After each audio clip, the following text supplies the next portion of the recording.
3, 2, 1. Hello, YouTube. Good to see you. YouTube, I have a slight apology to make. Yesterday there was an OBS update. See, this is making excuses before the apology. Let me go for the apology first. YouTube viewers, I apologize for polluting your feed with a 13-hour-long stream that was this for approximately 7 hours of it. And it wasn't even that, because I believe it's the case we didn't have background music running. So, yesterday was an OBS update, and I used this, special plugin that,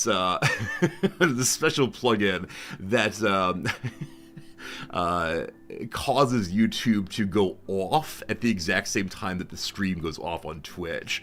And, unfortunately, it deactivates itself every time OBS gets updated, and I'm consistently forgetting to check it, and so I pushed the stop streaming button, assuming it would also stop the YouTube, and then I believe, 7 hours later, I noticed that someone had mentioned on Discord, but I'd been busy teaching and then going to the student coffee club and definitely not paying attention to the world of YouTube. So YouTube friends, I apologize.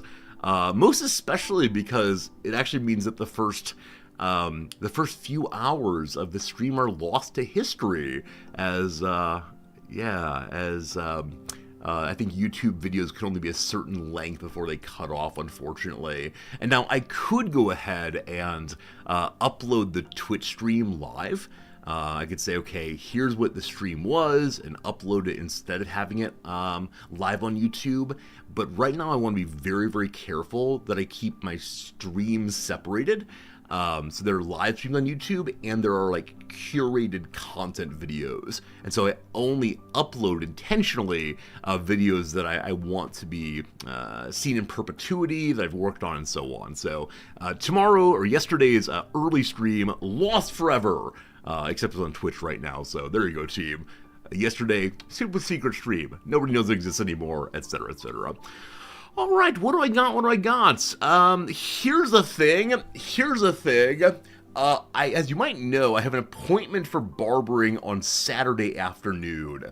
I am excited for the barbering, in that it's been since November that my hair has been growing more and more, and it's gotten to the point like this where if I pull too hard or it's too wet, it just stays up in really crazy ways. I want to defeat that as soon as I possibly can.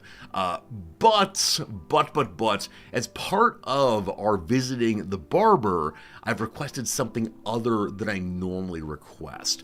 And that thing that I normally request is, let's have a shave, right? But I've promised you all I will keep the beard until June, and so no shaving allowed. And so I looked through my barber's list of things that he offers. One moment. Did I close the window with all of the tabs? No, of course I didn't. Sorry. So I looked through the various things that the barber offers. Now again, these are all in Japanese, and my Japanese is at best. And so because of that, there's this moment I'm not sure about what's going to happen on Saturday. On the barber's menu, there's a list of various beard things, and some of them are things like have a beard fully removed, or have only the center removed, or only the cheeks removed, etc., etc., etc. And so I couldn't find anything that talked about just the underside and just the lines here to make it look a little neater despite the length. Nothing like that, except there was this one spot that was translated by the Google Translate as a beard shape up. And I said, yes.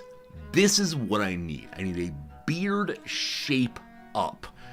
So I get totally fly like these guys.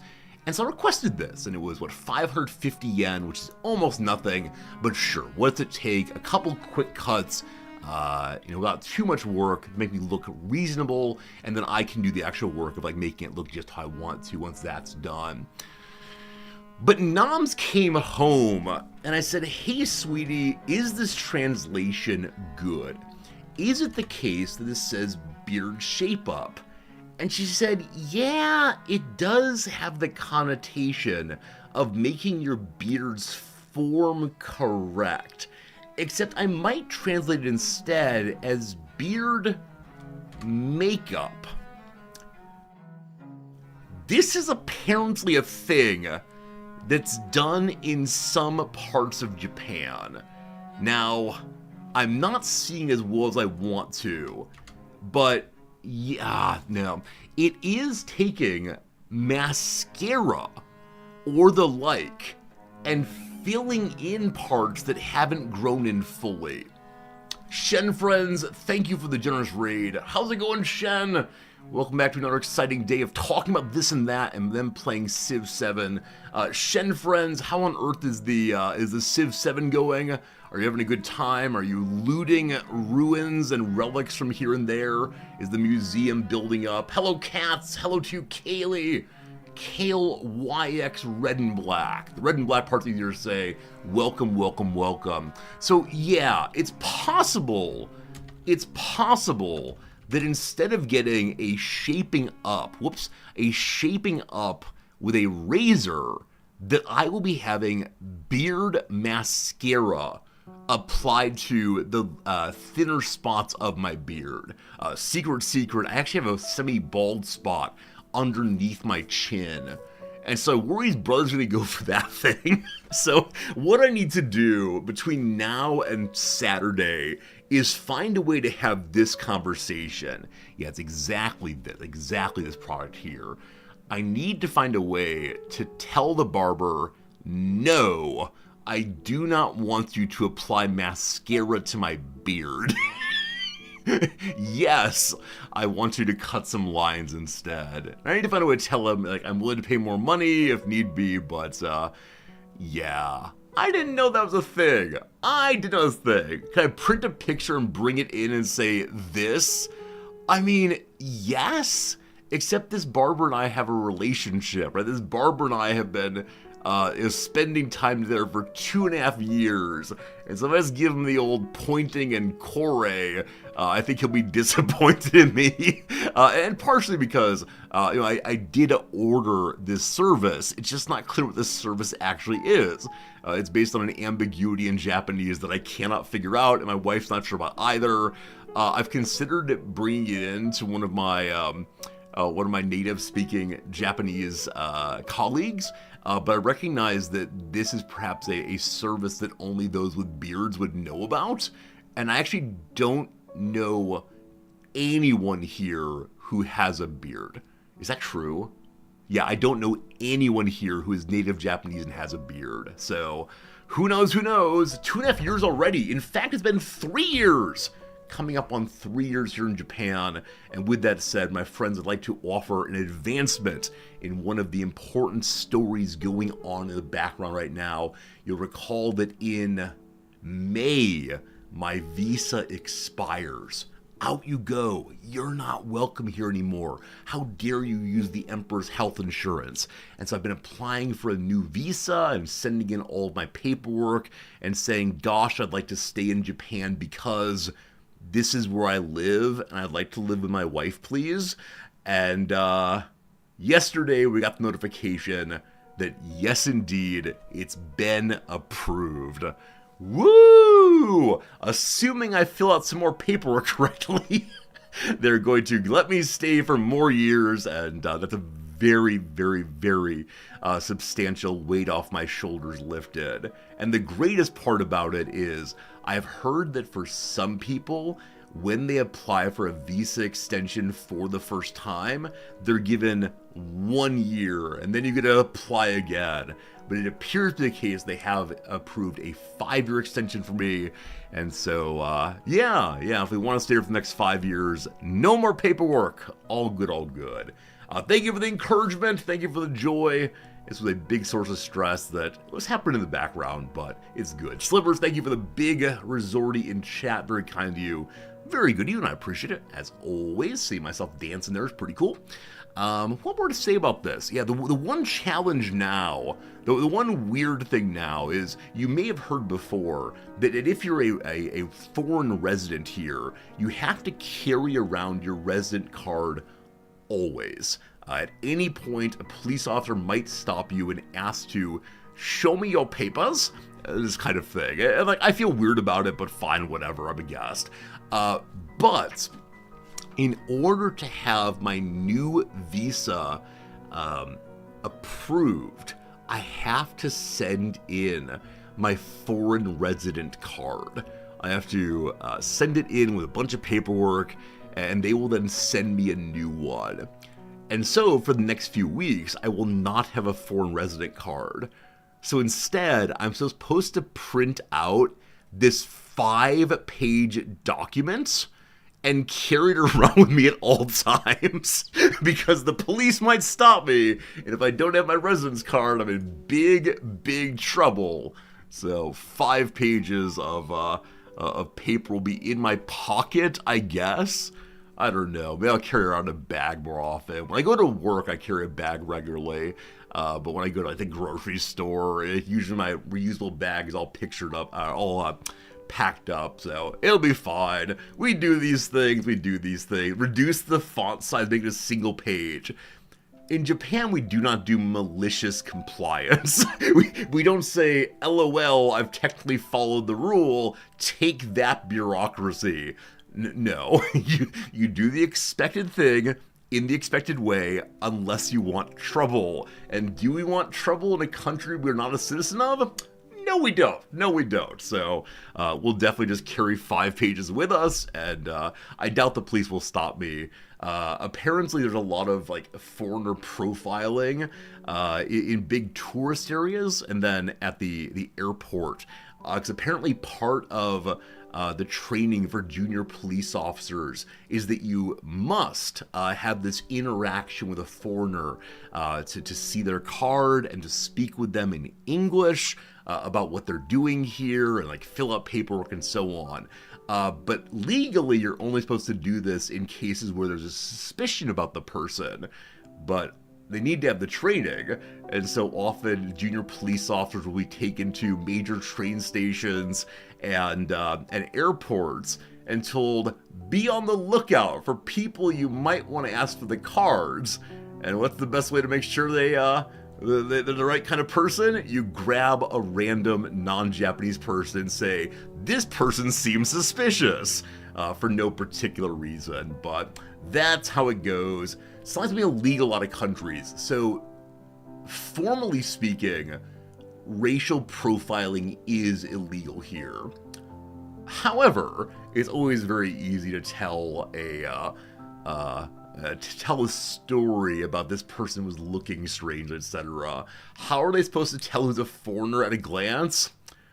I don't know how a nation that's like 98% ethnically Japanese would possibly make a guess on that one. Not to be rude. Of course, in the case, there are lots of citizens who look just like me. That said, if you grab a random like white person, a random black person, you are likely going to find a foreign resident. Almost certainly. Oh, but exactly. I don't stand in a crowd. It's not like I tower over basically everyone in this nation. So that's how it goes. Anyway, very happy about that, very excited about that, and yeah, so I'll be in Japan presumably for at least the next few years. Nams goes back and forth on should we live somewhere else, but it's nice to know that we have the option to stay here longer term if we want to, and the greatest joy about staying here is the stream time can stay the same. If ever we move somewhere else, I worry that we'll have to say goodbye to all of you and start fresh from, hello Europeans, it's good seeing you again. No Azure, welcome in my friend. It is time for the very first ad break. You'll just miss me blah blahing about this and that in this ad break. And yeah, I hope you're having a very good time all the way. Where would we go next if we decide to leave? I mean, Noms fantasizes about being in Germany. She also fantasized about like moving to Montana and running a gas station. Her job was incredibly stressful, and so any like 9 to 5 job or any job where she's able to not think about work at home really appeals to her. Occasionally she talks about, hey, maybe I could be, I don't know, a pizza delivery person and make people happy by giving them pizzas. So I think the most realistic story right now is we will stay here unless one of 2 jobs open up in Germany. And that's a very strange sentence to say. The whole nation of Germany, there are 2 jobs she wants. And then there's a possibility of a few schools in the US that she would really, really be interested in joining. There's schools that match a whole bunch of criteria, and I don't want to go into all those right now, but the biggest one is she wants to live on or be part of a small residential school, and this is something that both of us went to. Both of our undergrads are, under 2,000 students, under 1,500 students, and everyone lives on campus. And it's a little magical fairyland amongst the horror of it all. So we'll probably stay in Japan for the foreseeable future, I'm guessing, but we'll see how it goes. And as always, I just follow along. I'm the so-called trailing spouse, and so at some point we'll trail somewhere, I'm sure, but we'll see how it goes. Would Noms be happy with the phrase, would you like fries with that? So the truth of it is no. Noms would not enjoy being a mainline worker in a customer service position. And that's not because she doesn't like people or doesn't like customer service or anything else. She just really, really dislikes having someone above her in a management chain that she believes she can do better than. It really bothers her. And so I guarantee the moment she starts working at the gas station, she will say, well, it is time to become the manager. Well, it is time to become the franchisee. Well, it's time to become the CEO of Citgo, or whatever it is. She just wants to drive higher and higher, and it's not a story of pure ambition, it's a story of efficiency. So, part of moving anywhere outside of academia for her would probably be learning to be content and learning to accept the non-perfection of the world, and that's something I'm much better at than she is. It's one of the places where we have very different personalities, so we'll see. She'd do well in Germany. The 2 positions in Germany she wants are sort of top of the stack positions, ones that would not have hardly anyone above them, and there'd be no possibility of promotion, but she could control her little empires. See, I think Noms would enjoy Paradox games if she could just accept that she's going to be bad at them for a little while, because you get to control absolutely everyone and order your little troops around and make some dictates about this and that. But no, definitely not a game she wants to learn, unfortunately. We're not coming to Europe. We'll see how it goes. I never thought we'd be going to Japan, right? We got married, we were hanging out, I was planning to become a nurse anesthetist, and do, anesthesia for surgery patients. I was working on that and taking classes in biology and got a nursing license and so on. And then suddenly, we're moving to Japan. What a weird world this one is. Yeah, it was over the course of about a month or so. We went back and forth on, is this the right thing for our family, right? And it was a moment of like, I'm going to have to give up certain desires I want to do, right? I'm interested in, in having this non-academic life. What would that be like? And I had really gotten pretty involved in it, and I was halfway through a semester of classes, and that was good for me. And then suddenly moving to Japan. So, I think any time where, someone moves for a job and the other person doesn't quite fit in terribly well, there's a sacrifice that happens, right? One person is saying, for the sake of our happiness, our life, I'll set aside my thing. How do you move overseas with Cat Fritz? It was a horrible experience. The ending of the story is Cat Fritz got to spend 14 hours inside of a cage with 2 nets around it. Now, it was a real big cage, but he was really, really, really, really unhappy and meowed pathetically for about 2 days thereafter. And that felt pretty bad. One does not like putting one's cats, we had 2 cats then, through this kind of thing. One might say it was a selfish decision. I would accept that critique probably. But before that, because Japan is a nation of no rabies whatsoever, and if they find like any hint of rabies, the possibility of rabies, they'll get out there and do what needs to be done in a hurry. Yeah, because of that, we had to have like the cats in a certain kind of quarantine and have them tested by a veterinarian every week and a half. It felt like a week and a half, probably once every 2 weeks or so, and like have them tested by a USDA licensed veterinarian, and then have the paperwork certified at the USDA laboratory in Lawrence, Kansas, etc., etc., etc.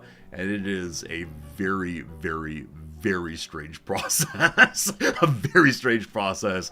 But yeah, we got through it, and that was how it went. But yeah, that's how it worked. But I do feel bad. I do feel bad about the cats that have spent time in a cage like that, or cages like that, even though they're very large cages. I mean, it must feel pretty awful. As I mentioned before, Cat Fritz so often when he's in a cage just rams his face against the front over and over again.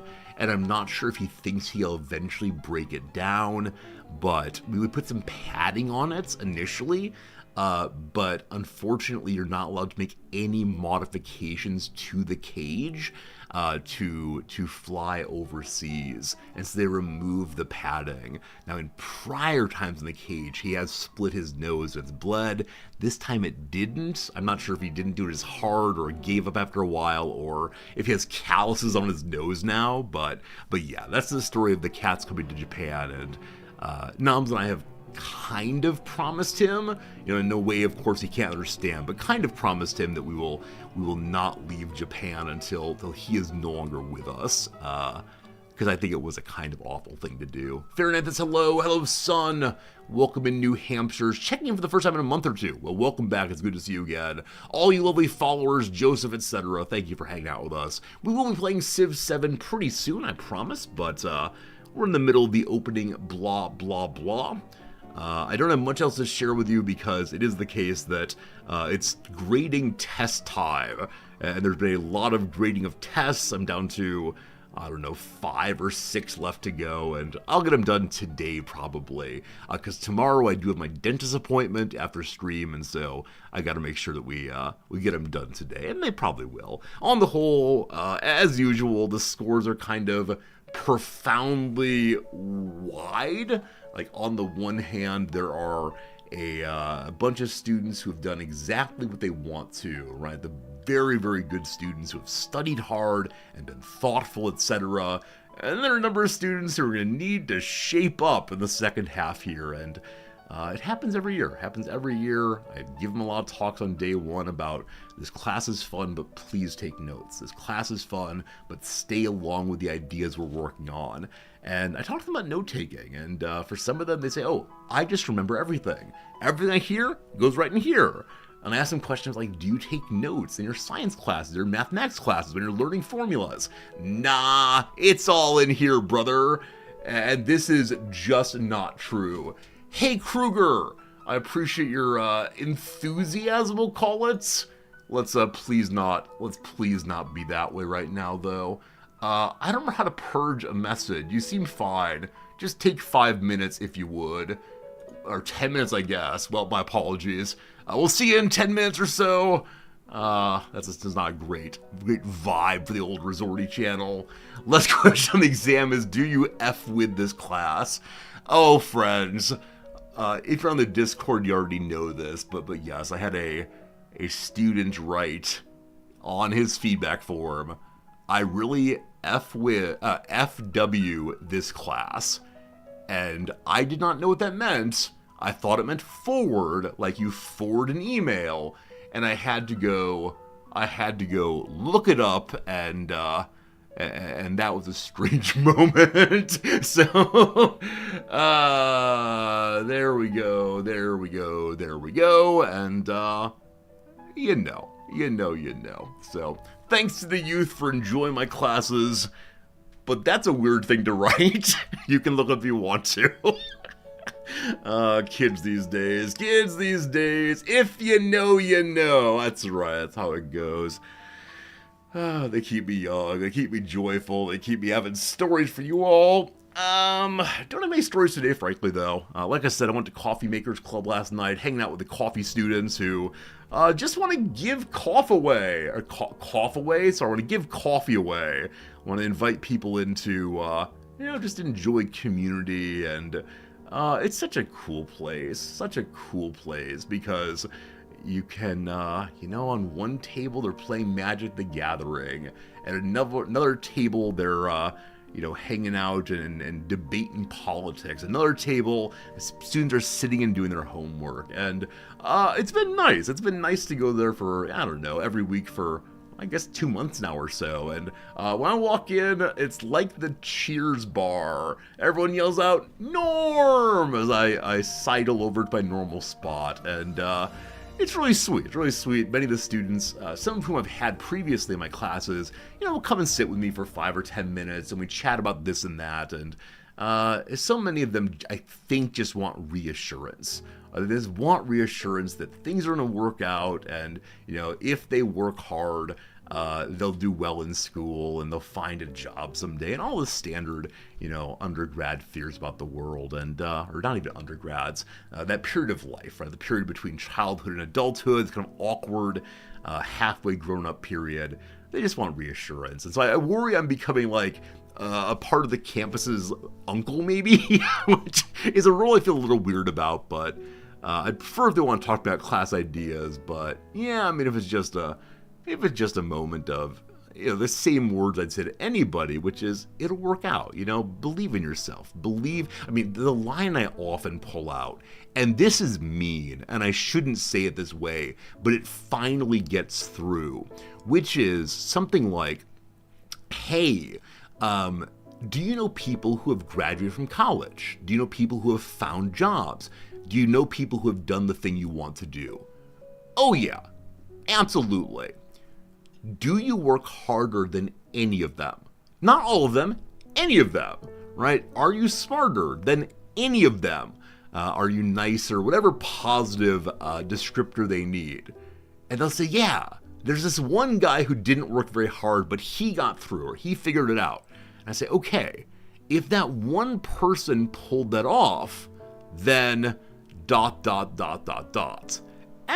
I think it often gives them some enthusiasm, some excitement, because they're able to compare themselves in a way other than only thinking about, man, I need to be as smart as the smartest person. And I think giving the students a perspective that empowers them feels really, really good. Something like that.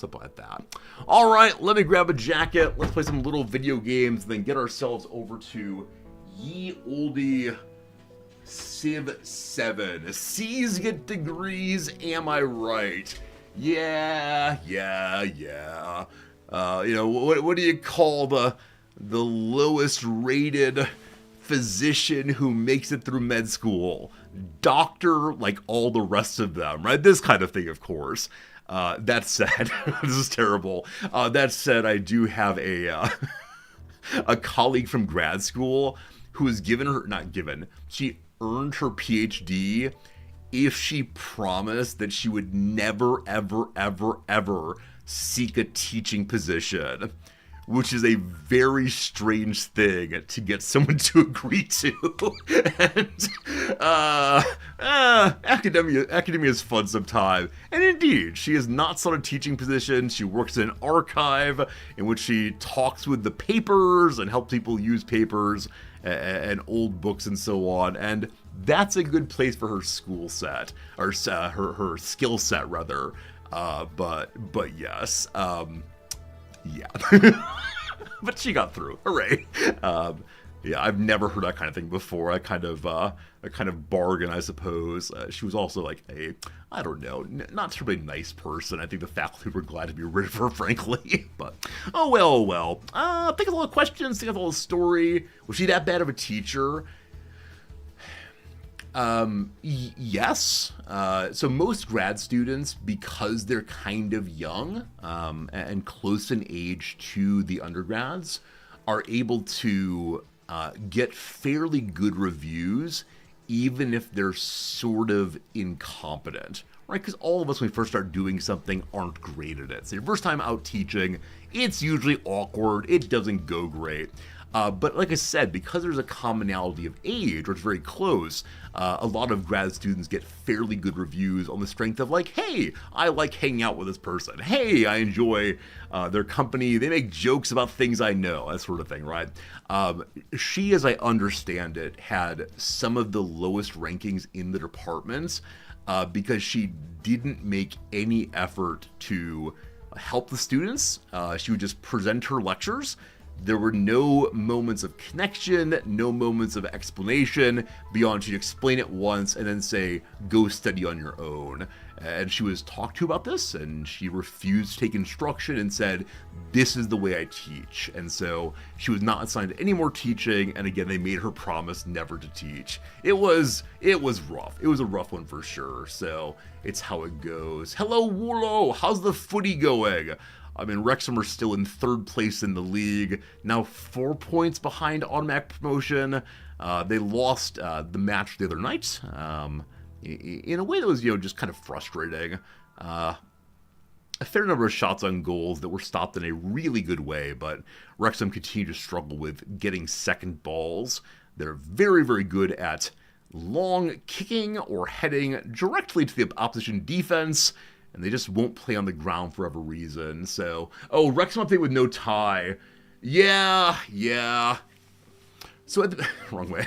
At the beginning of the season, many of us said, hey, 10th place would be good. That was my view. If we get mid-table in a new league, awesome. Just stick around, consolidate, and move up. But because Wrexham have been sniffing promotion again, people's expectations have gone up. Mine haven't, I think.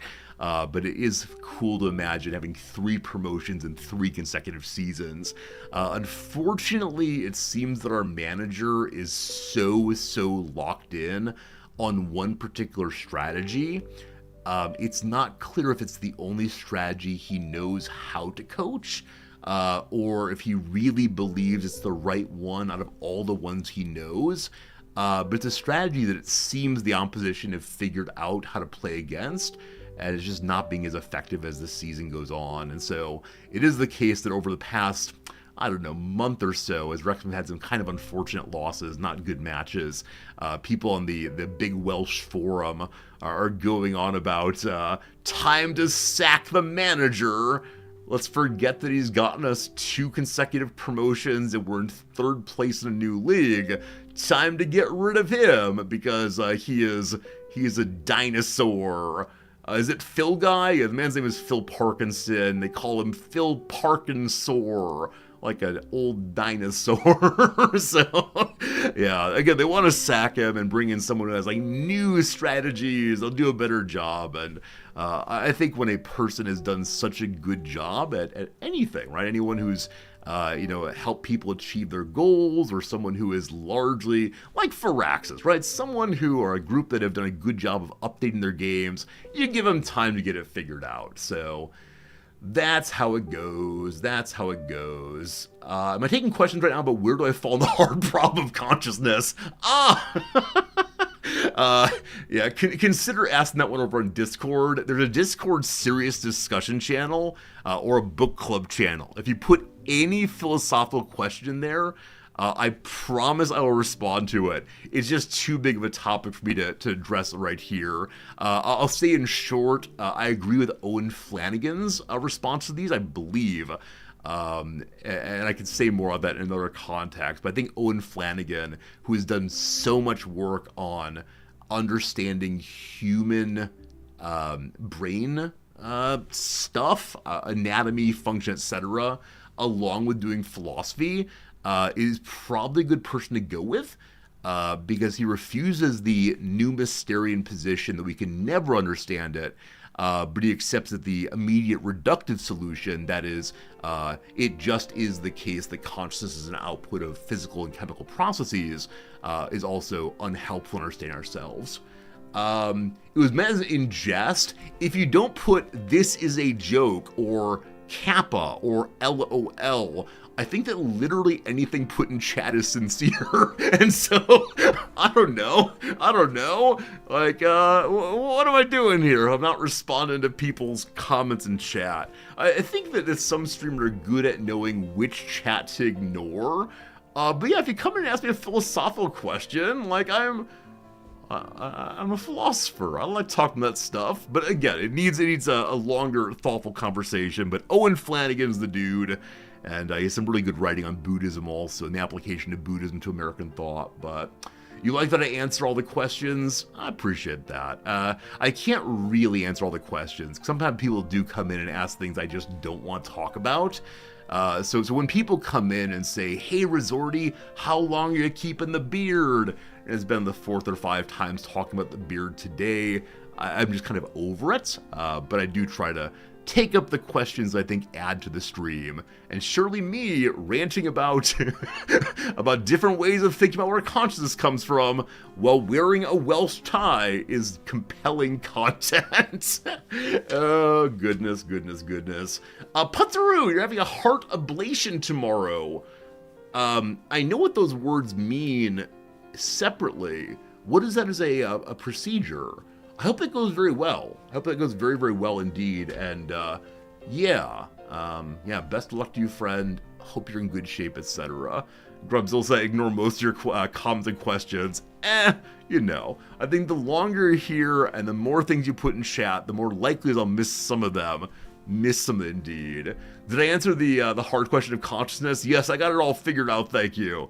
No, I said we'll talk about it in Discord if you want to. They scar your heart to make it beat properly. I'm sorry, what? I'm new to this. Heart ablation. Cardiac ablation, a treatment for a regular heartbeat using heat or cold energy to create tiny scars in the heart. The scars block faulty heart signals and restore a typical heartbeat. I am so curious how someone came up with this idea.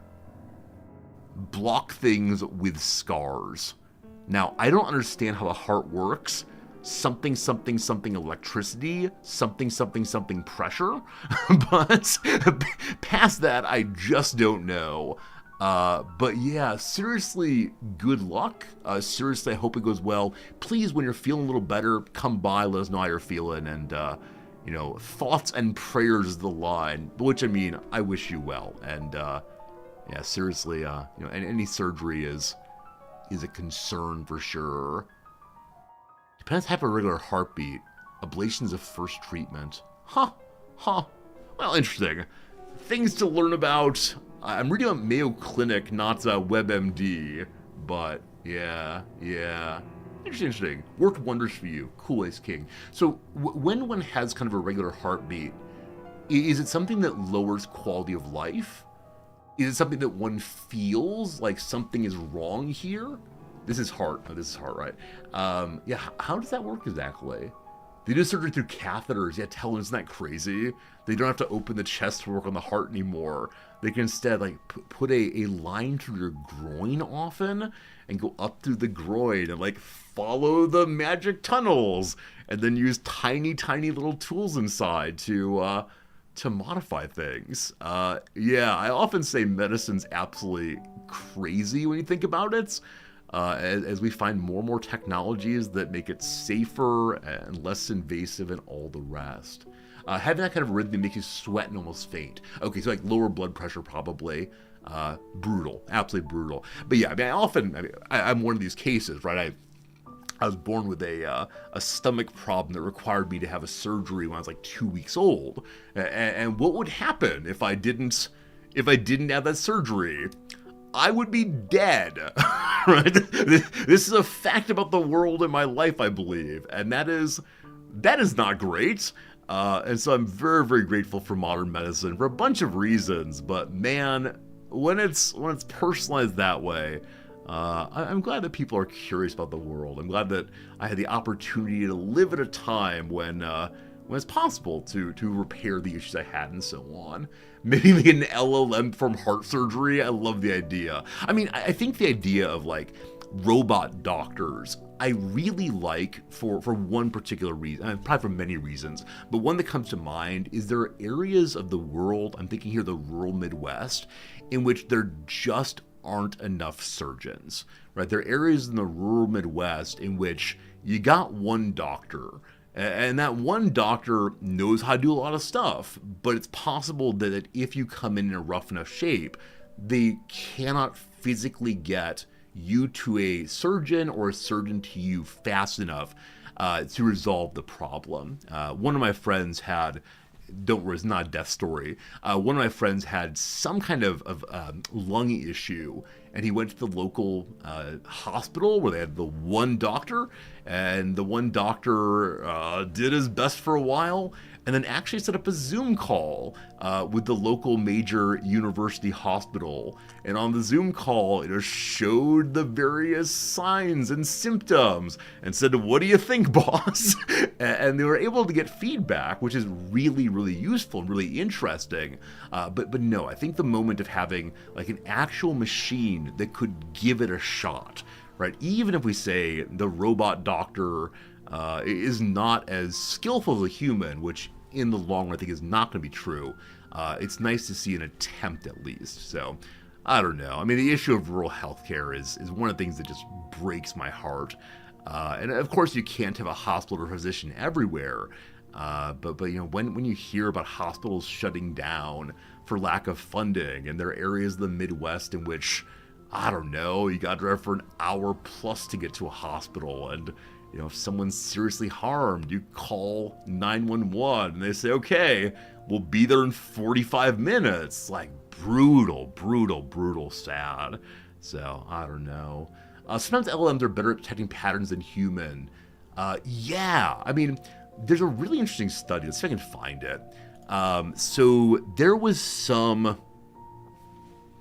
LLM for detecting, I believe it was lung cancer, it may have been breast cancer.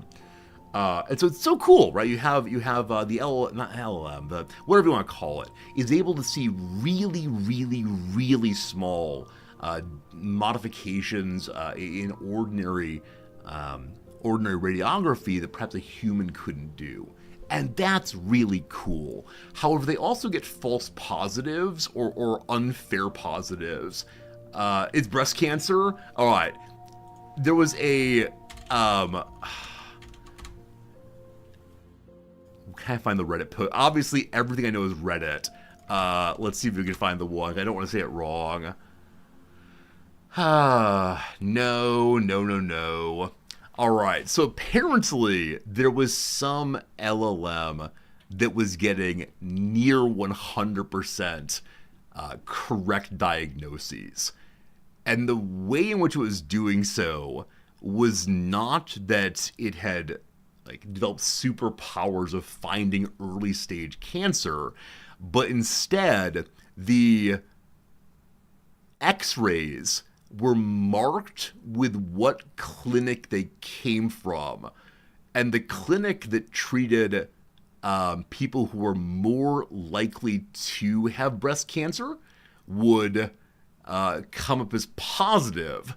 But again, the LLM wasn't looking at the actual relevant diagnostic symptoms, the presentation on the X-ray, but instead looking at a label in the bottom left-hand corner.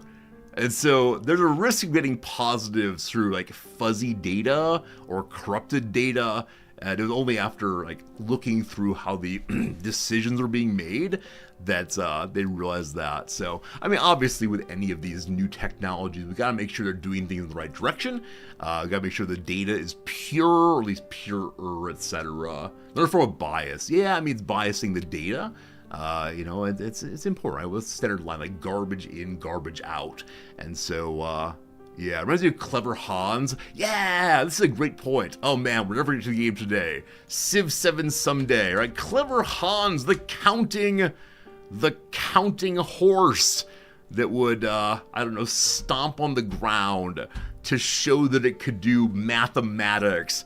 The horse's owner would say, "All right, what's 3 plus 5, Hans?" And Hans would get stomping, and it would stomp 5 times, and hot damn, it can do math. Isn't that amazing? Turns out it was actually responding to the bodily cues of its owner.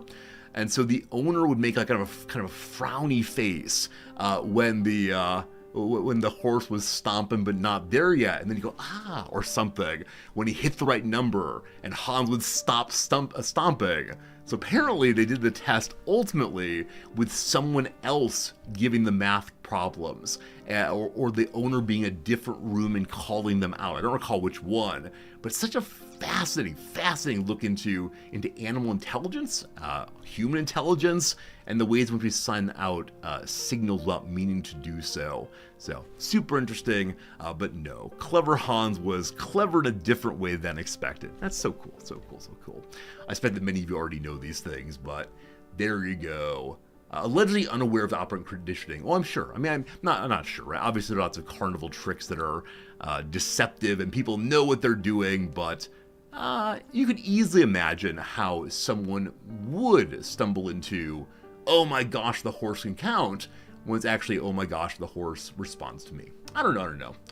Didn't know these things. Very interesting. Learned something new here. Yeah, the problem is I only have like 8 stories, and so if you're here long enough, you'll hear the same stories.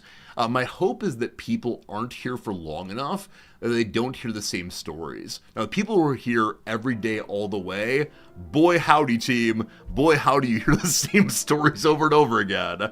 I remember being in a chat room a couple, I guess, years ago now, and someone responded to a streamer's story with, "I know that I've been on Twitch too long when I'm here for both the first time you tell that story in a day and the second time you tell the story in a day." So, I try very hard to have different stories each day, but I do forget from day to day what I've told and when I've told it, and I do kind of wonder, like, I occasionally say, hey, in case you missed the announcement in the intro, here's a thing. Brick Ed, thank you for gifting a sub to. You can't read that. To Boy Howdy.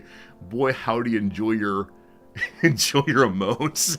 And I always appreciate how you give subs to my strange things I say. That's right. Boy Howdy. That's very sweet, Steve. I appreciate it. All right. We got to move this train along. We got half an hour left until video game o'clock.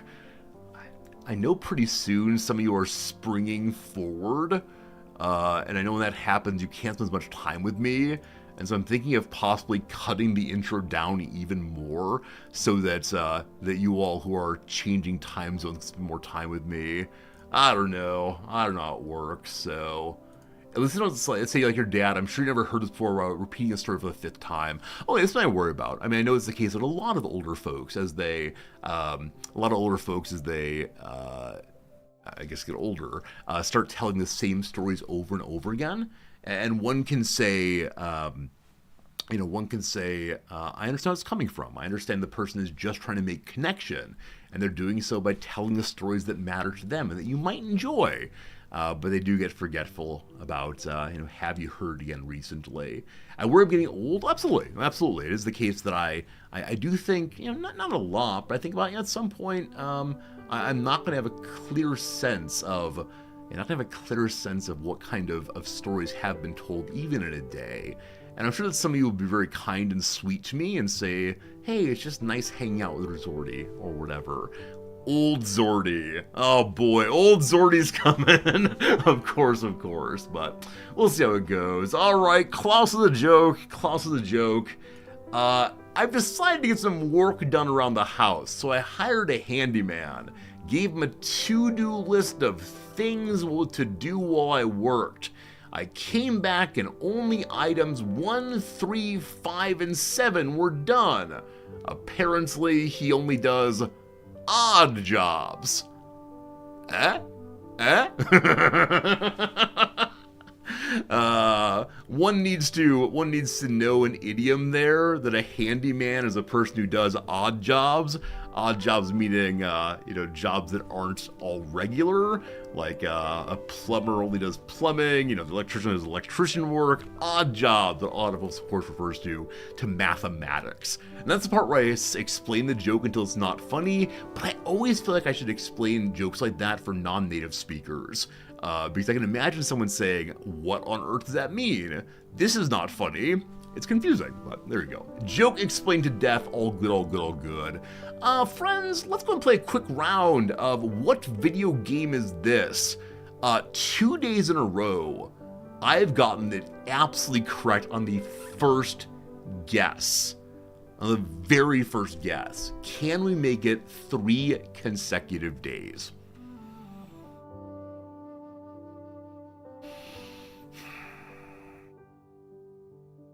Unfortunately, I think the answer is no, we cannot. The cartoonish style, super interesting. But what on earth? Like, it's a steamboat, maybe? It's a transformer, maybe? Are you a transformer? Is this some kind of like, oh gosh, what's he called? Optimus Prime video game? I think Optimus Prime has a little beep boop on his head. Is this the feeling of believing myself? Is this the feeling of, oh my goodness, he's going to do it again? Right here, right now? Transformers devastation feels too strong for this kind of thing. But it can't be devastation with a cartoon. Also, I don't think that Optimus Prime has, like, little steamboats coming out of his shoulders. Nah. I'm gonna go with the guess I had, and we're gonna say you fool, and that's okay. Alright. Is it Paperboy? Oh! Alright, 2 guesses it is. I played this game once upon a time. Maybe you did too. A very strange little game from long ago. Hello? Paper boy. You are a paper boy. You ride your bicycle around town and you throw newspapers into people's mailboxes, by which I mean you break people's windows constantly because I could not figure out the timing. Alright. Old kids game, very good. Alright. Might be a race car. Speed Racer, we like it. The first one said Paperboy. Fair enough, is that you? I think fair enough to be a guy. Oh, wait, there were people before, I apologize. Shadow Avatar. First in with Paperboy question mark. Good job, Shadow Avatar. Alright. 1 second here. 1 second. I wish to see Optimus Prime, and I wish for you all to say, yes, Resorty, these look the same. I wish you'd take a good look. There is some yellow at Brother Man right here. I mean, he does have Steam stacks. He does have... No. I need you to say yes. I need you to type in chat right now. Yes, Resorty, they are the same picture. Alright.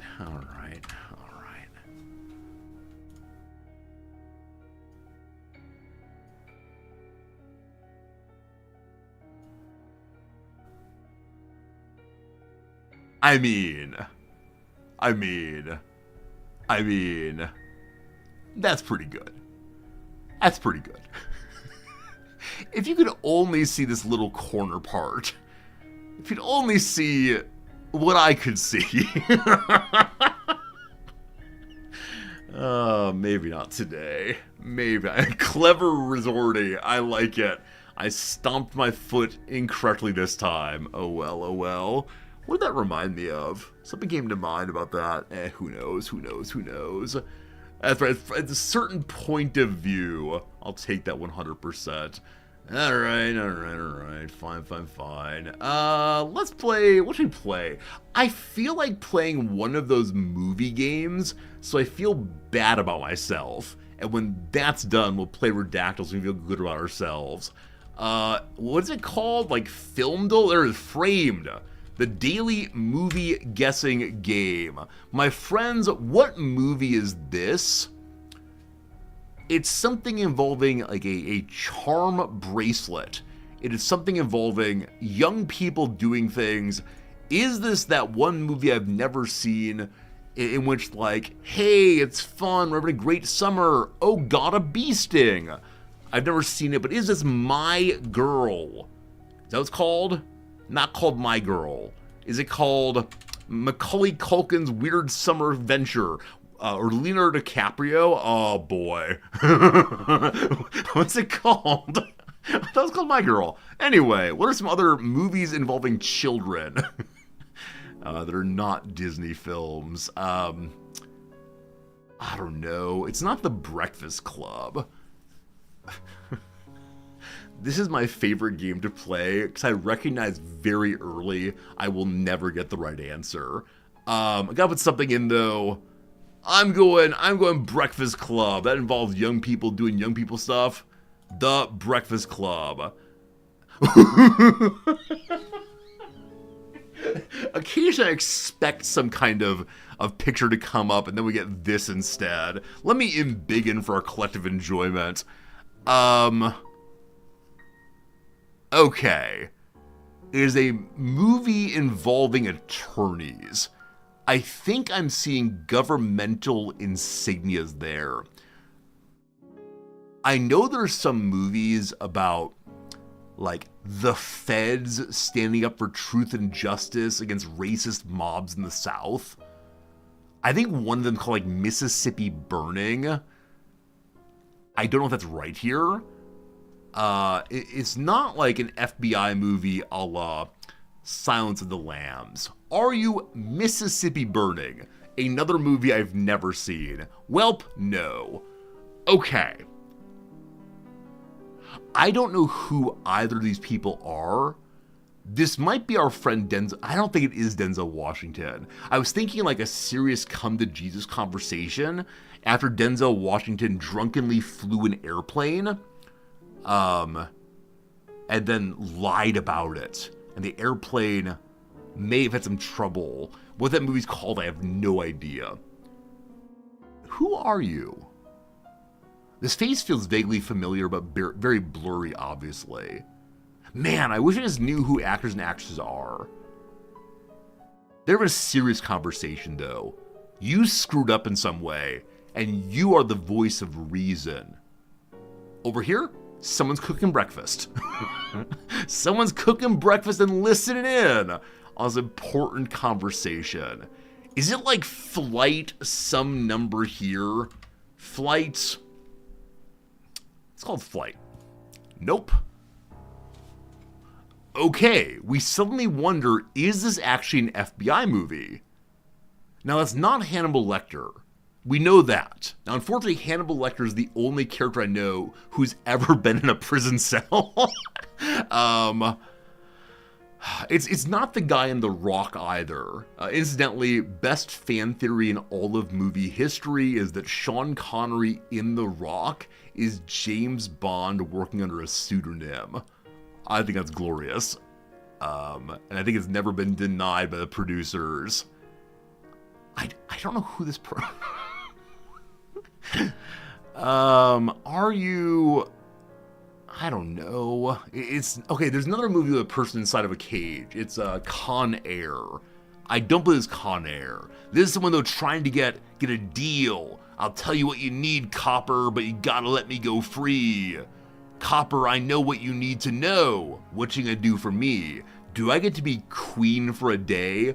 If you've never looked into Queen for a Day, please, or Queen for a Day agreements, they're fascinating. I think I learned about them in The Wire, best TV show ever made, in which some person who is knowing a lot of bad things, right? Where the bodies are hidden and who does what, is given the ability to, will not be charged for anything incriminating they say because it helps build case against other people. Queen for a day, apparently. Fascinating. I'm saying all of these words so I don't have to make a guess here. I hope you understand this is like pure misdirection from the fact that I have no idea what movie this is. You're not Daniel Craig.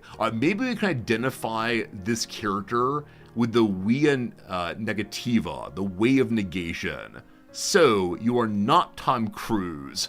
You are not any of the various Chris's. I don't believe you're Ben Affleck. I have no idea, frankly. This movie is clearly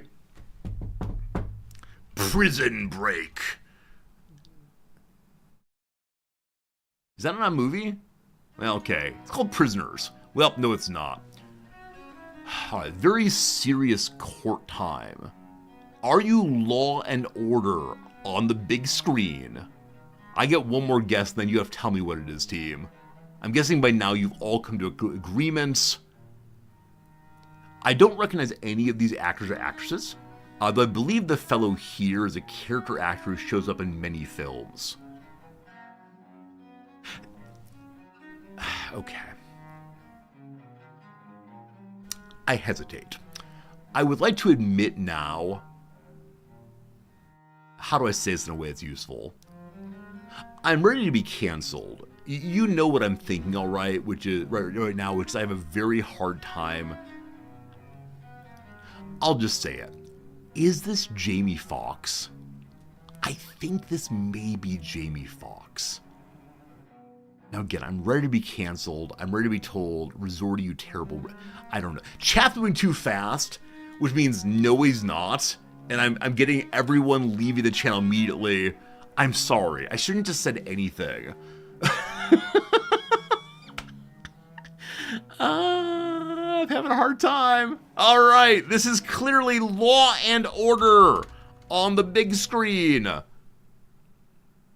Law of Desire it is. Well, no, it's not. Who dat? It is him. It is Jamie Foxx. Nice. What on earth is this movie, friends? Who is this strong man with books behind him? Anybody? Anybody? Is it Immunity?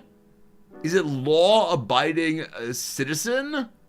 Proffer Agreement. That's right. Queen for a Day is a proffer agreement. Very good, very good. We're scrolling through.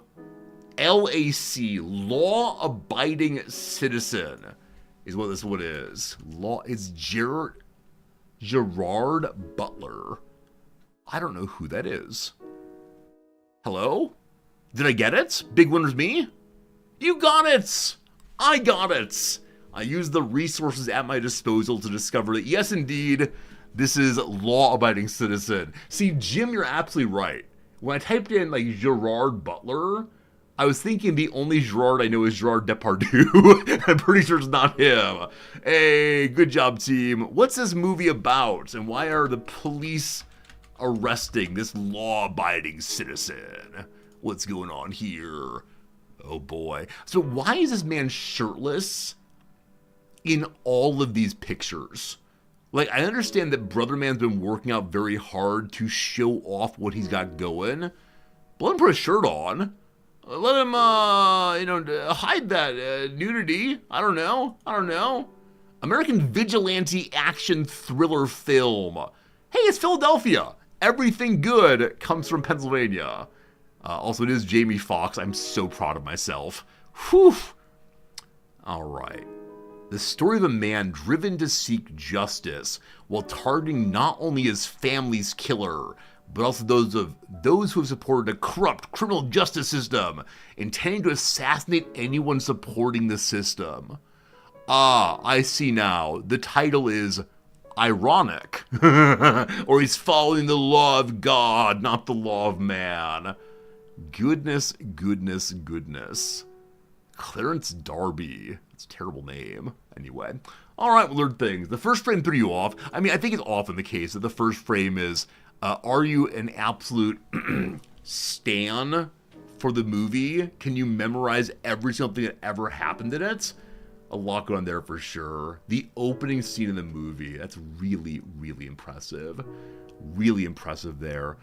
All right, now that I feel bad about myself, I actually had a very good time with that one. Thank you for letting me play it through as if I know something. Always good, always good. Where's the redactyl? Oh, you know what? I apologize. I missed the most important thing. Just briefly. What's the word of the day? Obtuse. Obtuse. You know this one. It's not the math one. Mathematicians, stop typing right now. Did I see what you said on Gerard Butler? Absolutely not. I'm scrolling. I think anytime you ask, did I see? I have no idea. No, I don't see it, unfortunately. There are too many words here. Type it in if you want to. Feel free. Obtuse is a formal word that describes someone who's not able to think clearly or to understand what's obvious or simple. It also suggests a refusal to see something apparent to others, or willful ignorance or insensitivity to the real facts of a situation. Obtuse can also describe something that's difficult to understand, because it's imprecise or unclear. There you go. As a streamer, can I click someone's name and check their chat?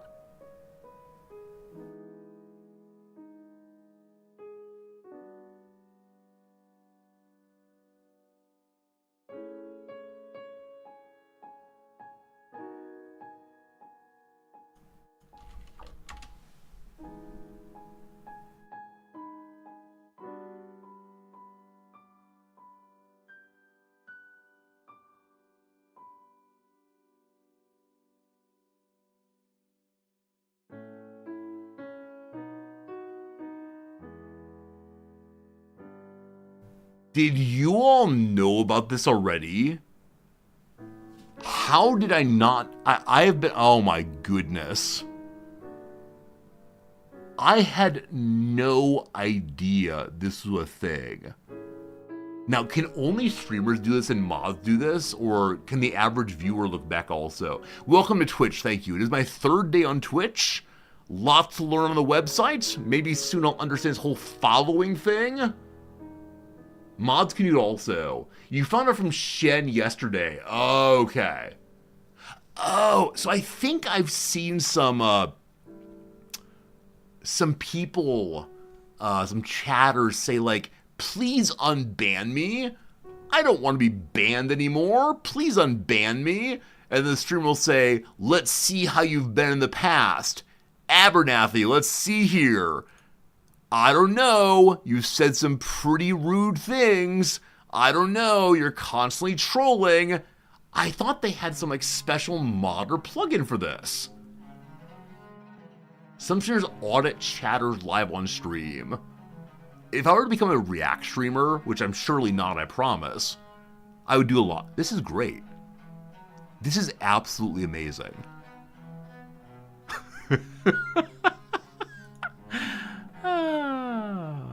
Thanks, Jim. Thanks for the nice words. I appreciate it. This is fantastic. We know we're doing this Saturday. Yes, this Saturday, anyone who talks in chat, I'll be pulling up your chat room or your chat history and reading about quite a bit. Northern Line uses it to audit people trolling in chat. Yeah, I mean, partially I don't have any trolls, right? I have the occasional person who doesn't quite get the vibe of the channel and says one thing that's very, very like aggressive. We had one of those earlier. And I say, okay, not for us. But yeah, the majority of people who come in are super cool. How far back does it go?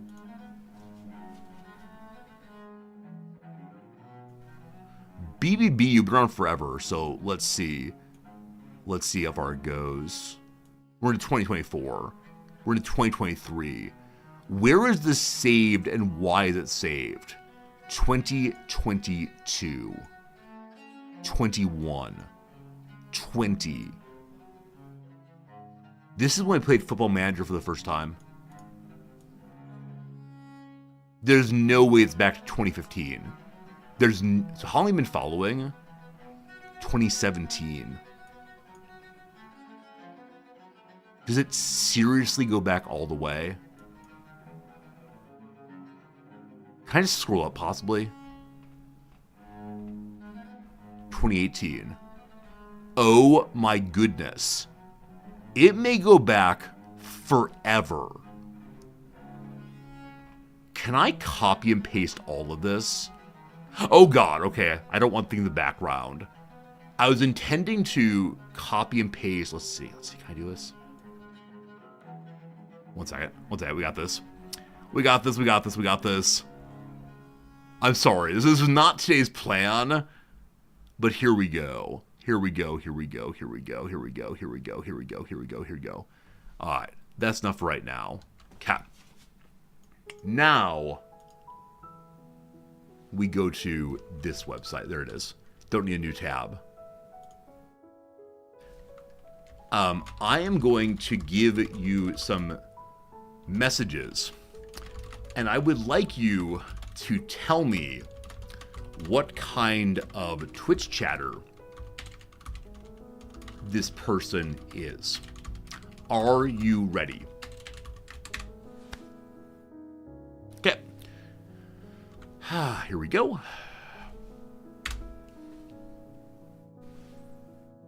Dedicated and engaged viewer, likely of a streamer who plays colony building manager games like Rimworld Factorio and possibly others. Helpful and knowledgeable, observant and attentive, engaging, conversational, positive and supportive.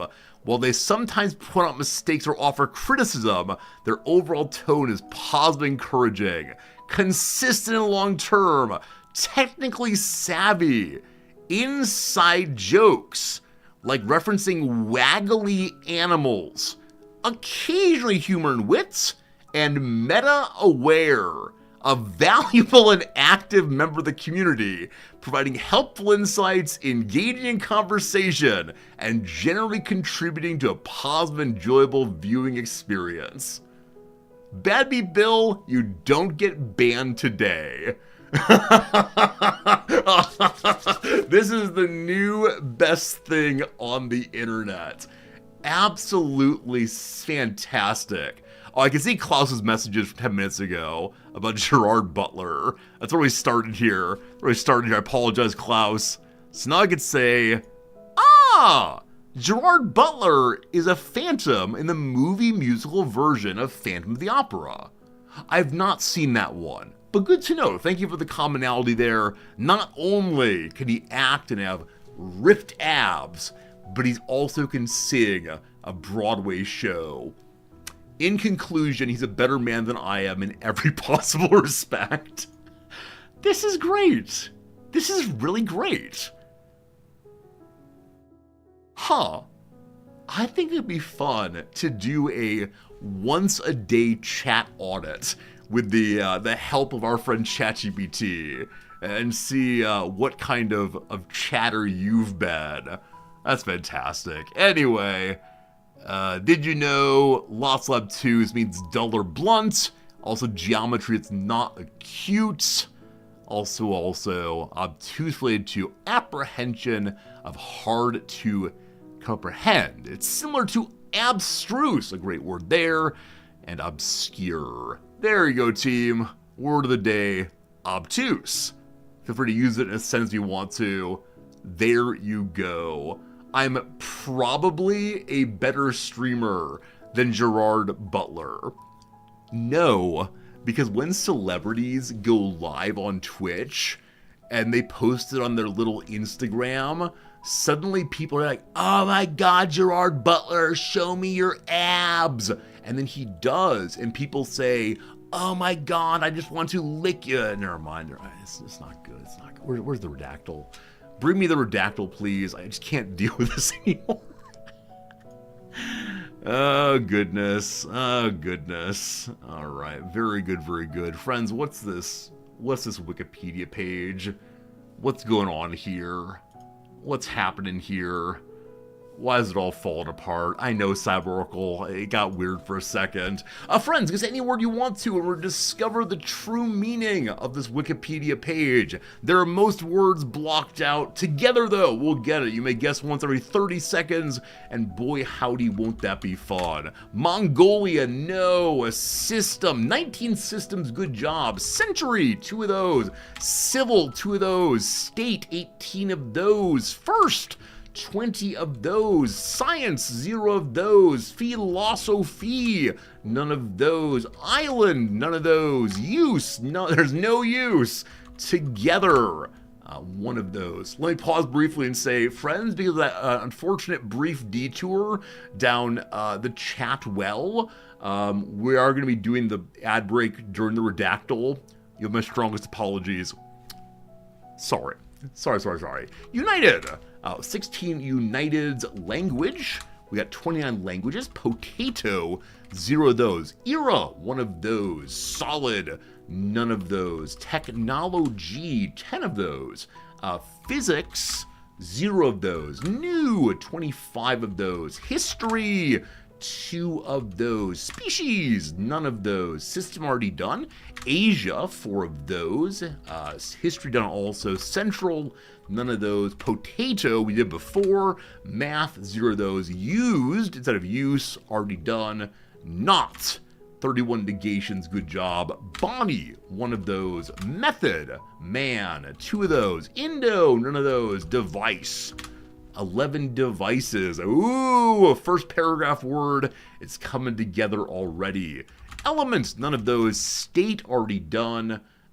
Son of a preacher man, unfortunately not. Equator, no equators. Way, 15 ways. Chinese, 6 of those. Art, none of those. 15 of those.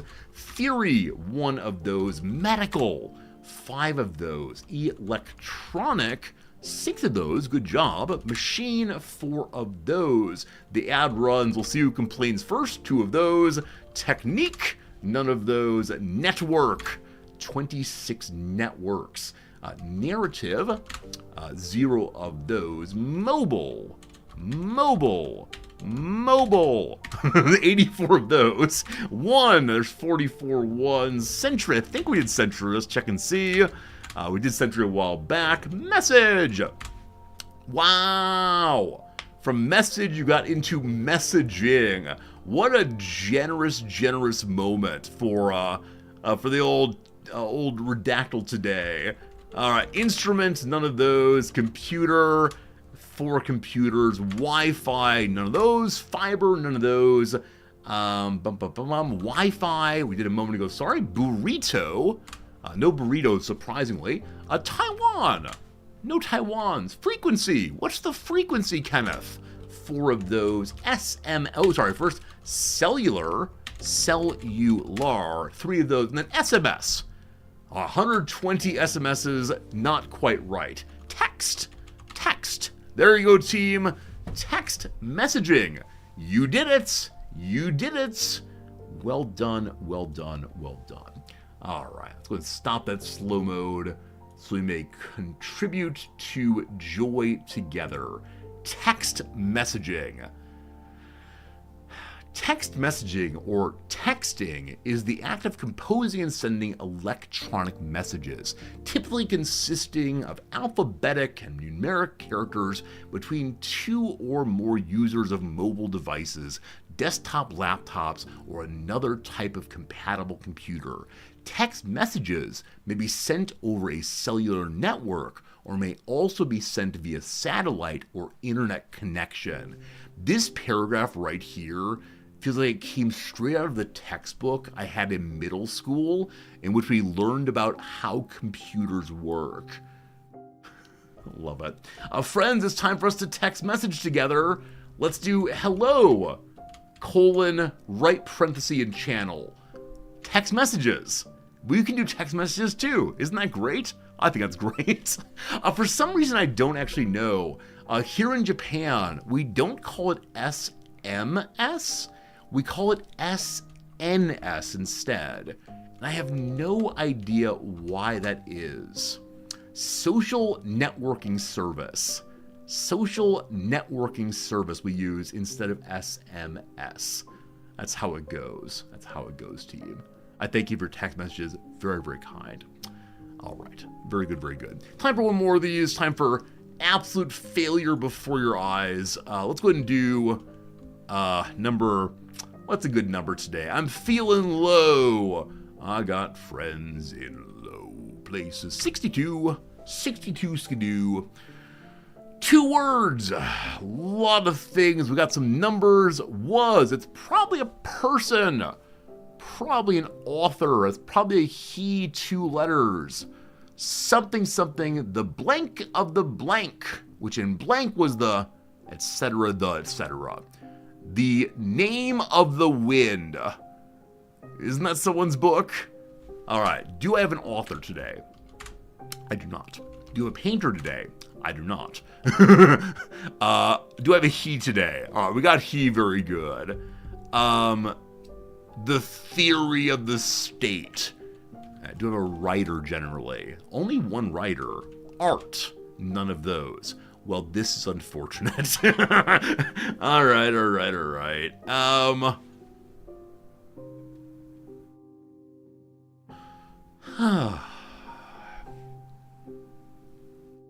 So this is like early life, probably. It's the same thing over and over ago. Blank of the blank. I think Name of the Wind is quite recent, isn't it? Maybe like, what, Patrick Rothfuss or something? Patrick Rothfuss. I think he's a streamer also. All these people streaming. Get out of my business. I don't write books. Well. All right. Is it media generally? We've got 2 medias. Is it a movie? Is it a film?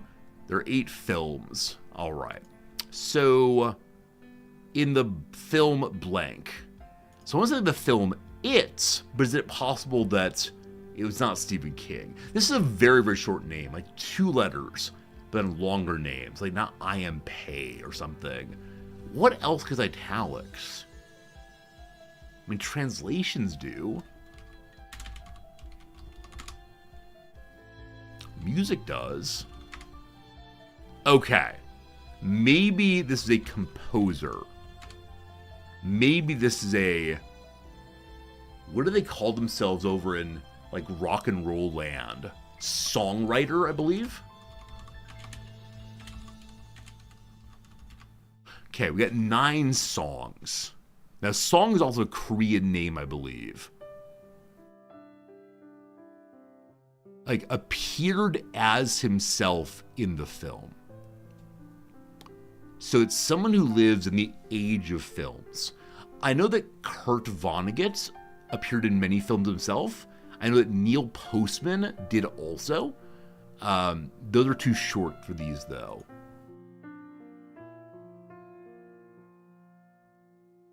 Okay. Again, not an artist, not a writer, probably not a composer or songwriter. We'll go in these directions, though. Are you a lyricist? Possibly. Okay. There's some recently deceased artist who worked for Disney. It's half a very famous writing team for a lot of Disney musical films. I don't recall his name. Did you work for Disney? You did not. All right. Time for the ones I don't like. Give me century. No centuries. Give me 19th. Give me 20th. Give me 21st. 21st. Brutal. How about 1990? All right. So he's alive in 1990 and appears to be active in this period. Towards the end of his career. Okay. Or end of his life, possibly. Good. So 1990s was on towards the end. Who died in the early 2000s? Of the millions and millions of people who died in the early 2000s, which one is it? I'm gonna give myself 7 more guesses, and I can't really narrow it down. We'll go to the chat for you all to solve it like the geniuses you are. I'm for the word like wind here. And which, those random guesses means nothing. Is it possible that you had military service during one of the wars? Possibly, but seems unlikely. Man, alright, so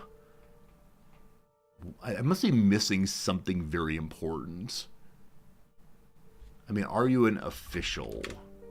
No, not enough at least. Are you part of the government? No. Are you a philosopher? If so, I'm be very embarrassed. No.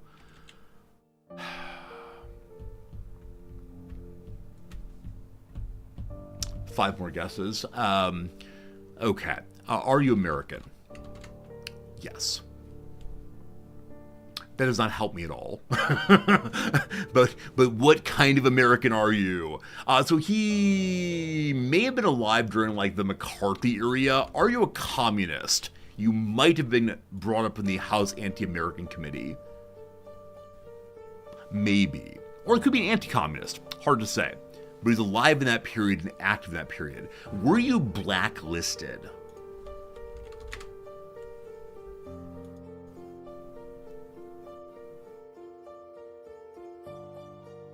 Had and blank for black blank.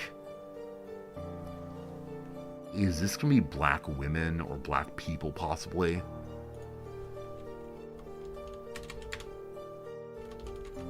Okay, I don't know what it is. Maybe it's like black baseball shoes. Okay. That's all the guesses. That's all the guesses.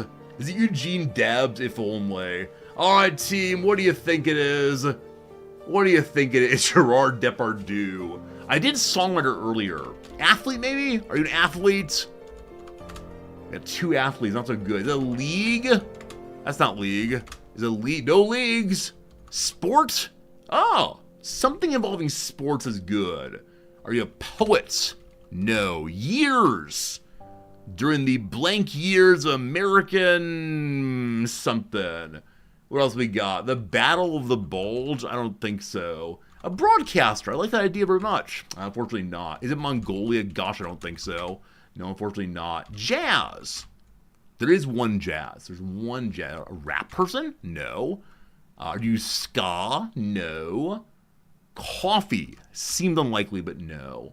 A DJ. That's not how you spell DJ. Not a DJ. I like that, though, as a possible beginning. What are other, like, very short names? I'm assuming in English. Doot, doot, doot, doot, doot, doot, doot, doot, doot. You can call me Al. Son of a gun. I was ready to have an excellent introduction to that moment. A tie. Not tie. Oh, doctor. Doctor's not a name. Doctor's not a name. MC. Not MC Hammer, unfortunately. Tolkien. Could be J-R-R-R-R. No, unfortunately not. Did I misspell? Is it I-E-N? No, unfortunately not. Ill. Like El Cid. Blues. 1 blues. Soul music. 1. None of those. Director. 2 directors. You know a little bit everything. Oh, B.B. King. No, it's not B.B. King. Too long. Ed McMahon. No! No! We talked about this person yesterday. We even said, good day, sir. I thank you, sir. No. Oh, maybe it's Ed Sullivan. It's not, is it? Okay, it's Ed Sullivan. That's much better. All right, team. All right, team. That was hard for old Resorty. That was hard for old Resorty. Good job whoever got that initially with the Ed. Oh, man. Oh, man. Edward Vincent Sullivan was an American television personality. Did I not put television in a very long time ago? Huh. I did film and such, but I never did television. I did media instead of TV. What a dum-dum. Empresario, sports and entertainment reporter, and syndicated columnist for a New York Daily News and the Chicago Tribune New York News Syndicates. He was the creator and host of the television variety program The Toast of the Town, which in 1955 was renamed The Ed Sullivan Show. Broadcast from 1948 to 1971, it set a record as the longest-running variety show in U.S. broadcast history. It was, by almost any measure, the last great American TV show. Said television critic David Hinckley. It's one of our fondest, dearest pop culture memories. I'd like to challenge this sentence. It is not one of my memories at all. I know of this person a little bit, but no, my knowledge of this kind of thing is very, very lacking, unfortunately.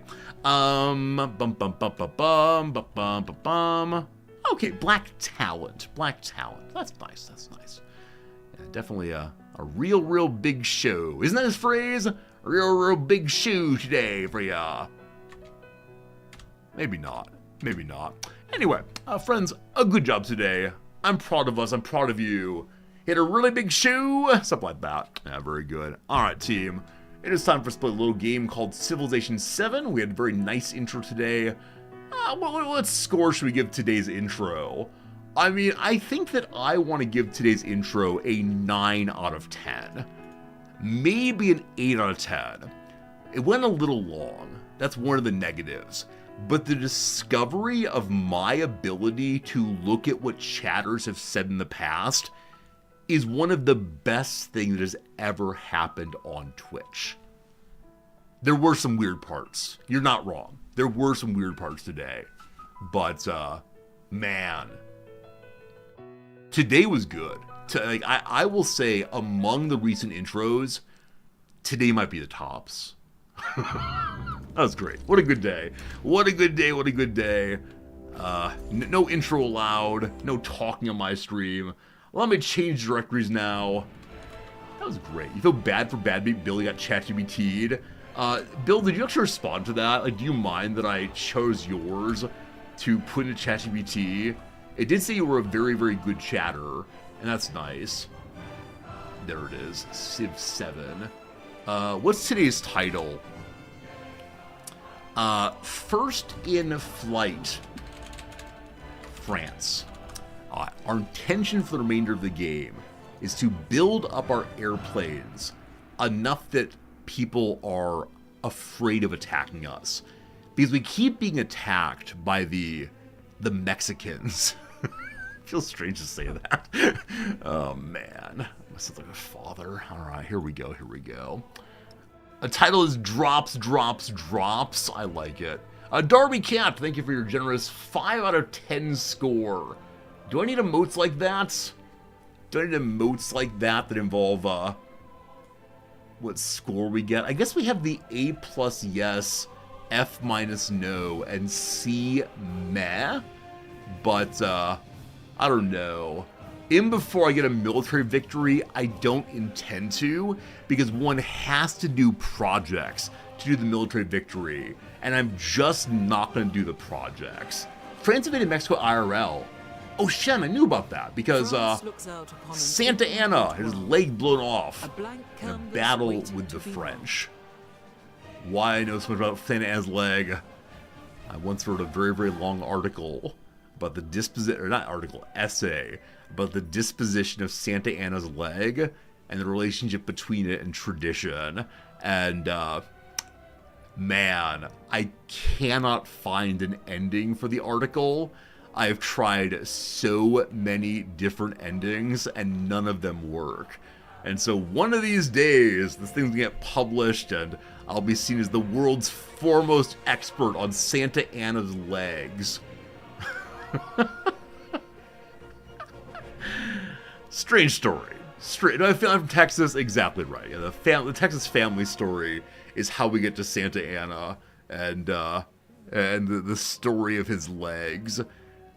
It's a weird thing. Brother man got his leg blown off, and then had a really fancy gold leg made, and his real leg was buried.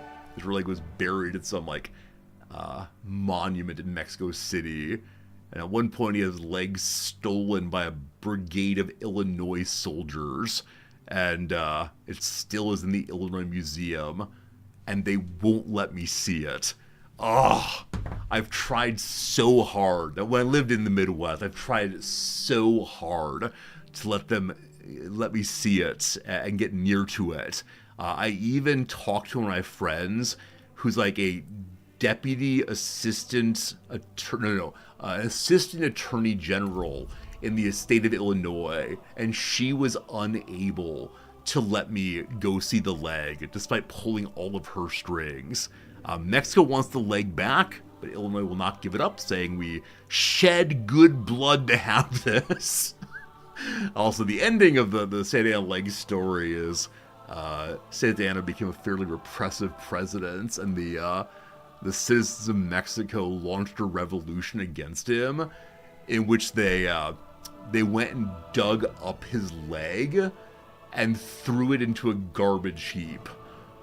It's amazing. And so that's like my question of tradition. At some point, do we dig up the legs and throw them in a garbage heap? It's a heck of a story. Love it, love it, love it. Painting Frog, you love Civ games, but this one looks awful. That's a strong claim to make. I like how it looks. When you say looks here, I don't quite know what you mean. If you mean like it doesn't seem fun to play, I disagree. If you mean you don't like the graphics, I think I disagree also. Like, when you go to war, Lafayette steps out and draws his sword. Other characters speak in other languages, insisting that you will die. I'm a big fan of it. And I understand the reviews are against it, but as I say every day, my review is largely positive. Maybe I should make a Civ review for the YouTube, and people will say, oh, Resorty, with your low standards, you say every game is good. And you're not wrong. It's true. Charlemagne the Burger King.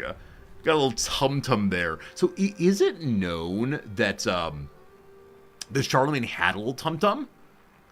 I haven't really seen, it's not like a giant beer belly, but it is emphasized in a way that I'm surprised by. I also love that he's leading the Meiji Japanese civilization. We don't think too hard about it. Because the other characters are not drawn with tum-tums. Like, find Friedrich here, nice and trim. Or maybe wearing form-fitting clothing that disguise his gut. This is the YouTube video I'll make. I will go through every single character in the game and describe the status of their stomach. I'm sure that someone's into it. I'll have a tier list of which character has the greatest gut in the entire game. And obviously the Burger King, who's been enjoying his, what do they have, like 5 for 5 or something? A little too much, buddy. Pat, pat, pat. Stream's getting weird again. Time for a narrative choice, my friends. Alright, I appear to have once again not done a good job at saving at the right time. But the question is, some ironworker did a good job making something. What do we do with it? Less than half a turn of culture, or more money, more good. Did that. You dislike is that you switch leaders for each civ. That's the innovation, right? That's the innovation in this one. It is weird historically, but delightful for me in terms of like pure strategy game. It's a fun little reset, and also lets you use your special units at a time where they're relevant and useful. Like, I love that. Like, it's weird. It's anachronistic and ahistorical, but every Civ game is, right? You decide to play as Cleopatra, and somehow you get to the year 1900 and she's flying airplanes, right? Every Civ game is ahistorical, anachronistic in our own moments. I think this one's fun. Like, definitely it's a different thing, but it's largely it's largely the same game. That's how it goes. Yeah, good call. A lot of the negative reviews are, it is different. Like I've said before, I think that the vast majority of reviews in any new iteration of a series come down to this game is different, and so it's not what I wanted. I know that I had that reaction to Dark Souls 2. I do wonder if I'd have played the game that is Dark Souls 2 under the name of like Cthulhu Carriage. Would have I enjoyed it? Like, would have had a good time with it? Or instead, was it that I had like biased myself going into it by saying, oh, it's gotta be like Dark Souls 1? Or in the same way, Shen, good point, Frostpunk 2. If I'd played Frostpunk 2 under the name Winter Warrior Colony Survival, terrible name, would I have enjoyed it? Or was it the case that I said, man, Frostpunk 2 is, Frostpunk 2 is not a good game, but it's just not Frostpunk. That kind of thing. Description of Charlemagne from the Wikipedia. His neck was thick and somewhat short. His belly rather prominent. There we go. This is the video. Talking through the Wikipedia descriptions of the characters, or maybe actual art. Oh, this is good. Once again, a YouTube video I will never ever make. But could you imagine, like, talking through the realism of the cartoonish characters in the game, and complimenting and critiquing the work of the artists, whose work I can never do, but man, it's easy being a critic. Alright, we've now blathered on for almost 2 hours. It's time to actually play our video game. What on earth am I doing? I'm no longer at war, correct? I'm free of war. Yes. As of right now, our friend Friedrich is still involved. I suspect he'll drop out soon, though he is pretty darn strong. As I said in the intro, unfortunately, we're way ahead of everyone in respect to basically everything, and so the game is kind of already won. I just need to play through it to learn the endgame mechanics. Over here in Alabama, what you been doing? What you been doing? I think now we just go specialists on everything except for special resources. Like, if I could get 1, 2, 3, that'd be pretty cool. But for some reason I can't. I don't know why that is, or did I already take it? I already took it, right? So special resources would be cool, but past that, bring me more specialists, bring me more knowledge, etc., etc. Hello, Pompeii. I'm considering making airplanes everywhere. So one thing that happened in this playthrough, and I only diagnosed this morning, we were so far ahead on tech in this era that I immediately started making tech buildings without doing the underlying production buildings in quite a few places. And so there are buildings I should have built that I've kind of just ignored, and that is not very cash money of me. Also, we learned that a rail connection, to be useful, must connect to the capital. How do we feel about this team? Because it suggests that, if I understand correctly, it suggests that my island nations and my nations in the New World can never be factory towns? Do I understand that correctly? I think I do. I think I do understand that correctly. I think that Alabama already has their railroad connection. Yeah. Rail station online. But then I can't build... Did we already build the factory? We did not. The ports count the railroad. I would like to indicate that's ridiculous. That the tooltip should be changed. Yes, the tooltip should be changed to say, must be connected by the capital, or to the capital by a railroad and a port, or a port. But clearly it's poorly stated. I will once again be writing to our good friends at Paradox. This is not Paradox. At our good friends at Firaxis and saying, allow me to please rewrite all the tools in your video game. I'll do it for free, etc., etc. I just want tooltips to say what you mean to say. Isn't that an old song? Isn't that an old song? I don't know what's by, but like, say what you mean to say. Very much like that. Alright, so right now we're working on ancient artifacts to also go for the culture ending. As of right now, Europe is fully cleared of all of the artifacts. We need to go to Nunna, Lemuria, and Laurentia to one of the universities to find where their continental items are. Once again, I need to turn on colorblind mode, because this is clearly a place where I can tell there's a difference, but only kinda sorta. So, we're going to... That's Europe still. That's Europe. That's Europe. Oh, never mind. The color differences even on this map appear to be who rules the land. So down here is Lemuria, the big purple there. Nearest university to us is, I guess, over here. Get running, brother. Appreciate it. All right, Jean-Paul Marat. Isn't this the buddy who's that very famous painting that might be called The Death of Marat?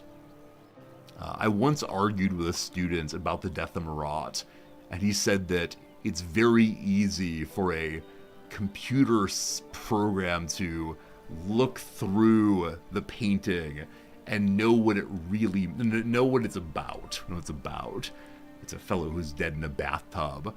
And I said, no, that's not true, because you don't know who the person is, you don't know how they've died, etc. And he eventually came around, but for a while there, he's totally convinced that beep boop computers can do all we can do. All right, he adds one culture on quarters.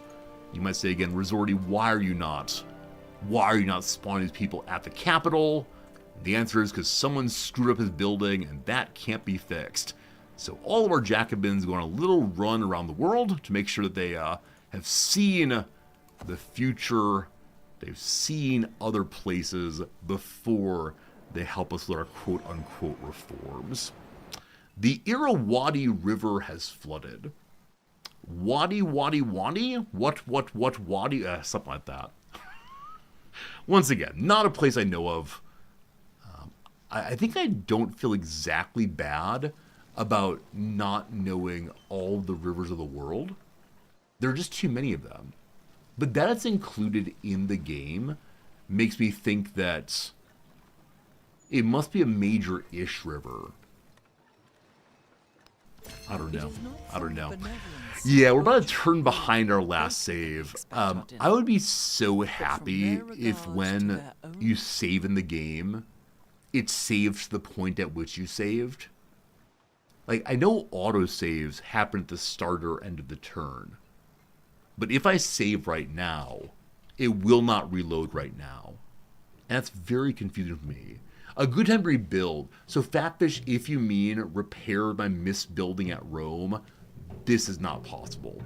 If you build in the wrong place, that's just how it goes, unfortunately. Irrawaddy is a river in Burma that goes by Mandalay and Rangoon. Shen, did you look that up or did you know that? If you know that already, you're a genius. I tip my cap. I did not know that, but now I do. Thank you for teaching me things today. My true enemy Himiko is stealing my government secrets. How dare you? How dare you? Alright. We are now in the end game. You looked up the internet's for smiley face? I guess so. I think we don't need the internet. We just need to argue awkwardly about who's right. And then get out the good old Guinness Book of World Records so we convince one another the truth. Good thing the internet's always right, all the way. Friedrich has managed to leave his war, thank goodness. Down here, I'm just going to go for more special... Oh, wait. I'm going to ask this team, and please just backseat me, I don't care on this one. Is there a crisis of this era also? Or, in the modern world, are there no crises? Do people just believe they're ineffective and so they go along with whatever the leader demands? Because if there's a crisis, I should be building happiness. There is no endgame crisis. Alright, maybe they'll be added in a future DLC. Very good, very good. The modern world's perfect, I like to see. Alright, this is a big old pile of production. We like production. Lyon, more production. Everyone, get those hammers out. Alright, this is a place I can't fix, unfortunately. Ending price is just picking ideology. Oh, it makes sense. Right, so in picking your ideology, potentially you're going up against the other major powers. So you choose your democracy, and here comes the Soviet Union of Mexico. Got it. Alright, lovely city. Any possible wonders here? They can have the Statue of Liberty on it. Building in inland lakes as coastal is so funny to me. Earlier we were nearly defeated by a fleet in an inland lake because my cannon couldn't damage them enough. But yes, building fleets in inland lakes, all about it. All about it, absolutely. Let's get more airports. Everyone wants an airport. Everyone wants more. Yatapura, go that way. Lyon, tiny new little city here. We could buy things for a ton of money right now. Ton of money. I don't know. What should you have in your life? Or just like hoard money even longer? Here, let's have some really basic production. That seems nice. Okay. Over here, the Dreadnought just posts up for right now. We rule the waves. Back over here, just post up. Fine. I don't know why I say post up. Is this a phrase that's used regularly in military contexts, or is the kind of thing that civilians assume military people say? I want to be a cool guy. Like, I know the distinction between a gun, a rifle, and a revolver. I don't know the difference. I know the difference between a mamelon and a javelin, of course. The wax revolution. Building on an ironworker's innovative wire mannequin, a renowned fashion designer makes his own attempt at creating a human figure of wax. And then he makes a deal with the devil to bring it to life. His artistic eye deftly captures the form of his apprentice, and soon seamstresses and tailors from all over the city flock to purchase his mannequins. I had no idea that the first mannequins were made of wax. I know about the old Steve Taylor song, Meltdown at Madame Tussauds. I have no idea if that song would still be good, but man, it was a real banger back in 1987. Steve Taylor, an artist who's very funny, but I was allowed to listen to him at an early age because explicitly a Christian artist as well. Alright, Charlemagne wants research. We like research. Though it is the case that we're ahead on research, so you know.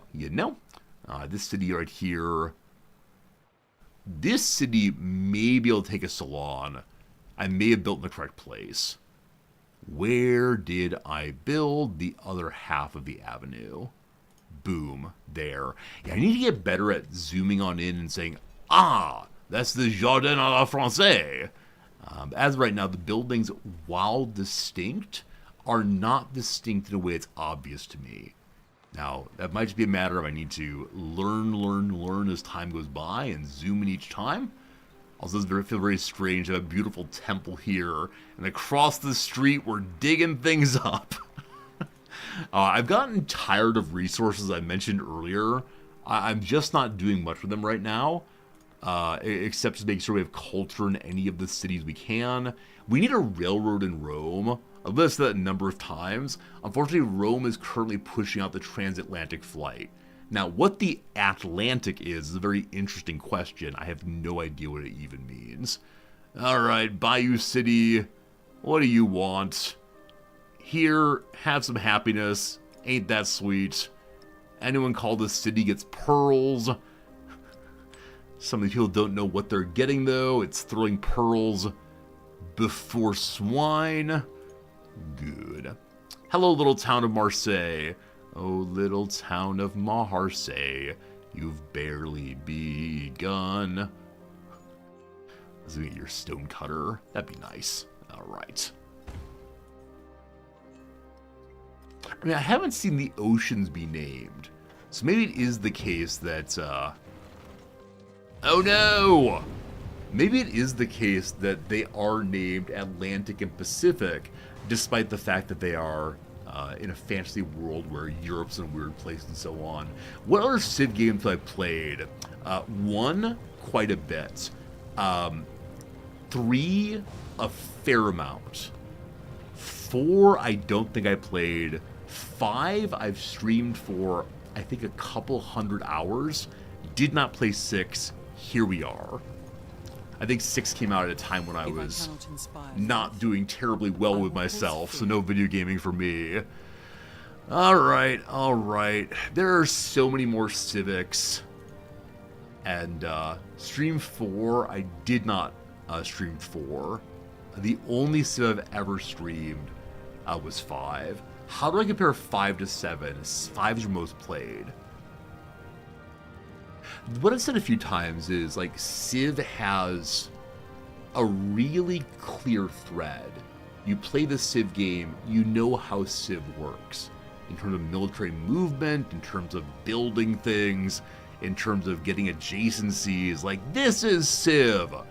But yeah, this is like playing 3 mini games of Civ, in which success in an earlier era, or failure in an early era, modifies your starting conditions to a new one. So if you go into the game saying, I just want Civ 5, you're not going to like it. But I've not played enough of Civ 7 to have like a definitive statement on these things. I think you should just treat it as a game of its own, and take it on its own terms, and enjoy it for what it is, and ba-deep, that's all, folks. That's what I got right now, unfortunately. I wish I could say more. What do I remember about Civ 1? I remember sneaking into my friend's computer room at 2 or 3 in the morning to just play a few more turns. I remember barbarians and being so young I didn't know what to do with them, and losing to them over and over and over again. Himiko has chosen communism. So this is the first person who has chosen an ideology at all. She's hated us for the entire game, and really, no surprise that she is a little against us. So that is the situation. Will she declare war again, or may we have peace in our time? I just don't know. Yeah, absolutely, Penny Frog. I'm enjoying the game. I'd recommend it. You're going to buy it now and try it out. If you don't enjoy it, you got 2 hours to return it. It's not my fault. I'm not to blame. Ashiko has stolen my things also. Folks, is there any way to stop people stealing your things? Like, is there a technology I've not found that lowers the chance of your things being stolen? Or is it just a mechanic? Because as of right now, you know, when you say, I'm going to go steal from Brother Man, it's a set amount of success chance 100, reveal chance 50 for everybody. You can use counter spy. Espionage actives are hampered. Interesting. I mean, I don't care that much at this point in history. I can imagine a game where they're playing more strongly, slowing down people's science and theft that way, possibly. But we ignore the little people in this playthrough. Maybe a reconciliation between opposing ideologies. Let's see. They say yes. They say yes. Oh no, I meant to do a reform. Oh, I was over 600. I meant to do a reform to get a new social policy slot. Oh no. We gotta wait for 600 again. Brutal, brutal, brutal. I'd prefer not to choose Future Civic to slow down age progress, but I don't know. Not much left. The Brandenburg Gate is coming online. Pompeii is an open slot, whatever. Forget 600 again. It's just the game for me. You may have seen the other day I had to put up a no gold spending. So if I spent any gold, people could shame me. But it's so easy to forget what you're doing with your mana in this game. And that's fine. That's fine. I'll learn my lesson, don't you know. Here comes the stonecutter. There's a stonecutter. The end. Alright, so in 4 or 5 turns, we'll get ourselves 600 again. And that'd be great. Jour d'Antan arrives. I believe the amazing Danton is a stage name used by Hugh Jackman's character in Prestige. As I always say, if you want a film that will blow your mind on your first watch through, The Prestige is it. If you want a film that you will enjoy looking through and understanding your second watch, The Prestige is it. Back in grad school, I was dating a woman who had what I believe is an unhealthy relationship with Christian Bale. It was not just like, oh wow, I think he's really attractive, may I have a free pass or whatever. But instead, like, she had posters of him in her bedroom, though she was like 27, and she like loved watching his movies every week. And so to make her happy, I decided to host a happy birthday party for Christian Bale. And I purchased a sheet cake with Christian Bale's photo on it. I had to lie to the bakery and say, yes, I do have permission for you to print this copywritten photo onto the cake. I had to sign a legally binding form. But we had all our friends come over, dressed up as their favorite Christian Bale character, and we watched all the Christian Bale films in one evening, and my girlfriend was so unbelievably happy. It was one of the weirdest things I've ever done to make someone happy, but it was a good time, and I wish I'd taken pictures of the Christian Bale cake. I could probably find them somewhere, but weird time. Danton arrives, giving us an immediate celebration. I had fun. And one turn till it ends. Let's do it. Hooray! Another celebration. I sure do hope that means the celebration will start as soon as this one ends, or I may have possibly wasted that character's charge. I thought that it would say, let's reset the celebration timer, instead of saying, you wasted it. Well, we are learning together. Great. If it actually wastes it, the game really should say, this cannot be activated right now because you already have a celebration going. But we'll see as the turn rolls over again. Okay, it did go right away. It's now 15 turns to the next one. Fantastic. Alright, time for a useful non-tradition policy. What do I want? I mean, avant-garde with that bonus culture would help us if we want to keep doing culture, but we're nearly done with our culture research, so that's not super useful right now. Science from the great work seems better. The word displayed here seems very awkward. I thought usually it was plus science from... Wait. Wonders and great works not the same thing. So relics, I assume, are great works. Even though it's like some random old knife. Is that correct? Let's find out. Currently, all of our displayed relics are giving us plus 4 culture, I believe. Does it give science also? Let us see. I probably should have chosen the path of idealism or whatever. They only say culture still, but this does say great works. So maybe going to the next turn, they'll show up. We'll see. Hello, Pompeii. We give you more workers. Hello, Ashoka. Steal my things again. I don't want to go to war, but must we? I want to do science. I want to do gold. I got a lot of gold. I feel like we should start pushing out soldiers, but I think I'm going to do gold for that.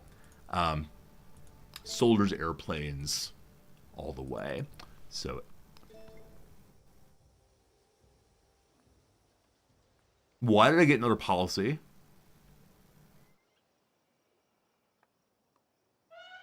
I thought one gets a policy at the beginning of a celebration. And we just had one here that I put on. And now there's another one? Did the reform end, possibly? Man, this is silly. It is. I should have been doing reforming all throughout history. I got focused on alliances instead. But it is so silly. So silly how many policies you can get on your boy, Lafayette. That's right, your boy. I mean, reduction of gold and happiness we don't really need right now. I guess it's time to do one of these democracy things. More happiness from the specialists as I believe, a complete negation of the happiness penalty. But less golden towns. All these trade-offs. I don't want trade-offs, I want pure bonus. I need production cities for sure. Free speech good? Free speech good? Yeah, I think it makes sense. I think it makes a good deal of sense. Any negation on the specialist seems really nice. My specialists say nice words. Where do you want to live? Any special bonuses? I mean, hey, it's more happiness. May as well. Gentlemen, unfortunately, had to cancel your vacation. Frowny face. Because you got a new job. I mean, unfortunate, but congratulations on the new job. I'm guessing that relieves a lot of stress, but not such a vacation in the same way. But hey, Forrester, congratulations! Chat! Say congrats to a person who's now employed! Can you believe it? That's really cool, my friend, and I hope it helps you feel good about yourself and helps you feel good about your place in the world.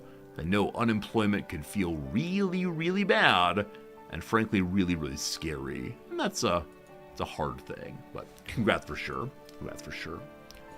I like hearing good news from chatters. I like knowing that you all are achieving your goals and having a good time. I'm also okay to hear things that are not so good as well, but not so good as well. Just want to be here for the little community we got. It's nice caring about each other, I guess. 8 production, ooh-wee. Well, I think the phrase ooh-wee came from Rick and Morty. A show I'm not sure I actually enjoyed, but was able to use it to connect with my students. And that made me very happy at the time. But now my students don't know what Rick and Morty is, and so I try to make old jokes from it, they just kind of stare at me. I need to find a way to update my, my sense of humor a little bit. It's hard going, slow going. Any big production? No. I give you more specialists. Oh, okay, over this way. Yoshidapura. Another city with 2 holes remaining. I'm just gonna mark them out so they stop showing up. Lingapura, same late game fun. Okay. Yeah, I do wonder the degree to which I understand what I'm doing right now, such that at a harder difficulty, I'll be able to do it in a way that's actually successful, as opposed to just randomly pushing buttons. And part of it probably is, if we make it to the modern age in a harder difficulty, I'll be more forced into doing one thing. I'll say, I would like to just work on military, or just work on culture or whatever, and not be so all over the place. I'll say, okay, yeah, I really need happiness because, man, we're awful fascists and nobody likes that. But who knows, who knows, who knows. You don't have a large enough IQ to understand Civ 7. I bet you do. I bet you do. It's just a matter of exposure, a matter of enjoying yourself as you screw up and learn, screw up and learn. What's that old Zizek Jameson line? Actually, it's not true. Samuel Beckett line. It's not try again. It's try and fail, try again, fail better. That has been the motto for the later part of my life. Just the readiness to fail at any point and learn from the failure and get it figured out and move forward. I give you the growth mindset. Something like that. Hey, Trexie! Hey, Trexie! Thanks for a resubscription. I appreciate that. Hope you're having a good day down there. Also, I love how many people from Australia have AUS in their names. I'm always delighted when people say, like, here's where I'm from in their name. Then I note the reaction of the guy I raided yesterday. I don't remember. I'm sorry. I don't remember who I raided yesterday, actually. And so, not to be rude or dismissive or anything, but there have been a number of raids recently of people who, of people who I don't know. And unfortunately, I often raid just before I run away to go teach. And so I'll say, like, hey, while I'm clicking the X button. He was AFK when I raided and had to leave quickly. No, I didn't see it at all then. Not even a little bit. What do I teach and how do I get into it? Finite? Is that your name? Oh, it's funny. That's Finite. I got that. What do you think I teach? You must give an answer. You must develop your guess. And then and only then will I tell you the truth of the matter. Ooh, truth. Hello, hogs. Hello, furs.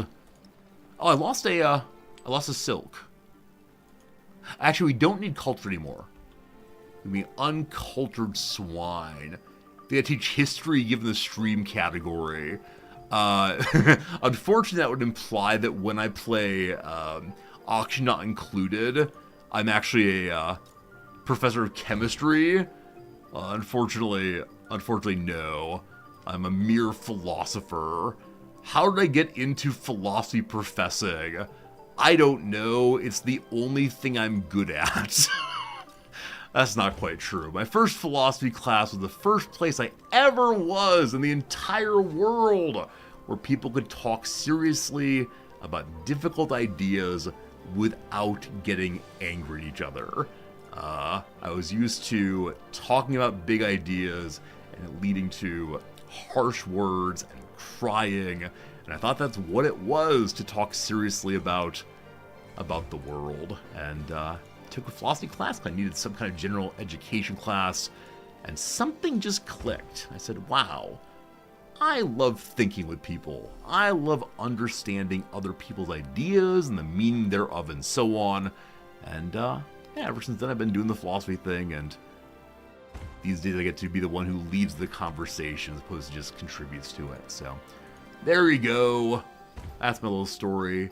Your roommate's a PhD student in philosophy, addicted to Civ 2. Yeah, I don't know the relationship between people playing these video games and anything else about life, but I'm always glad when people do this. They have a prior major, Wizards. I went to a community college majoring in something like business because I wanted to get a higher manager position at the local Target Greatland where I was working. Etta Palms Dinners arrives. She gives us plus 10 happiness on our palace. Cool. There she goes. She yells out, I am here. Good job to you. I'm glad you're here today.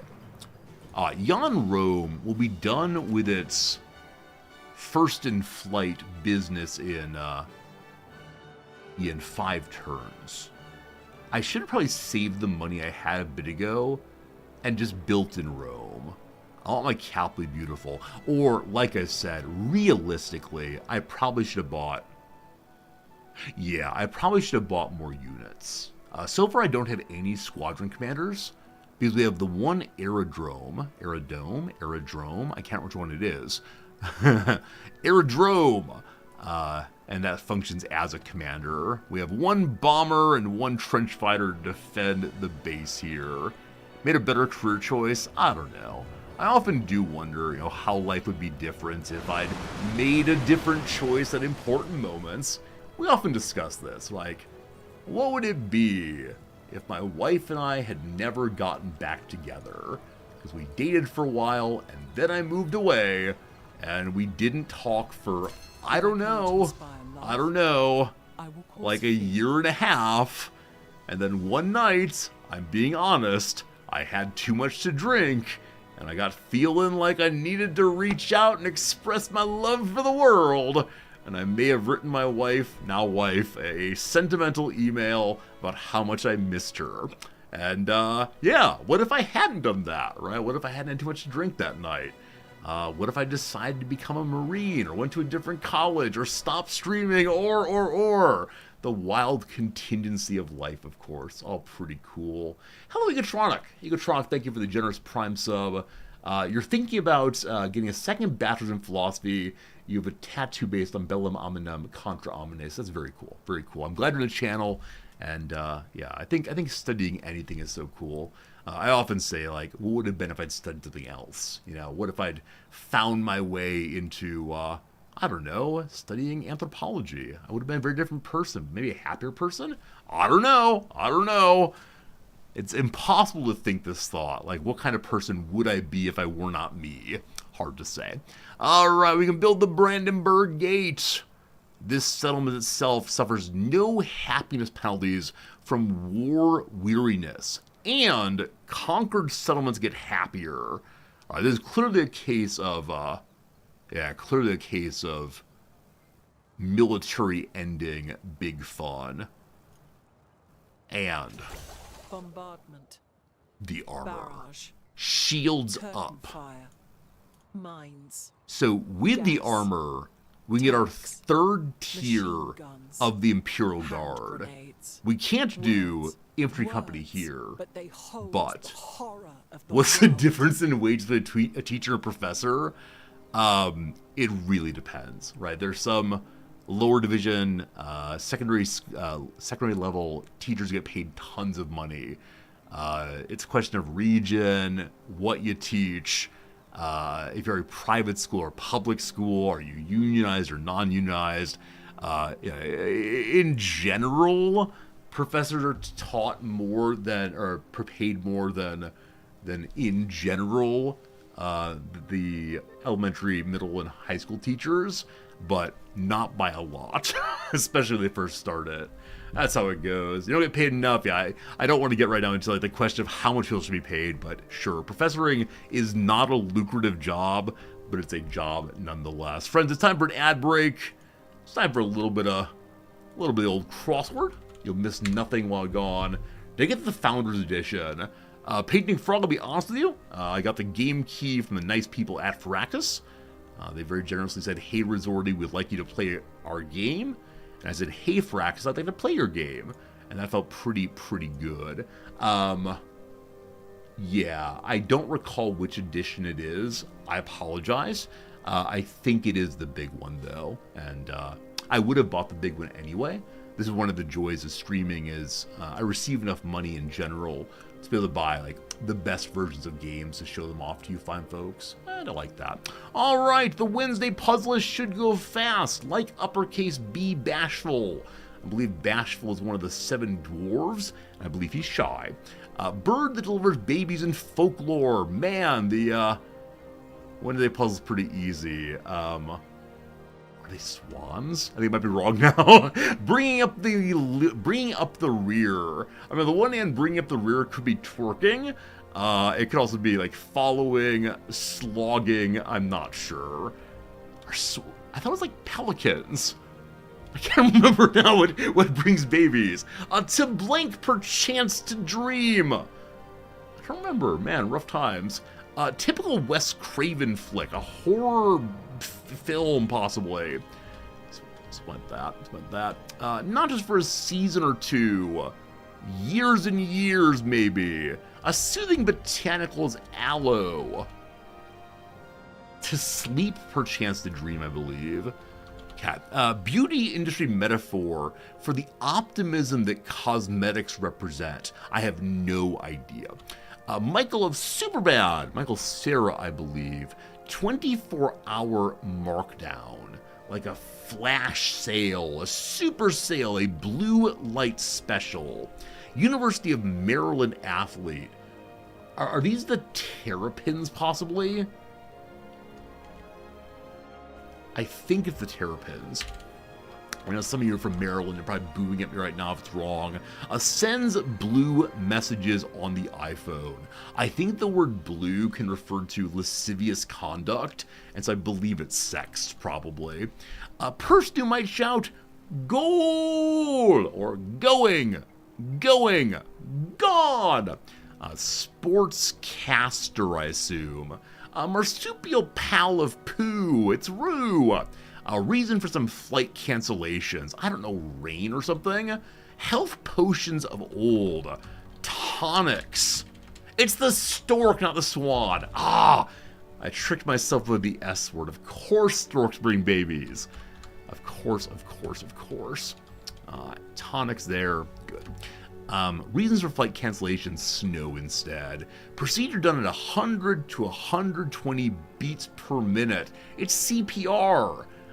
What's the song that's being used these days to teach CPR? As I understand, it's changed recently. Because when I learned CPR, it was, of course, staying alive, bump, bump, bump, bump, bump, bump, bump. I think it changed over recently, or at least here in Japan, some other song is used. A check from the IRS is a refund. The ad break is done. I'm gonna do 2 more though. Beats co-founder Dr. Dre. It gets a new ring annually, the tree. And that's enough for right now. Right now. Gotta stop. Not Like Us works also. Not Like Us. That's the new, like, diss track by someone. Part of the big rap battle about I don't know. I don't understand rap things. I get very confused. Alright, friends. Big tanks, big good. What remains in technology? Well, destroy all ports and rail stations in a target city. Goodness, goodness, goodness. Or more intercept range of the fighters. I have 1 fighter.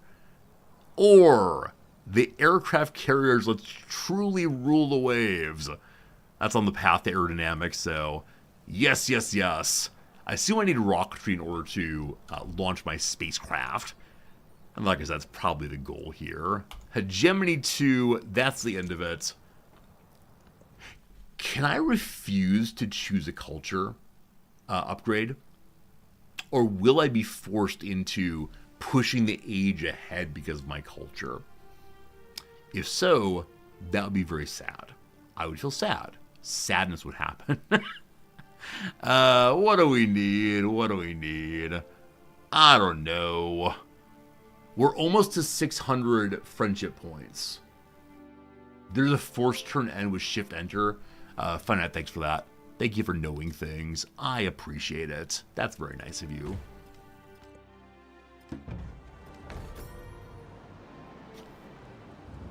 The River Avon. Speaking of Shakespeare, to sleep perchance to dream. Shakespeare is actually one of the great gaps in my knowledge. Like, I know the general themes of most of the Shakespearean dramas and comedies, but I do not know particular lines well. I'd like to do more of those if possible. A commander leveled up. Ah, the airdrome commander did. Why? Maybe I selected some technology that helped with that.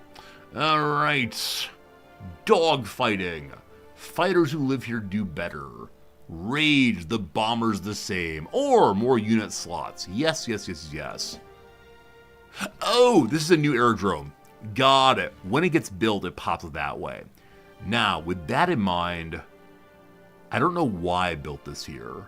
Like, to the north, all allies. To the south, all allies. To the west, enemies. That was a silly choice. I mean, probably makes sense to have bombers and fighters everywhere, but it seems unlikely to cause problems. Alright. Bring me the fighters. Bring me the fighters, thank you. Alabama, you have your port now, correct? Has its port, has its railroad, has its ironworks. Nice. Nice. Cahokia, the land of wonders. The Palacio de Bellas Artes. More happiness on great works here. There's so many great works. Goodbye, farm. Your family farm has been seized by the state. That's good. That's good. All right. Kokia can expand also. Man, I think it's time for... That's another beautiful mountain. We'll take all the mountains. Thank you very, very much. All right. No factories come online. I cannot wait to see which of these can be used. Wait. Does Pompeii have a factory? No, it does not. I hope I can see who has a factory once we have a factory. Oh boy. Alright, it's time for digging. Ancient dig. What do you find? Oh, someone built the Brandenburg Gate. Very good. I need to make the Statue of Liberty soon enough to get settlers or migrants, which I just don't see as terribly useful right now. I know they're incredibly powerful, but in our game they're somewhat less so. I think. More diggy. Oh, I sent 2 explorers to the exact same place. Resort to you fool. Oh, sorry, this is a university. We're currently researching available artifacts. There's one down here. Lovely. What will we get this time? Some lovely pot shards. Or something allegedly written by, I don't know, Aristotle's younger brother. Category 4 hurricane. The first hurricane we've seen on land. Did it spawn...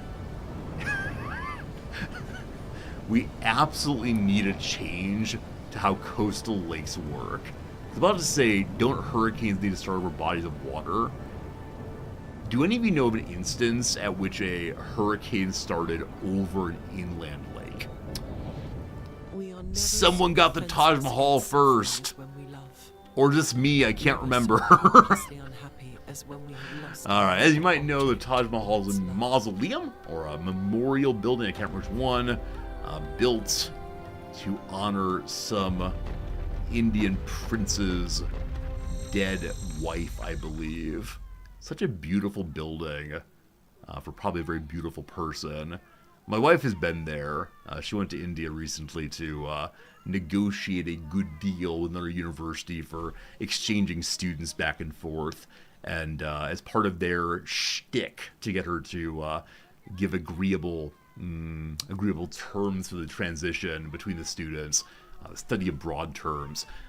They took her to the Taj Mahal, gave her a big old tour, and actually made a book. They made a picture book of her time at this university. And like half the pictures were these like candid photos of her negotiating with the president of that university, pictures of her at dinner, and then pictures of her at the Taj Mahal. And they made her pose. And I think that's funny because my wife hates taking pictures of her, hates pictures taken of her. Good stuff. Maybe I'll show it off on stream at some point. Hegemony completed. Zizek says we don't understand what our problems are. We need a new language to describe the situation. Good old Zizek helping us go towards, I don't know, freedom, irony, I'm not sure. Its beloved Cahokia failed in making whatever building that was, Taj Mahal. You will not fail in making... Where do I want it? In making the Statue of Liberty. I don't want to destroy a fishing boat. Yes. Our little Ellis Island there. It is perfect. Okay, I don't want to do this. So I can click forward and then repeatedly shift-enter, I've been told. Hey, Gelly! Oh my goodness, Gellyzar. Thank you for being here. Gelly mentions we are over 600 influence. I guarantee I would not have noticed that. Gelly, thank you. In just a moment, we'll deal with that. You, my friend, are an absolute genius. Absolutely wonderful. I thank you. Who wants a reform? We also earned a point. Charlemagne, you're my buddy. You want to reform? It's only 420, blaze it. Why did I think it was 600? Could have done that a few turns ago. He accepts. Lovely. Okay, 10 turns and a new policy. That said, I think we get a policy instantaneously. Save for the next chat audit.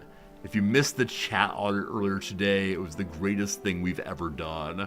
We took someone's chat messages from the present day all the way back to 2017 and fed them into Gemini and said, is this a good chatter? What kind of chatter are they? It was wonderful. It's wonderful. Oh yeah, maybe making Himiko our friend needs help also. We're already reconciling. Hopefully that works to make her a little happy with us. We'll see. Oh yeah, point to spend. Hello. Our wild card points. Because I want to do science. Bonus science in settlements for each resource. We need the trains to help with those, for sure. Cool. No. I wonder if there are any upgrades I can do. One thing I wish were different is that the game would pop up possible upgrades if you have the money for them. And isn't there an army here? There is. Hello, army. I clicked twice. Hello, army. There we go. Tanks become super tanks. I guarantee at some point there will be a listing of all of your units much more easily. But for right now, I think you need to drive around the world and say, hello, friend, now you upgrade. Where's my army of Rome? I think the army of Rome is largely just the airplanes right now. The army of Alabama will level up. They have quite a bit of money, actually. And when you click in and upgrade it, it goes away immediately. If it's stuck around, I sure would appreciate it. One of you is only level 2. It's you. That group is now fully leveled up. Where else do I have armies? I have an army in Pompeii. You recall the army of Pompeii sat at last war because I couldn't find it. Hello, Salvinut. As I see you, it's more interesting. Oh, do you mean Civ 7? Yeah, I think one of the great joys of Twitch is that you can see people playing the games you're considering buying. You can see people who are having a fun time. You can experience joy at a distance. And yeah, I hope Twitch stays around forever because I think it's a great place to get whatever you want about video games. I think for me especially, not just reading people's reviews of games, but also looking at it and saying, oh wow, this person has said that this game is fun. Well, what's it look like to have fun, etc., etc., etc. I couldn't find an army. It's true. I knew I had one, but where they were, the world may never know. We are now out of money for the moment. There's one soldier at Rome. The prior army of Rome is now here. It's only 2 tanks. We gotta refill that definitely. That's my Grand Field Marshal at level 6. I kind of want a war so we can go forward again. Shift Enter. There you go. See armies moving. You've earned a scientific legacy point. A distance that once took months to traverse by sea now takes hours by flight. Sure, there are even greater miracles we might perform. Now the question is not how far, but how fast. The transoceanic flight product is complete. It does not say transatlantic, it says transoceanic. I apologize for misremembering and besmirching the game. Alright, next objective, aerodynamics. And then get Chuck Yeager up there to break the sound barrier. Is Yeager the first sound barrier breaker? Or is he just someone who did a lot of going fast in the old airplanes? Can't remember. Chuck Yeager. I think there were like Chuck Yeager flight sims back in the day. And I don't think I knew how to say his name. I don't remember how I said it, but definitely not Yeager. It was like Yeager.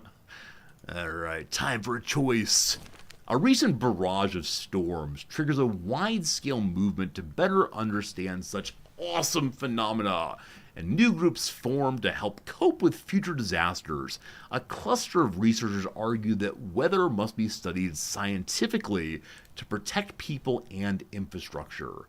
A small community of naturalists prefer to focus on humanitarian efforts in the wake of devastation, arguing that weather is inevitable and should be spiritually revered.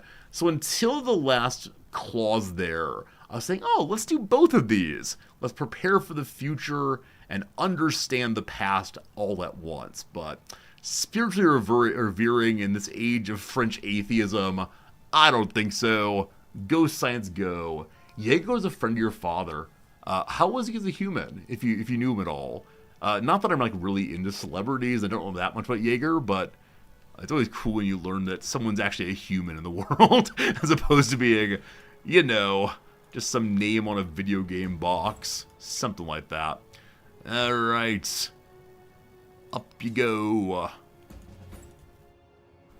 I do wonder if we play at a harder difficulty, if we'll need to be a little more thoughtful about army composition. Because I think there's some like rock, paper, scissors going on that I haven't really thought about. In part because as the Normans, we had such ridiculously strong horses that we kind of just dominated everyone regardless of who it was. We saw earlier that Ashoka decided to become a fascist. So fascism for Ashoka, communism for Hawaii. Charlemagne is so far undecided, as is Friedrich. We're hoping they join democracy, as we've been friends all the way through, but we will see what happens. I think I only have one reconciliation going at a time. Is that true? Yeah. So I can't try to make nice with the fascists. That's right, welcome to the Neville Chamberlain arc in this playthrough. Oh boy, friendship with fascists. Can't we just let science bring us together? Wouldn't that be lovely? Alright, more military, more good. So, ignore happiness penalty from unrest in settlements, or more influence towards levying units from city-states. I can't imagine using either of these. So, we'll just kind of choose one randomly and have a smile. Hey, we spent 30 attribute points. Another in-game challenge achievement available. Strength is measured by the skill of use. Wisdom sharpens power's blade. So, maybe we should be using our strength to dominate all and sundry. Hello, Kusa. That's a fun name. Kusa. There's 5 production here. 6 here. I already took that one. Apologies. Take the 5 then. I already took the 5. I can't read. Colors are weird. Civics, no. More production. Alright, Rome once more. So Rome just finished the production of the transatlantic flight. Given how ahead we are of the other characters, it may not be the worst thing for me to dump all of our city's production into science until we get aerodynamics done. That said, we do need a railroad in the capital. If we don't have a railroad in the capital, no one can have a factory, I believe, and that would be pretty bad. Rome, do you have a port already also? You do not. Alright, we need the port as well. That's, I believe, is the case that some of the areas will become railroaded immediately. We'll see how it goes. Civic, no! It'd be great if there were a way to automatically not do more and more and more civics. Just say, nah, I'm good. Kind of guessing, though, that the game would like the player to begin producing. Like, if you're that far ahead on culture, shouldn't you be pushing for the end of the game? This hurricane's moving out of our territory, luckily. Let's get ourselves some fighters to help defend. Let's get ourselves some fighters to help defend. Cool. Civic skip. Is this a new? Huh. Do squadron commanders passively gain experience points?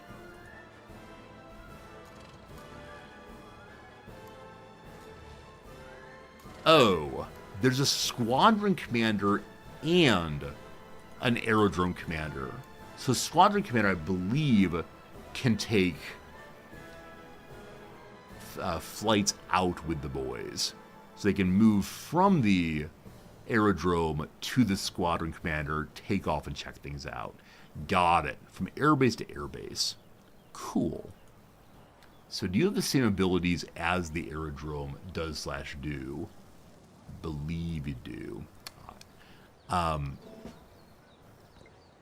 Does anyone know, does the aerodromes...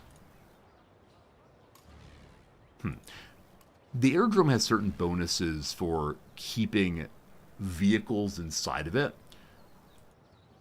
Do those apply also to the squadron commander who is posted there? Or are they separate buildings and he's just sitting on that tile? I don't know. Interesting stuff. But I'm not sure. Coos, is it time to specialize? I think it is. Or time to become a city. You know what? I think you'd be a nice city. How much money to make a city? $1,000 dues. One of these days. Hey, time for another relic. Diggy diggy hole. River flooded. Hurricane. Command units. I mean, just hang out, brother. You're fine. Alright, turn done. The units have to be packed into the aerodrome, not packed into the vehicle on it. Understood, thank you. Young men shall fight. All right, the nation readies for war once more. If we want to build big, we can have a whole bunch of modern-ish warfare. After being defeated, my commander comes back. I forgot. We had a commander die quite a long time ago. I forgot you can get them back. It's kind of delightful. It feels like getting your hero back in, I don't know, other games. Which ones? I can't remember. I should probably move one commander to the other, to the other continent. Cahokia, you have no commander, right? Cahokia needs a commander. Very good, very good. Time for technology once more. Aerodynamics. Breaking the sound barrier. This is a minor complaint, a slight desire. When one mouses over new technologies in games like Victoria, there's a little pop-up that tells you a story about what this thing is. What are aerodynamics after all? What role do they play in the society? And often it's just one or two sentences, but I really enjoy that. I like it as a bit of learning, but also as a bit of being more immersed in the world of the game. So I think that's how I feel here. Rabble, rabble, rabble, give me better tooltips. Like, we get the picture here, but if I was not told that's an airplane, I would think it's possibly a stingray or maybe a spooky ghost. Unclear. Yeah, in MOBAs you get your hero back over time. Absolutely, that's the kind of thing I had in mind, for sure. Okay, we've discovered all the digging locations of the world. You can dig immediately. That's pretty cool. No civic. More digging. So next turn we get 2 new items. That'll be very swell. I think I kind of like games where for a while you lose a powerful unit and it kind of puts you on the back foot for a moment, but then you can either rebuild it or get it back for free, and then you can shift forward again. I think what I'm saying here, I like games that have different phases, and so one is never fully on offense or never fully on defense, but instead shifting back and forth. That's fun for me for sure. Hello, little town of Garbageville. I made this town only get some resources very early game. I mean, it's a cool place. It's going to become, forgot which one again, some Italian city. But it's just hang out, having a good time there. Alright, more resources. No factories yet. Maybe soon. Alright, Mediolandum. I believe that you were just going to be...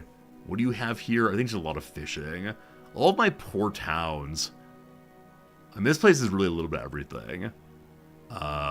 I'm going to do mines and such. That may not be the best call, but fine. More production, more good. And then Ashoka has changed our relationship. Oh, the fascist hates us. He has a negative 80 agenda. Oh, team. Do we really have to fight Ashoka again? I mean, last time he attacked us, we took his capital, and Charlemagne took 2 of his cities. He has Pataliputra here. He has a couple soldiers on our border, and by a couple I mean 1. He has 2 other cities over here somewhere. 1 here, and somewhere else is another one. It would be absolute foolishness for him to come in. Unless there's a communist-fascist alliance. Is there? There is! Alright, for fear of democracy, the Mexicans and the Siamese have come together. There are 3 of them, but in only 2 bodies. Are we really going to do this again? We've been attacked over and over again by Himiko and Ashoka. And I'd just like that to stop. We're finishing the reconciliation, but alright. We become strong so that we're well defended, etc. The other continents are weak spot, of course, so these little areas are best holdout here. It's really poorly defended in the south. I guess an airbase at Lahaina gives the best coverage. So, hello, Lahaina. What are you building right now? A lovely salon. That's not really necessary, but okay. Toot Sweet. I would like an aerodrome. It costs 2072. So next turn, let's do that. Let's hoard cash for a while. Alright. Just finish the cultural victory. I don't know what it takes to finish cultural victory. Yeah, we need more artifacts, unfortunately. And then special missions at the end. We're very close to having the artifacts we need. And I think we have museum slots for them. Indeed, we do. It's just a matter of digging up more artifacts. So I could send a 3rd and 4th explorer out, but you know, we got things to do. Jean-Paul Marat arrives. +1 culture on any quarters. Cool. That's not useful. Thank you for your garbage bonus.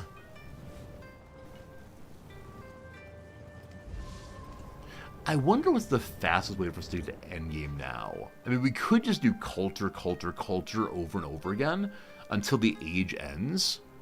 But what happens if the age ends with no one reaching the victory condition?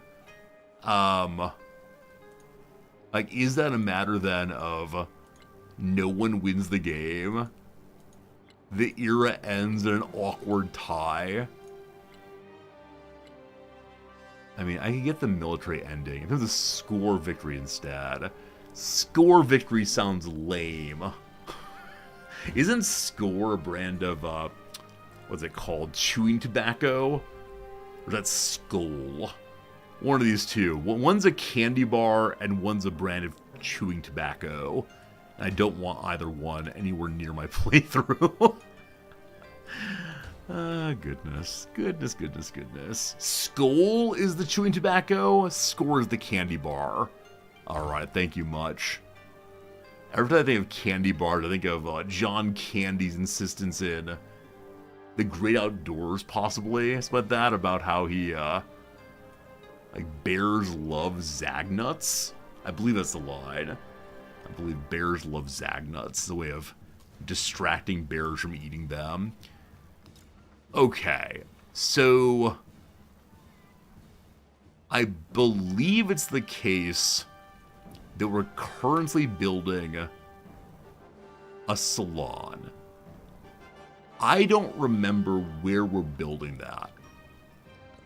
And I need to be very, very careful not to put the aerodrome in the same location I'm building that thing. I don't think the game will show me where it's going until it's actually built. I think I built it either here or here, but I'm not sure which one. So I'm going to throw it, my aerodrome, here for maximum coverage. Hey, Simcopter! How's it going, my friend? Always nice seeing you stop by. Hope things are good for you. And always enjoy catching your stream when I can. Hey, more silk. I wondered earlier where the silk went. And it went to being destroyed. And I missed that part. Whoops. We're gonna get our silk back. All good, all good. You're doing pretty good today. How's Japan? Japan's cold. We're in that awkward, will it be spring soon, will it not moment. And I don't like that. I would like it to just be spring, and that would be nice, and I would smile, and that'd be a good period for us all. But no, it's a day I don't teach today. There's a big day of grading, and unfortunately some of the student writing is grating. Hee hee ha ha. Something like that. That's rude of me, I shouldn't say that. Alright. Just more science, if you please. Cool. No civics allowed. The river in Berlin is flooded once more, unfortunately. Okay. A reconciliation is done in one turn. It possibly does not matter. We have enough money that we're able to... Oh, Drek. I meant to send you a message last night. I saw your message and said, oh, I need to respond to that. And then guess what I didn't do? Respond to your message. Sorry, I'll do it today. I know what I want to say. Do my students write in English or kanji? They write in English. My kanji knowledge is slight at best. So I appreciate the thought that maybe I might possibly understand Japanese writing enough to actually grade in it or teach in it, but no. I teach in English, they write in English. It's a good relationship for old Resorty. Hey, Rome has more slots. I don't know why, but I don't think there's any resource that gives a bonus to science, is there? There's definitely cotton ones. I need to like dig up, I don't know, magic crystals. What kind of things do just scientists use in this era? 1840. Are we still alchemists? Man, I just need to like have some gold to figure it out. The culture here is just silly right now. I don't know. Late game resources are to be ignored, I've decided. I give you another turn. Narrative choice. What'd we do?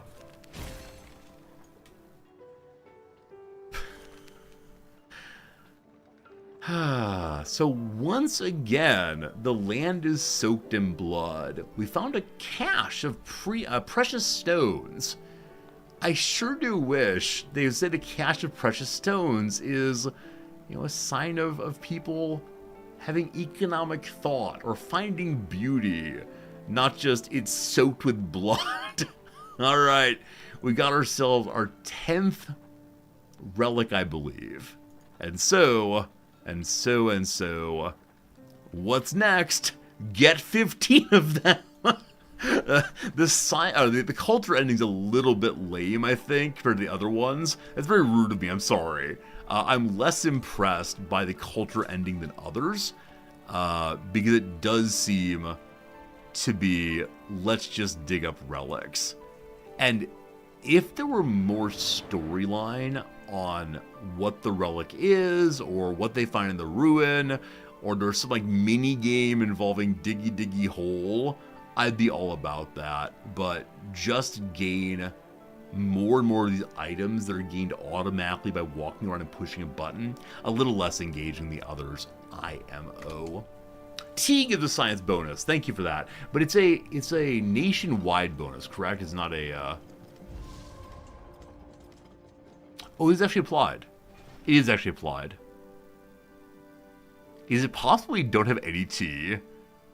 We gave it all to the British, possibly? I know we almost had some tea earlier, but, yeah, someone built over it. Alright, I should probably do more merchant fun. I should do more merchant fun. Who has tea? Who's got the tea? That's tobacco. I thought there's tea on this coast. There's tea right here. But, oh, it's a factory resource now.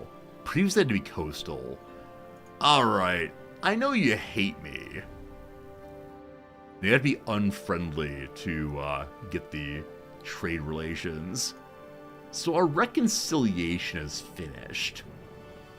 It doesn't seem to matter.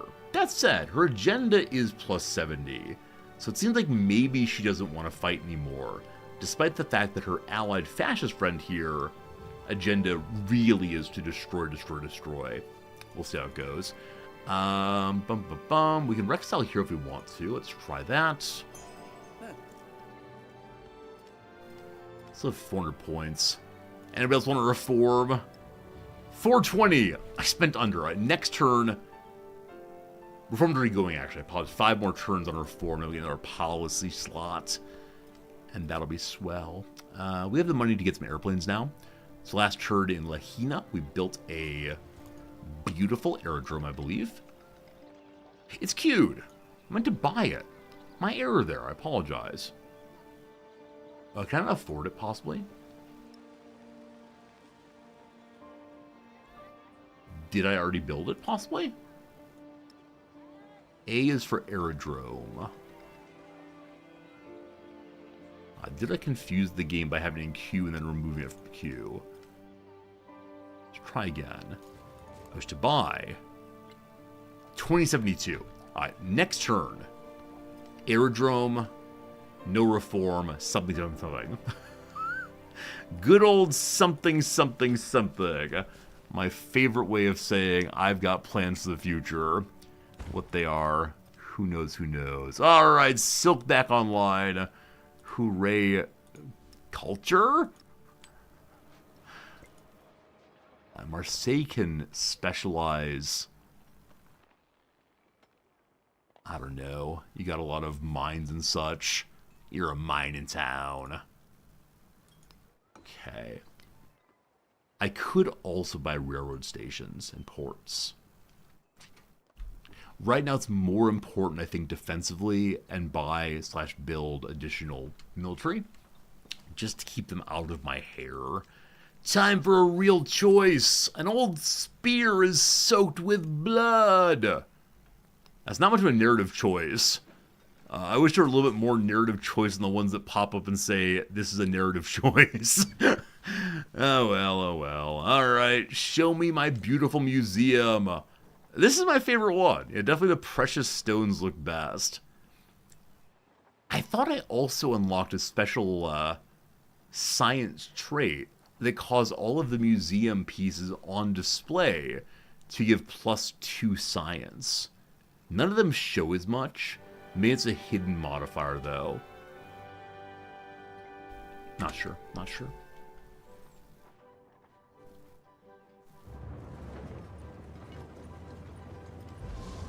We're now pulling 1,000 money a turn. I have no idea what just changed to have 1,000 money a turn. Like, genuinely. We went from 600 to 1,000. It's like a 400 money increase.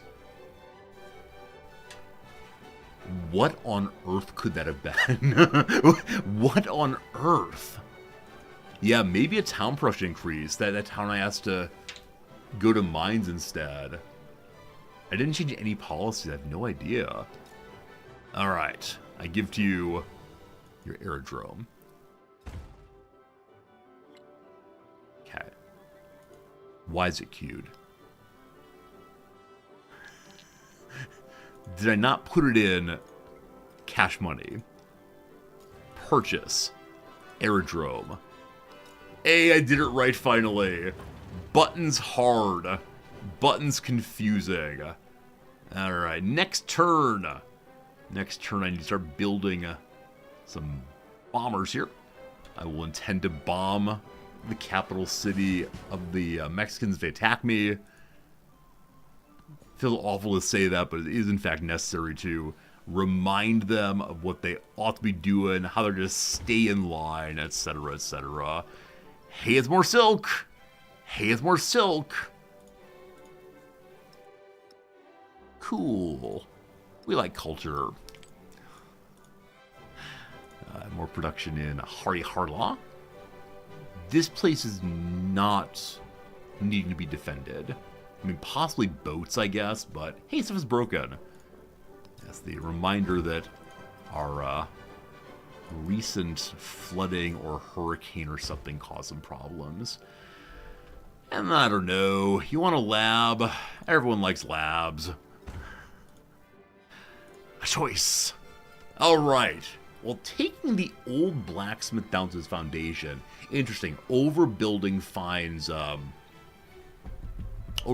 ruins and relics. While taking the old blacksmith down to his foundation, workers stumble upon indications of an even older library. The foreman calls for construction of the temple to halt, while the value of the finding is appraised. There's no way I'm building a temple. There's a slight error here.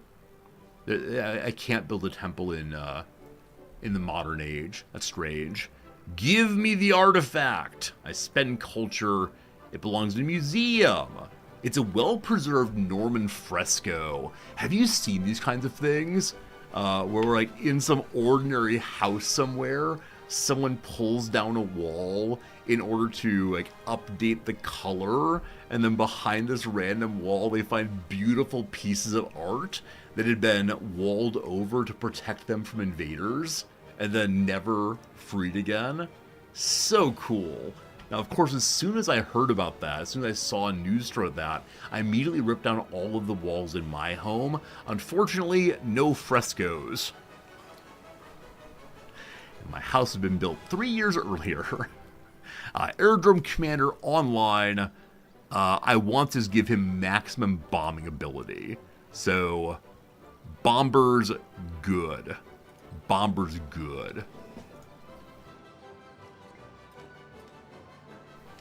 We don't have enough money to build bombers. Next turn we will.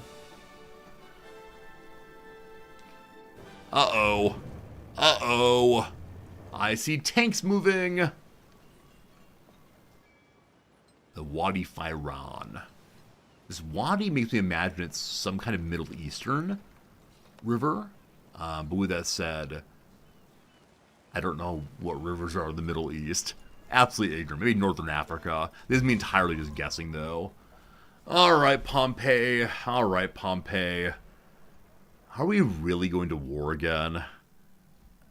Please no. I just don't want to. I guess I could take 2 more settlements and, you know, Hawaii's not the worst thing, or Mexico City's not the worst thing to have, just for celebrating our great victories. I don't know. 1 turn to build a scout. That's what I need. Scouts as spotters. We'll give science, lab science. Cool. Okay. We have the money now to return to right here. And then build up. I think only 1 for right now. The bomber. The bomber. Excellent. The blue bomber. Looks good. Lahaina here can also do its own production right now. Defense does not seem like the worst thing. We have strong defense around the border here, but in-ray armies. We don't have a commander here. I believe I asked a commander to go to Alabama, and indeed I did. Did I ask a second commander to head there? Oh, man. I had a recently respawned commander at Rome, and I ordered them to move somewhere. Are you the one moving? You are. You're heading to Cahokia. I'd actually like to get Lahaina instead, in case things get desperate. Sensible to go ahead and put more defense here. So I think I'd like to build the AT gun. What's AT stand for? Anti-tank, I believe. And then maybe build some tanks as well. Speaking of which, upgrade the land ships. Anything else nearby? I wonder if AT-AT in the Star Wars universe means anti-tank, anti-tank. Something like that, probably. Alright. Why are you gonna do this, Hawaii? Like, must we, in fact, bomb the dickens out of you people? They're rolling... Uh-oh! Mount Scenery goes boom! The lightning strike. I think that's a real thing, right? You get storms in the area because of the sudden plume of whatever this nonsense is into the clouds. I think I've seen lightning storms over volcanoes. Looks pretty chill, pretty cool. Not chill at all. Alright. Here, fishy fishies. Here, production. Maybe another production city would be good. I don't know. Time for digging again. Good job. Time for digging again. Good job. The smog from volcanoes creates static. Hey, that's really cool. I mean, it sounds horrible and destructive, but static is the source of lightning. That's so crazy to me. Like, the little way in which I, like, go across the carpet and touch the doorknob, ow.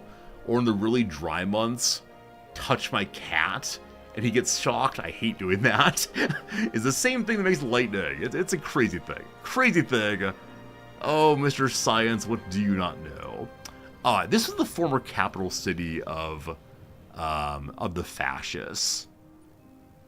I think I talked about making something into a city. I dislike this is sitting between two volcanoes. Like, that is definitely not the happiest moment I've ever had by any means. But right now, no city, only, hello.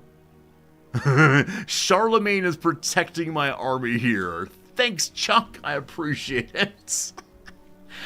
Alright.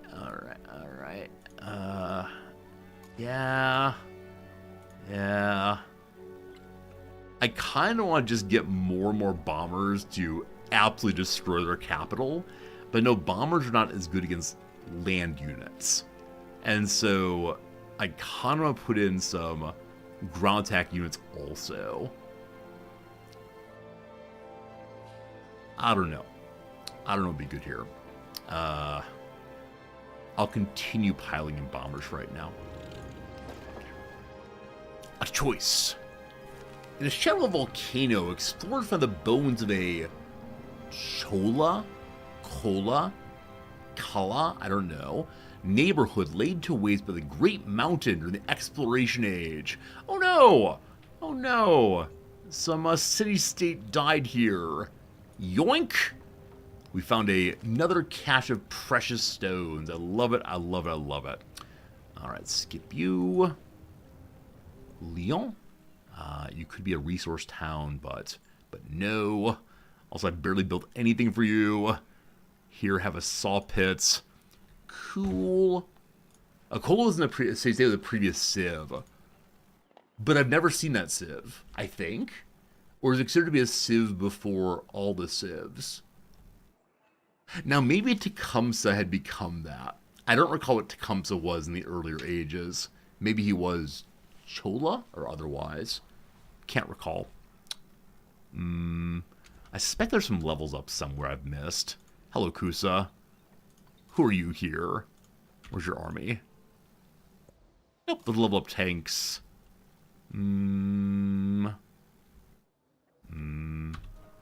Cahokia. I said I might need more navies. The dreadnoughts do not level up, unfortunately. Or at least not yet. Okay, y'all here have leveled up. Need more troops. Y'all here level 3. I gotta keep my eyes out for the pips rather than clicking through each one. Except here. That's the commander moving. Hey, we found a level up. 170. Next turn we can get those to next turn.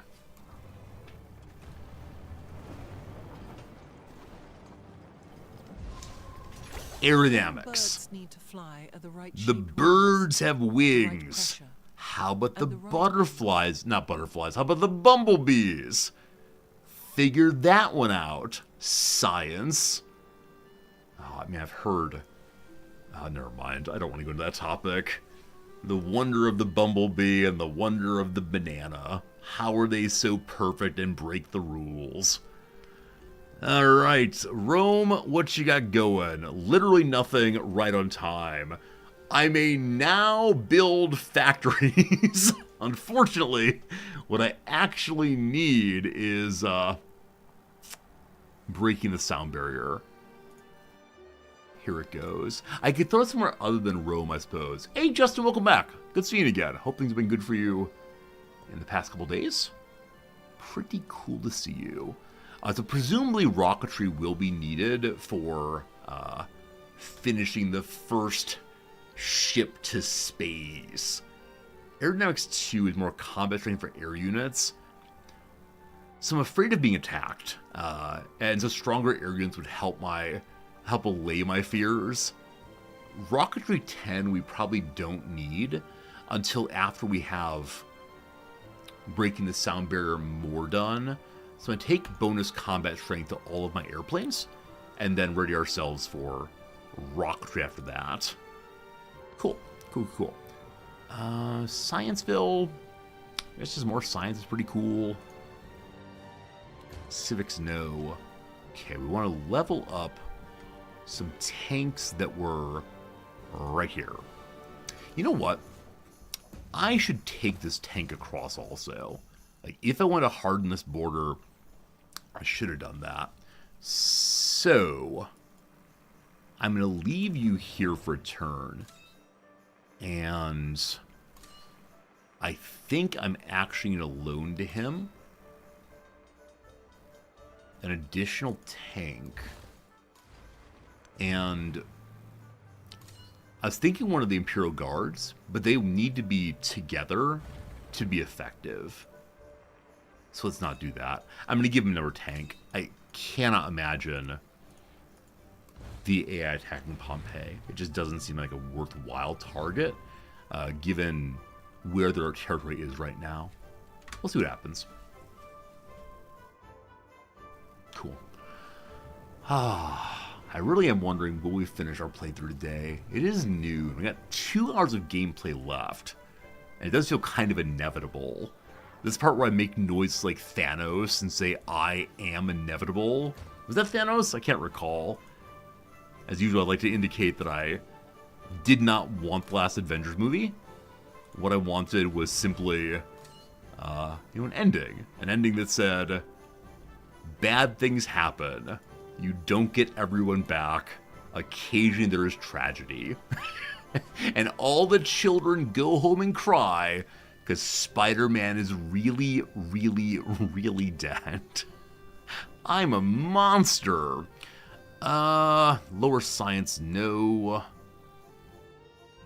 I guess living standards is fine for more gold.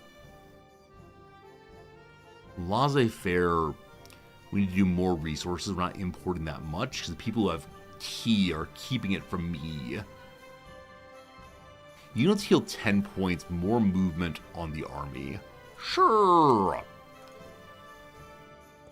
I was talking with some students last night in the big coffee club we do. I mentioned it at the beginning of the stream that there's a student group that gives away free coffee drinks. From cappuccino to, I don't know, cappuccino to lattes to black coffee to this and that. And they just do it as a way of building community. And they take tips that then spend on building up the community a little bit more. And they have people talk about anime there, and people hanging out and thinking about, philosophy and thinking about Magic the Gathering, and all very, very cool. I like it a lot, but last night we were talking about, should more films end in tragedy? Or do we just like a happy ending a little bit too much? Now, definitely when I'm playing my Civ, I'm okay saying, no, that's not true. When I'm playing Civ, I want my happy ending. But when it comes to, when it comes to movies, or maybe RimWorld. I'm playing RimWorld. I'm okay with having bad endings of stories because they're still relevant to life, and you could say things like, "Oh man, I learned a lot from that particular film." Feels pretty good. But yeah, I am curious what kind of movies out there have less than happy endings that feel satisfying. And satisfying does not necessarily mean good, but the ending is not so like out of nowhere tragic that it's just surprising and awful, but instead it feels like a reasonable outcome for what's happening before. Now, they don't mean to say like there's not enough tragedy in the world, certainly. Is this the coffee club that led an ambush on me concerning Libya? It isn't Vedrek. This would be the group that made me offer some hot takes on Libya and then said, that's the Libyan ambassador's son. That was bad. Rogue One is a sad ending. I didn't watch that. Uncut Gems. Oh, man. Uncut Gems is so good. Your poor, your huddled masses. Really good movie. Also, the French have built the Eiffel Tower. There you go, team. Requiem for a Dream. I've not seen that one, Joe. Good seeing you, though, Joe. It's really good seeing you. I know of Requiem for a Dream, the movie that one watches once, wishes they hadn't, but is glad they have, and never again. Watchmen. I've never watched Watchmen, but I have read the Wikipedia page in some detail. I also haven't read the graphic novel, but yeah, Watchmen has this story about look, mutants just aren't like us. Stop pretending it all works out. Rogue One, in your opinion, one of the top 5 best modern movies. That's amazing. And Rogue One is a Star Wars film, right? Amazing. Yeah, thank you for the good mention. I think you're absolutely right that I've seen some of these, and yeah, not that I want to necessarily encourage more tragedy, but I think tragedy doesn't sell as well in the contemporary media environment. When some of the great works of history are tragedies also. All right, team, another hour's passed. It is time, team. There we go. Do a little more crossword for sure. Wes Anderson films. Yeah, I think a lot of Wes Anderson films, which I do love, the ending is ambiguous. Often the ending is, this thing happens. Now what? There's never a perfect time for all the ends. And I like that. And sometimes it is sad. Sad in a variety of ways. It might be the sadness of the adventure's over, or the sadness of childhood has come to an end, or whatever else. And, yeah. Watchmen graphic novel, really good. That's Alan, what's his bucket, right? Alan, can't remember right now, but yeah, I know that he is very unhappy with the film version. Now, is there a TV version of Watchmen also? I think I saw a DVD of it somewhere that, not for me. Wes Moore. Is that right? Wes Moore? Alan Moore. Sorry, Alan Moore. Wes Moore is the governor of Maryland, I believe. Yeah, Alan Moore, I think that's right. Far from tongue-burningly spicy, it's mild. I'll pass. Maybe nah, who knows. Camera stand, the tripod, a bank lobby fixture. They have ATMs. Also a shout-out here to our playthrough. It's Roma. Word for soda or sandwich. Word for soda or sandwich? I have no idea. Blank cap. An antiquated form of schoolroom punishment. Did any of you actually get this? Did any of you have to wear a dunce cap? I've only seen it referenced as, this used to happen, he. Right where it's a big, cylindrical, pyramidal, I'm not sure what to call it, hat that said D-U-N-C-E on it. Is this actually real? I don't know. Blank sandwich. Huh. Simba's best childhood friend is Nala? Club soda, club sandwich. There we go. Co-name ender. And Sons, maybe. Co is company here, probably. What unleavened bread doesn't do is rise. Heads up. Heads up. This just in. I'm throwing something over your head. Pattern of field attributed to aliens. Croppa circles. Inc., of course, incorporated. Parochial school attire that's a challenge to iron. Pleated skirt, I assume. Forbidden by polite society. Probably a taboo. Unburdened by worries. Carefree seems likely. Provide art for picture book, say, maybe illustrate. A measure of land area is an acre. Unexpected developments in a story are plot twists. Shut forcefully is slam. Woodworker's tools, maybe saws, we'll see. Follow orders is to obeys. A number of Canadian provinces, 10, question mark. Make some purchases, shops. Easy job for a detective, open and shut case. Like London's iconic phone booth and double-decker buses, they're red. Automaker owned by Hyundai is Kia. Eye surgery tools a laser. Cleaning product that shares its name with a Trojan War hero, it's Ajax. Mineral that's put on pretzels and salty roads, or icy roads is salt. Blank bien, meaning very good in French, it's très bien. And lastly, beauty industry metaphor for optimism from cosmetics. Hope in a jar. Thanks, I hate it. There you go, team. I give you the completion of our crossword extravaganza for today's stream. Good. This is Robin Weintraub, of course. I always say our sense of humor matches very, very much. Ellis Dole, good to see you, my friend. Hope these are good for you. And thank you for the congratulations. I appreciate that. I like the crossword a lot. Keeps my brain functioning, thank goodness. Pardon me briefly while we look up. I shouldn't say pardon me briefly. Hello, friends. Here comes some more content. That's what I should say. Are dunce caps real? A paper cone formerly put on the head of a dunce at school as a mark of disgrace. This says a stage photo. A stage photo. An 1828 engraving showing a boy standing on a stool wearing a dunce cap with the ears of an ass. I know that in the good old days, by which I mean the bad old days, schoolmasters were allowed to do absolutely terrible things to children to try to get them to conform to societal expectations. The philosopher Ludwig Wittgenstein, when he wasn't sure if he wanted to be a philosopher, went to Norway, I believe, to work as a schoolmaster, I believe as the only teacher at the school. And apparently he decided to stop teaching when he beat a child, I think breaking their legs and so on. Absolutely brutal. Alright, does it actually exist? Okay, it is speaking that it does exist as the 19th century. In 1831, an author wrote of the dunce cap as debasing and harsh. And in 1899, Alice Morse Earle compared to other forms of school discipline she saw as degrading, outdated.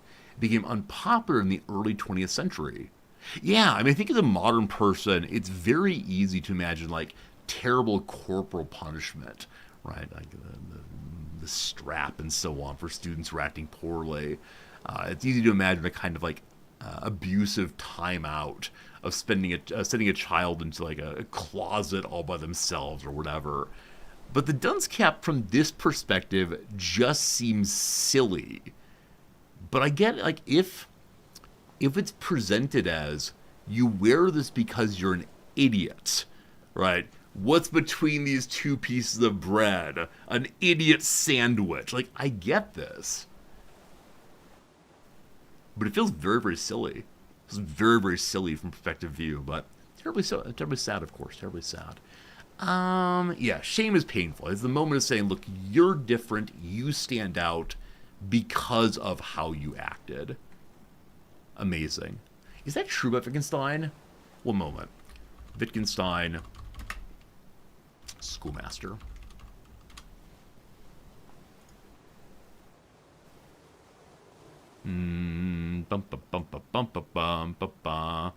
Wanted badly to transform himself. Yeah, Wittgenstein was like, full of self-doubt. One of the greatest philosophers of the past, I don't know, very long time, was convinced he was doing no valuable work in the world. Is it true? Expectations very high. Some students excelled. There we go. He would strike students not for misbehavior, but for their failure to grasp the questions he put to them. Yeah. I've never wanted to do that, but it is the case when this actually happened yesterday. So I put a question to the class, and a student asked for clarification. When you ask that question, what do you mean? And so I restated it in a way that was much, much clearer. Fine. I then turned to another student and said, hey, what do you think of this question? And they said, what question? I said, the one on the board, we're just talking about right now. And they said, I don't know. A little annoying.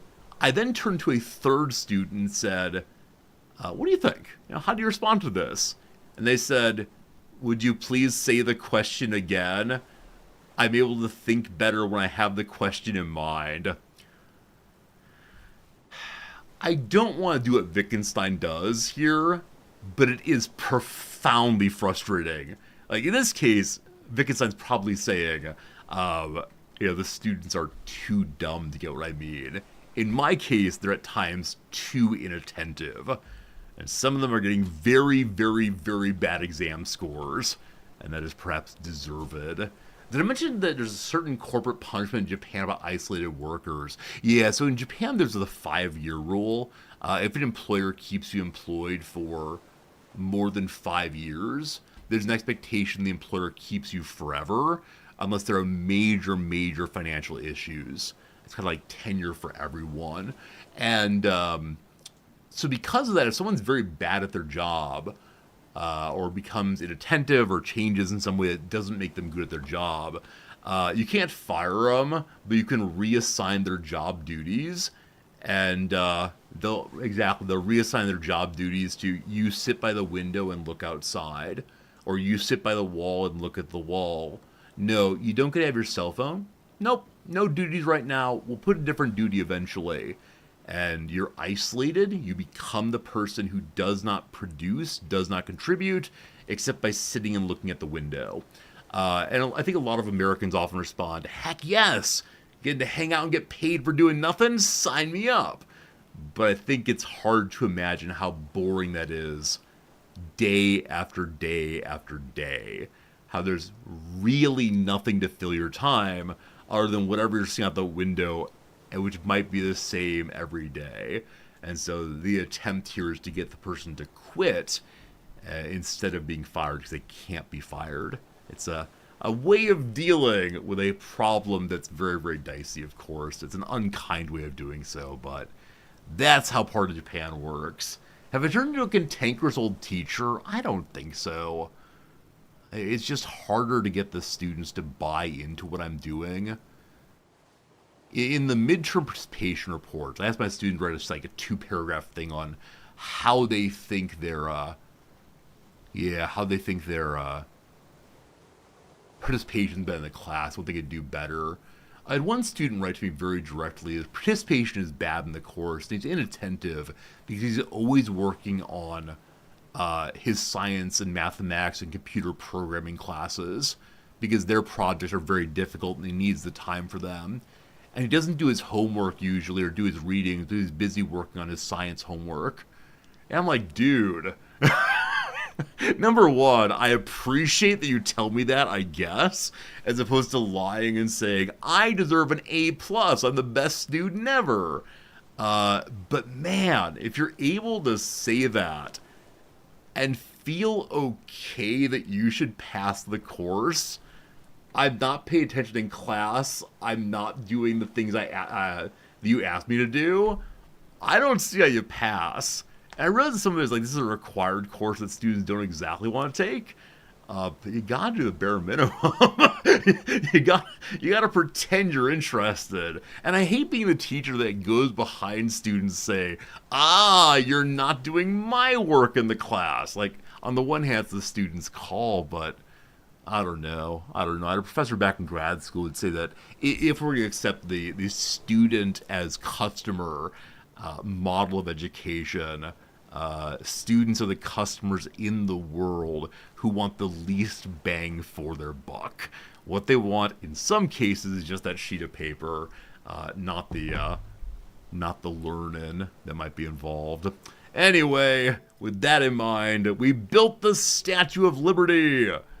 It's the crown jewel of my artistic achievements. Many take pride in her beauty, while others see the promise of prosperity in her burnished face. Hooray arts! Or hooray food. Arts is good. Team, interesting thing in this game, I already know this. The Statue of Liberty is presented here as green. As I understand it, we'll have to look this up. As I understand it, it was initially copper, right? It is copper, so it was initially the color of, unpatinaed copper, possibly, which say it was like orangish. Is this true? Let's see. Am I saying true things today? Statue of Liberty, original color. Yeah. This is the story team. This is the color until later on. 30 years worth of chemistry in the New York City harbor.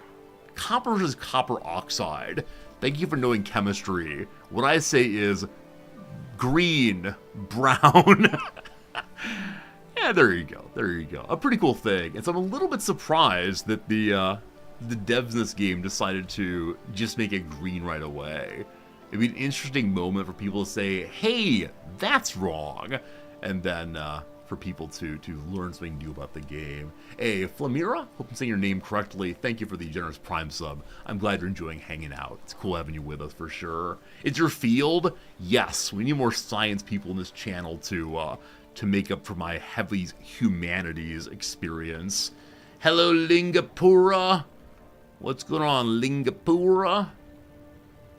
Alright, so you're the northern defense that we don't really need. I'm just building you more things I don't know, just do science, thanks. Appreciate it. Hey Mugo, thoughts on this? Looked at reviews on Steam, doesn't look great. In my view, the reviews on Steam are unkind and unfair. The major heart of the reviews is Civ 7 is not Civ 6 is not Civ 5. Yeah, my view is entirely that the game, when approached on its own, as a game in itself, has some polish issues, but it's really fun. It's a game that I think was not underbaked. Like if this were the game as it is forever, no changes ever, I think it's awesome. I would really enjoy playing it. I'd play it over and over again. Yeah. And I know that Firaxis will make changes, will improve it, both with DLC and not. So, yeah, I've mentioned before, and I think a lot of you have agreed with me, that we're missing nuance in our reviews. It's either yay or boo, well, a little like in between. So for me, it's like a 90%, probably 87%, but surely better than many other games. And if you got the money, just play it for what it is. Like, don't say it's different, bad. But instead say, like, hey, isn't it cool that we can play a game that has new interesting mechanics that we've not seen before put together in just this way? That's pretty cool. Anyway, I suspect that different streamers have different experiences. I expect it's the case that some people aren't enjoying themselves. If so, I don't know why they're streaming the game. There are lots of other games out there. But, you know. Cahokia is an interesting case here. It's abutting our allies. And so, while it's the case that Mexico City could send forces to the north here, it'd be more trouble for them to do so than to attack our southern cities. So I'm going to pretend that Cahokia is not going to be attacked. I think that's what's it here. So, We'll build the railroad. We'll build the port. We'll get you attached to the future of things. All right, how do migrants work? Become population. Bink. So it looks like the population upgrade only counts for expanding.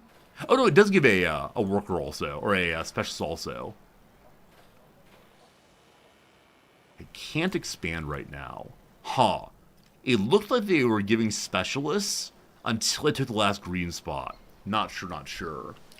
Absolutely agree. Absolutely agree that the game is perhaps a little expensive. And I've said many times before, I think it's fair to have games that you play for hundreds, if not thousands of hours, cost a little bit more than $49.99. But yeah, moving to the top level cost is pretty brutal. 87 to 90% is the humanities guy. I mean, if you're saying it's all subjective nonsense in humanities, you're not wrong. You're not exactly wrong. No, it's not quite fair myself, but all good. I don't know. I feel like I may have wasted the settlers by putting them there. We'll see if next turn we're able to build up some specials there or no. Yeah, exactly, Finnegan. Like, if there weren't changes from edition to edition of this game, then people would be so unhappy that they're paying money for just the same game. Wait, will Padalapura actually give me a trade route? The game is saying, make trade route, but Brother Man hates me, so that's not going to happen, unfortunately. Unfortunately. Hiko, are you getting better? So her agenda really is positive, but... Oh, delightful. There's no longer an alliance between the communists and the fascists. Nice. Very cool. Alright. The migrants. You wait also. Lahaina needs more soldiers in case we get attacked. Yeah, but now that we know that there's not an alliance there anymore, I'm much less concerned between being attacked by only one party. So actually I'm going to stop building military things. Bring me the lab. From observatory to laboratory. How cool is that? I'll take it on the old observatory. We found a library also. Take the artifact. It's a Hawaiian mask. I want to see the Hawaiian mask. New little indicator here.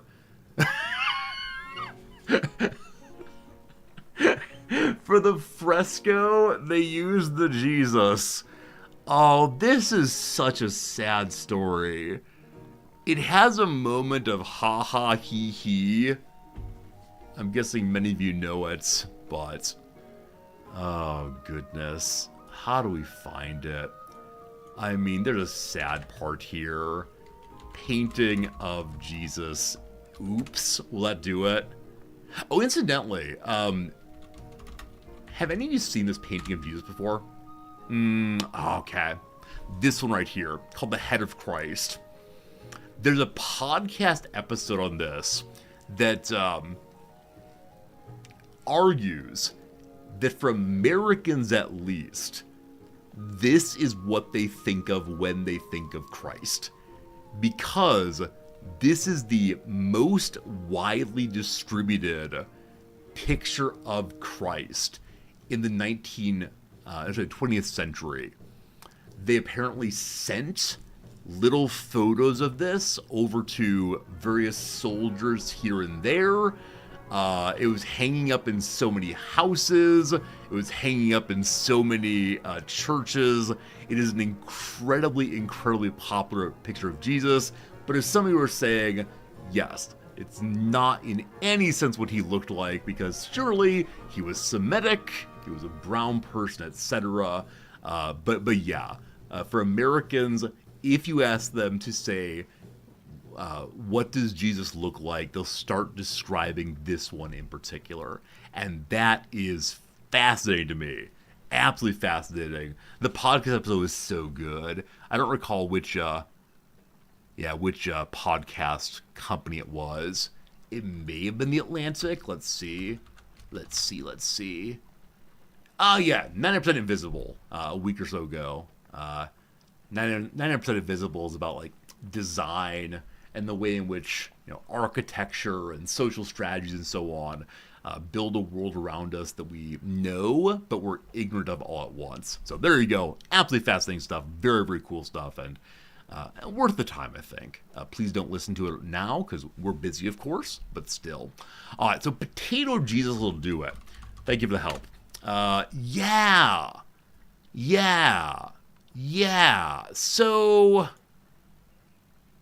So, yeah. The painting of Jesus on the left here really, really, really needs some help. And a local person tried as hard as she could to restore it, to fix it, to make it look beautiful. And it didn't quite work out. And this is a story a lot of people just go, ha ha ha ha, what an idiot! But no, I want to celebrate her for trying. Because my suspicion is they didn't have the money to hire the greatest restorer around. And sure, I think we can say it would have been better had it just been left like the left one. But, she tried. I think this is the part where I say someone worked very, very hard on that. And so I want to celebrate their hard work, if nothing else. But, yeah, global laughingstock. That's very sad. She used to go to a psychiatrist to deal with the embarrassment. That's tough. I mean, humans are not exactly made for, humans are not quite made for dealing with the hatred or the love of the whole wide world. Have more respect for it. See, I kind of suspect, and this might not be true, I kind of respect that she decided to work on it because she respected it. Like, she maybe said, oh, it's beautiful, let me help it look more beautiful. But it obviously clearly didn't go right. I think that probably a lot of restorers, even amateur ones, say, I care about this thing, so I want to improve it. But I agree that she did not succeed regardless of intentions.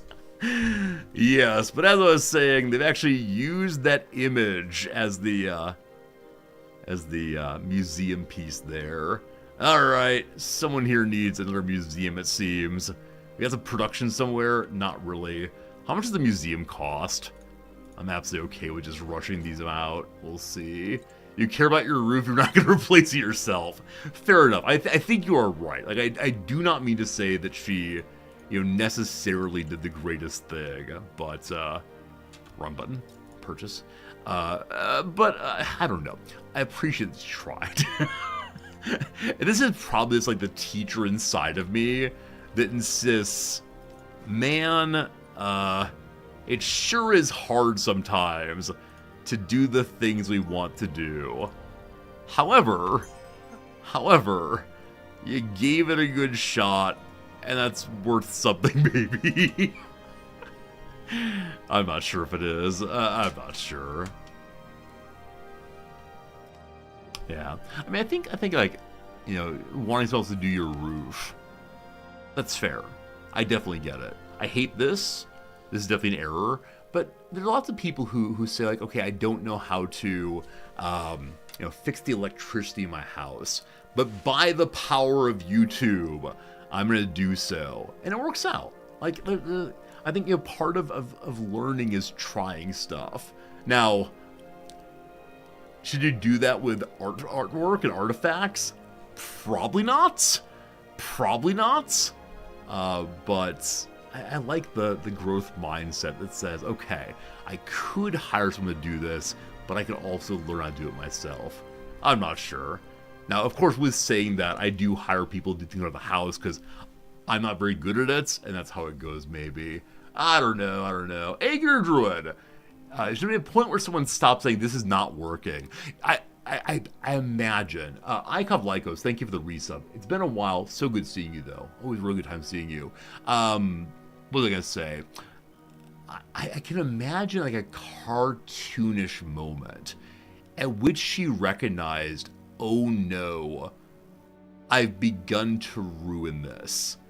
I just need to keep working. Now I could fix it. Oh no, I've made it even worse. I can fix this. I just need to wake up again tomorrow and try again. Right. In the same way that, like, if someone is caught in a lie, instead of just admitting the lie, they'll often spin out more and more lies. I can fix this. I just need to think hard, or, you know, whatever else. I have sympathy. She probably should have stopped, but I have sympathy nonetheless. Very strange. It's probably like you're gonna get an artifact or something, but close. Close. Received a spear as we closed. Alright, found an axe also. The axes, the spears, endless weapons. Forever and always. Alright, I'll let the museo now if you don't mind. Bring me the museum. Are we still in the same turn? Oh, still in the same turn. Rough. Alright, Explorer Guide needs to find something new. So Laurentia has not yet had its items found. Nuna or Nuna has one artifact left. So where is Nuna Nuna? It's like not a real word. It's like Ninu Ninu in Mork and Minnie. Mork and Mindy, rather. Where is Laurentia? Are you Laurentia? I think it already started, actually. So, no, it's not. It's where Cahokia is. We'll look there now. Okay. Good stuff. Nanu Nanu. Ninu Nunu. I believe this is the first time I've just made random noises on stream. That was weird. My apologies. As greatly desired before, let's build the museum and get more science. Hooray, hooray. Alright. We can build it in an open slot there. Lovely. Okay. Civic, no. Command the units. Okay, interesting. So, though the migrants can function as specialists, I believe, they can only be used as specialists if there's still green tiles around. That may be true. Or it's possible I'm making things up. We'll find out in just a moment. You, my friend, let's go to, I don't know, a little city that's still expanding. Sure. Yeah, there's nothing really to expand to at this point, but we'll see what happens. Alright, another turn down. How many more turns have we finished breaking the sound barrier?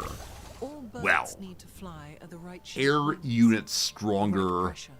We are now the birds. Oh, that's a good movie. That's a good movie with an ambiguous ending. It's not clearly happy. It's not clearly sad. You get an open question about what has happened. Birdman. I really like that movie. It is goofy and weird in places, but it's such a great engagement with what it is to be an actor, what it is to inhabit a role, the role of whimsy, embarrassment, falling out of favor, family. Oh, Birdman. Very, very good. And good on Michael Keaton for taking the role. It's obviously a role in which he's reflecting on what it is to be Batman. Rough times. It's a very, very good film, though. That and Whiplash, I think, occupy a very, very similar spot in my mind as both films in which the drum track is a character. Choose a Civic. No. I want some other kind of vehicle. I do not want the Civic. Bring me a Prius instead. Alright, Endless Volcano City. How much is your production? 47's not half bad, but it could be better. Oh yes, it could.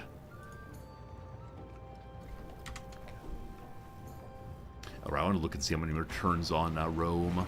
10 turns still. Man. Is 74 a large number? I can never quite decide what a large number is in this game. I suspect it's not. Like, I really suspect that Down to his temple. I expect to actually have a much, much larger number on my capital, but I don't know. Two favorite movies are Gosford Park and Lion in Winter. I don't know Gosford Park. I do know Lion in Winter. I haven't watched it, though. It was recommended as being the best Christmas movie. 3, 2, 1. I can guarantee someone is now typing no resorty. The greatest Christmas movie is Die Hard. And I'm going to say, oh, you're up with your memes. Good job, good job. All right. Does this city have a lot of plantations? More production cities. Everyone, more production. Greatest Christmas movie is rare exports. I do not know what that is. Friedrich wants more culture. So honestly, I don't care. I don't care about culture anymore. I just saved my friendship points, but thank you for the help anyway. Best Christmas movie is Mixed Nuts. I don't know that one either. I mean, as far as like Christmas movies I've really enjoyed consistently, Planes, Trains, and Automobile is quite good. Steve Martin and John Candy play two businessmen stranded just trying to get home. And yeah, all about it. Alright. John Candy, greatest of all time? I absolutely agree. Chicago, no. A Canadian native who I associate with Chicago, and I don't know why that is. Probably because I lived in Chicago and enjoying his films. Alright, we're learning about artifacts on the continent. Second John Candy reference the stream. It's true! I referenced the bears liking Zagnuts. Oh man. What are some other John Candy rules? Like Uncle Buck, right? Oh, we can do this all day. John Candy taken from us too early. Yeah, this is the standard, like, large comedians, larger than life, and then dying before we would have liked. Chris Farley being the other one, perhaps. He went to Second City, thank you. Yeah, John Candy with Canadians, but not at Second City, and in that place became associated with all things Chicago. Fantastic. Oh man, this evening I'm supposed to grade. I'm taking the habit recently of either grading for a while and then playing the game that shall not be named, or grading while trying to watch something. Yesterday morning it was Wrexham football, and so my grading during Wrexham football was, there's a play happening, I should watch this play. And then sitting there for half an hour and saying, oh shoot, I should be grading. And this happened twice actually. And so I got like maybe 2 exams graded over the course of 105 minutes. Not so good. What's the game that shan't be named? I don't know what you're talking about. Who would name a game that shan't be named? Seems like shenanigans to me. Exclamation point. M-O-M. Eka, thank you. Alright. Just a little bit as a treat. It's been a good time. Anything sciencey left? Not really. More rail stations! Mechanizing well after flight. It's the year 1851! And time is flying by. We have no factories yet, but soon.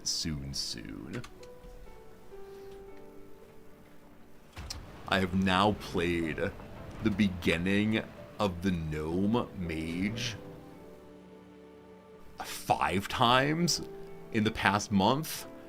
I need to do some other character probably, but it's just not clear I want anything other than to just get a mage at high level. Explains even less. VG Viking, read the game's name out loud. That's how it goes. More science! If you know, you know. We should definitely go with that. If you know, you know. Culture. Why aren't there... Did a mage die in the mines? It was the very first geomancer I saw. I fired a fire spell. It said immune. I know that occasionally mobs mark as immune if they're evading, and so there's like some weird bugginess of how they're moving. But it moved towards me, and I said, okay, let me fire the spell again. And it said immune again. And I said, okay, what's happening here? And that's basically the last meaningful thought I had. It was then pure panic, because I wasn't sure if it was immune against all magic. It then resisted a Frost Nova, and I didn't have my Frostbolt level 2. It was bad. I just started panicking, and oh no, what's happening? Oh, what's happening? Yeah, I should have just run. I should have just run at that point, but I think I was in a place where I was like relatively deep in a mine, and there were probably respawns behind me. But no, it was pure panic. It was very much a, yeah, it's one of these mistakes I won't make again, but having to figure out game mechanics mid-fight is not a good idea. Because instead of like maintaining like, oh, I'm sure what's happening here is just they have a resistance against this spell type for 10 seconds, which was the case. In that 10 seconds, I was just, I casted my my Fire Blast, which once again was immune. Like, well, now we just die. So, are we talking about the game that shall not be named? No, surely not. Surely not. I don't know what game that is. I don't know, team. I don't know. Let's, I don't want to lower production. Here, have more happiness. Hooray, more happiness. Not clear we need that, but yeah. Surely next time our character will get to level 14. Level 14 is the highest I've had recently. Okay, so this migrant I do want to build up here, and I want fish. Bring me fish. Down here, I don't know, White Oak. I don't know. Some more money, sure. Have I built a factory? And if I have, how do I know I built a factory? Some people have said they'd like this, show factories. Here we go. So Alabama has a factory.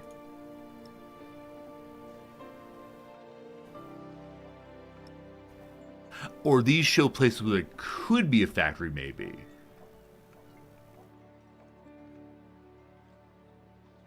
No. Weird.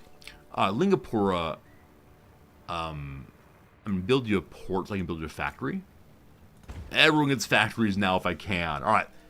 Alabama can have a factory. Open slot. We love it. Lyon. Spending money on things other than military. We'll see if that comes back to bite us. Hello, Pompey. More specialists. 879 science. If you build a factory, there's extra squares to the right side of the bar. Thank you, George. I look forward to seeing that. Eventually, someone will have a factory. We now know where the remaining artifacts are in Laurentia here. Laurentia, what I call my favorite tool.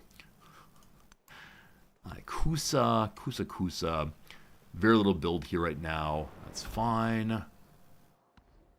Grotana Felice. Navidad. Good. Rome! Rome is now growing purely in specialists. Isn't there a specialist cap for each city?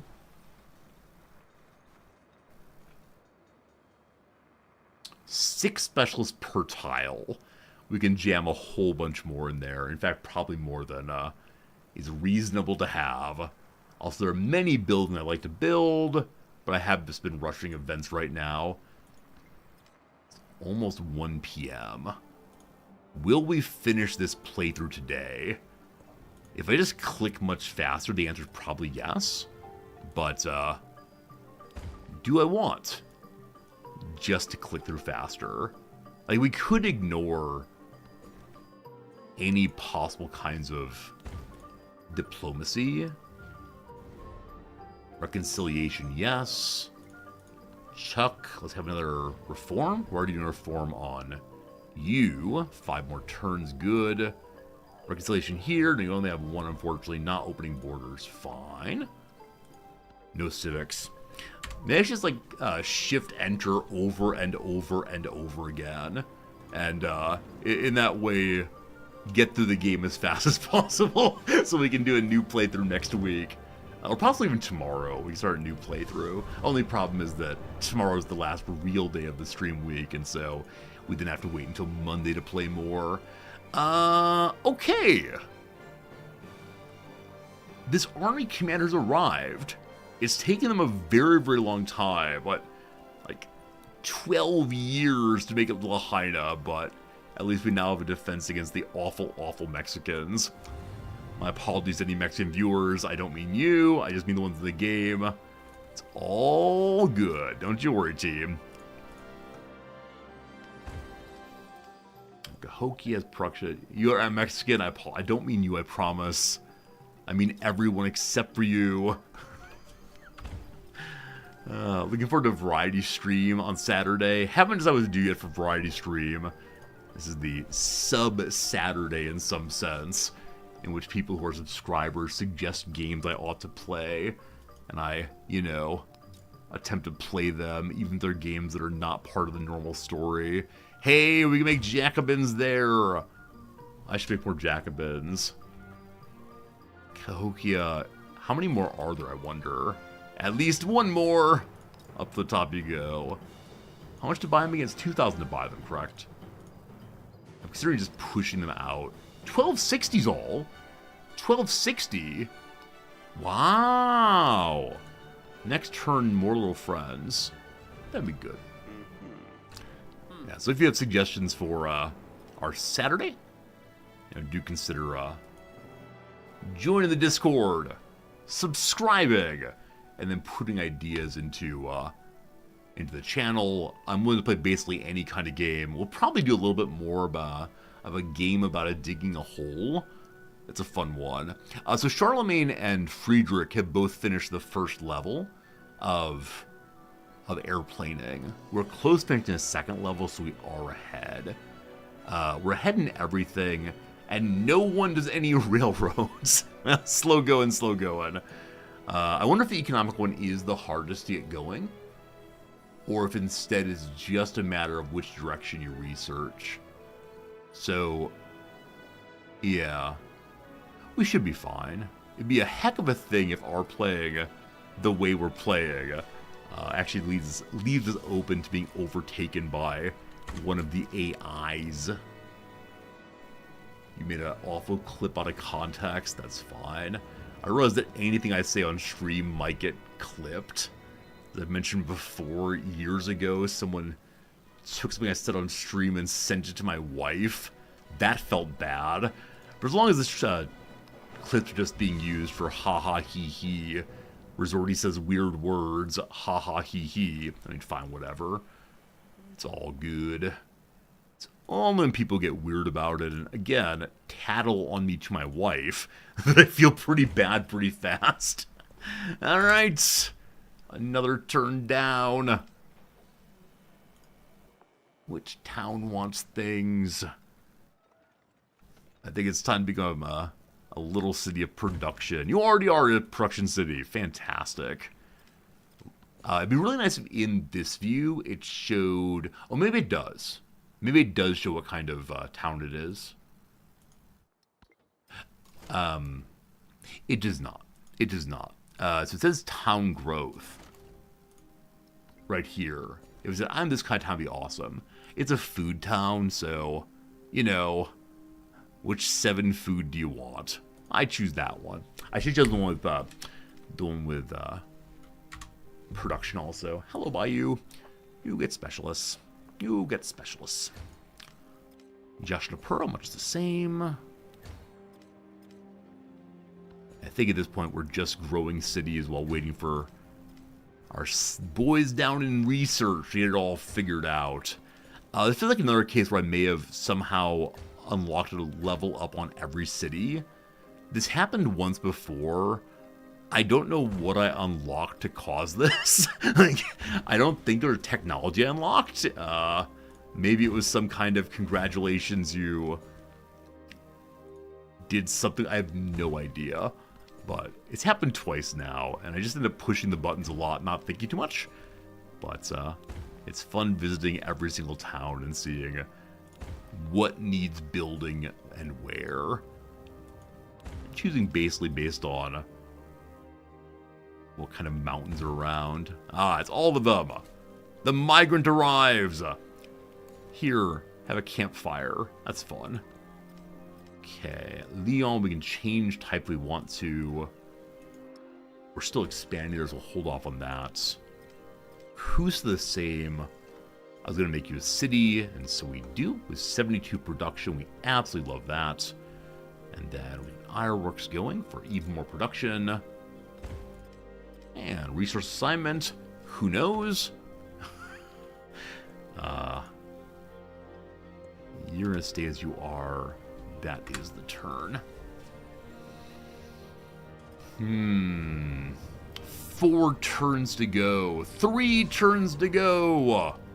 Then we gotta like, build the rocket slab and so on. Is that what it's called? The rocket slab? I think that's right.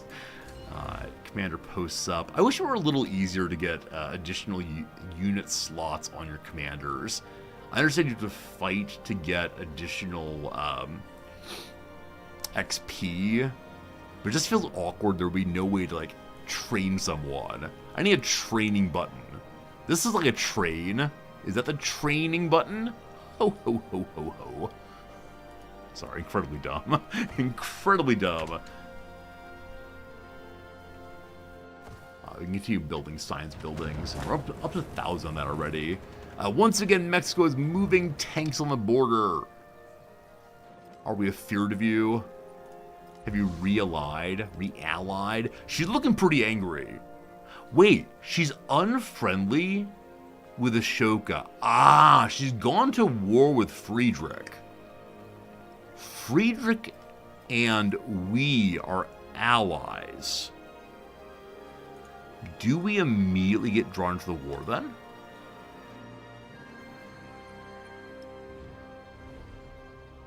Huh. I actually don't know how joining one's allies works. Because I wouldn't mind fighting. But... yeah, we're not at war. Merely hostile. We'll see how that plays out in the next little bit. And if we have to join, or if we can choose to join. And if Friedrich got very angry for our unwillingness to show up on the battlefield, as the Pope does in CK3. Sending a message out, oh you said you would join, you didn't. Oh god. How often do volcanoes erupt in the real world? I'm sure it varies profoundly, but this Mount Scenery has blown so many times. Are there some like especially active volcanoes that blow themselves every couple of years? Every thousands of years? Yeah, this game doesn't last for enough thousands of years to explain all the explosions here.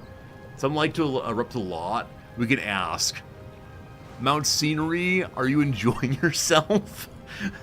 Are you just working on getting your frustrations out? What's going on, Mount Scenery? All very confusing. Civ 7's Earth is weirdly geologically active. Yeah, I've actually not seen any, what's it called? I've not seen any earthquakes yet. I wonder if those will be added in at some point. And like I said, the SimCity 2 giant black monster. That's what I truly want to see in this game. Got me destroying us all. Yellowstone's due for a big explosion. Got it. I know that here in Tokyo, there's a readiness for the great earthquake that will come and get us all. And because there's a tremendous amount of preparation and the expectation that every household is ready to survive on its own for the next 3 days after the dawn of destruction upon us all. And, you know, that's fun. Everyone likes that. So I have a giant bucket of water and some food. And I think it's good for 2 years or something. We'll see how it goes. Alright, living standards. Someone wants a trade route. Friedrich wants a trade route.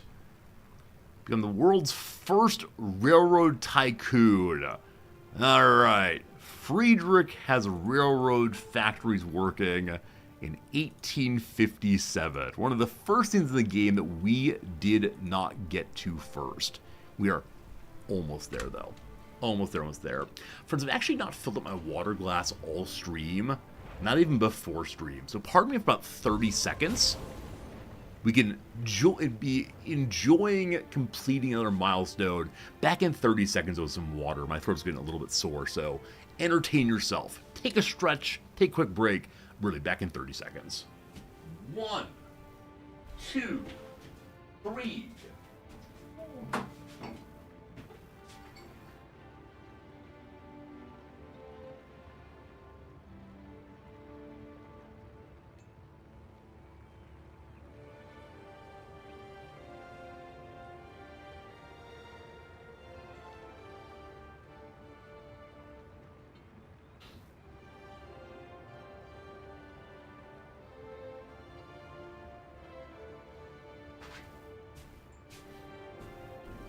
And we're back. There you go, team. There you go. The thing they get to aid to people in 3 days of the big earthquake, yeah, Tarek, the Japanese government believes they can do basically anything in 3 days. And there's been so much preparation for major disasters here. You counted 33 seconds. Well, in New Zealand, time works different. You counted too quickly. How do you all count seconds? Like, if you're alone and not worried about being embarrassed, how do you count seconds?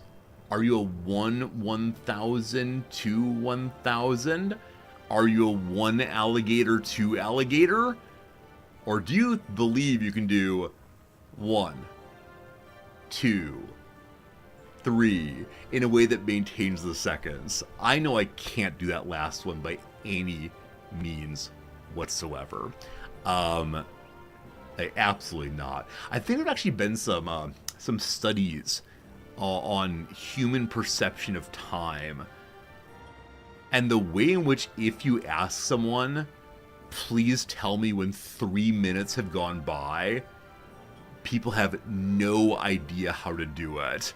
There's just like internal sense of, okay. And even if you count, you start speeding up or slowing down. It's really fascinating. You just do 1, 2, 3, 4, and so on. No. I was going to bring up a timer and see if I could do it with any degree of precision, but... or accuracy. Science friends, help me. If I'm talking about getting my words to match the words, or match the actual time moving, is it precision or accuracy? I have no idea. What's happened now? A screaming comes Thomas Pynchon. Man, the quotations in this game are absolutely amazing. This is what, Rainbow's Gravity? Is that the book this one's from? Oh, man. I'm delighted by the quotes in this one. Someone worked really hard on those, but if you've not read Pynchon, strongly encouraged. Definitely one of those things that are going to get weird in the 20th century kind of writers. Oh, Gravity's Rainbow. I'm sorry, I said it backwards. I said Rainbow's Gravity. Alright. Your own position of time depends on how busy or distracted you are. True Evil Mike. We've talked before about Mile Csikszentmihalyi. Csikszentmihalyi? Oh, man. We had it the other day. We went and asked a Hungarian streamer how to say this. And I had it yesterday. Or 2 days ago. Flow State Hungarian. Mihaly Csikszentmihalyi. There we go.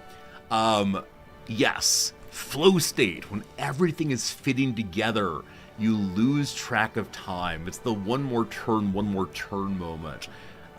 Or as I said before, when you're playing sports. You're playing sports and getting it right. Isn't that what she said? I don't want to go talk to the Hungarian again. I feel embarrassed now. Close enough.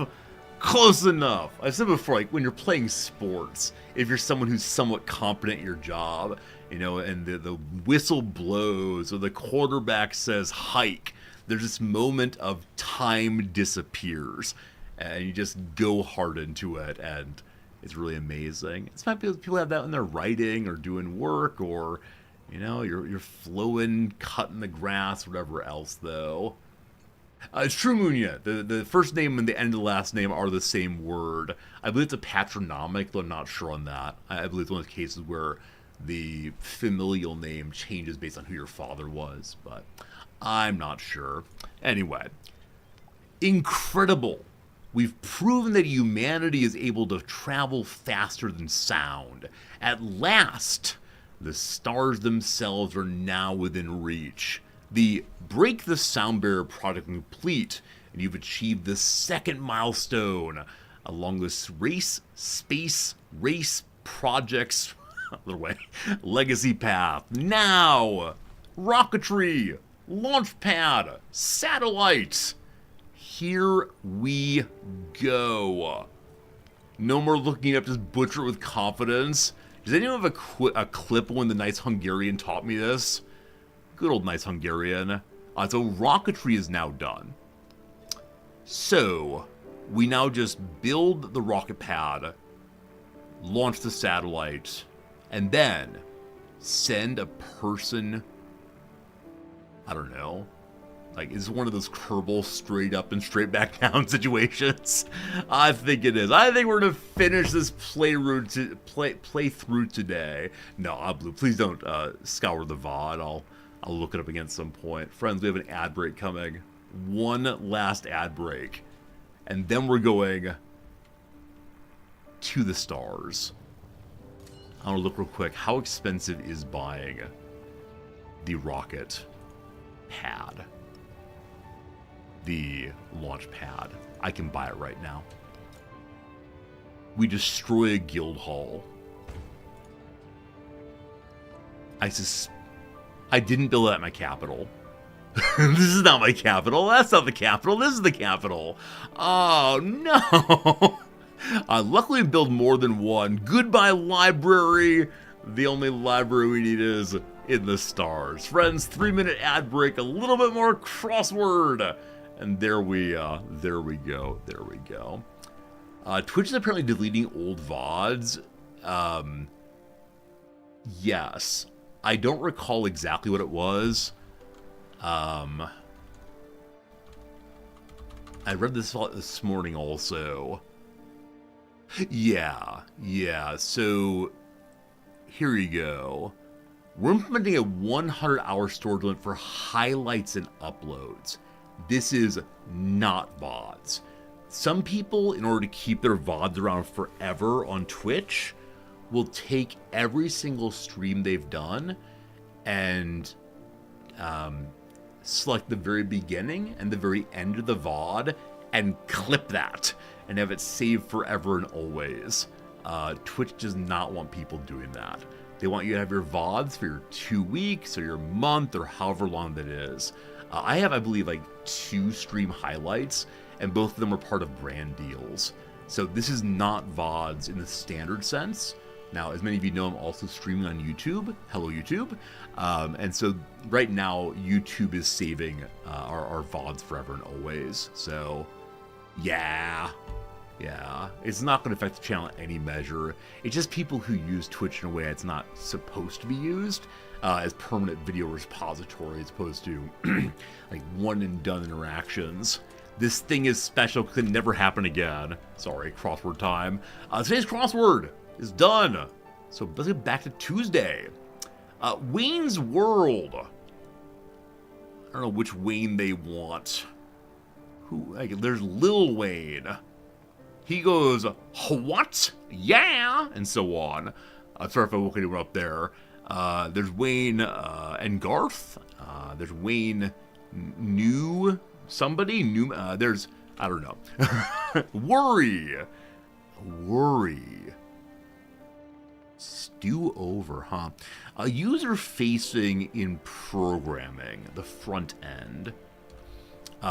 Once and quince, for example, they're numeros. Harmonica player in Once Upon a Time in the West. Oh, I have no idea. If it's not John Popper, is that his name? It's not Karl Popper, the guy from Blues Traveler. I don't know what's going on there. Really no idea. Thorny plant is a briar. Yeah, no idea. Using rapid transits. Rapids, like river rapids. So, rafting. Which means it's Tony Montoya. No, okay. We're trying to find out the name of the guy who is Scarface. Tony Montana? that seems wrong. I don't think he's named for a state. We'll find out eventually. A skincare company with a circular blue logo. It's Nivea, I believe. Christopher played Doc Brown in Back to the Future. Christopher Lloyd, I believe. Conductor Georg Schulte. Messenger blank, a kind of molecule in some modern vaccines. Messenger RNA. Ceiling spinner, maybe a fan there. Alright, that's rich. Ha! Words before don't cry, maybe.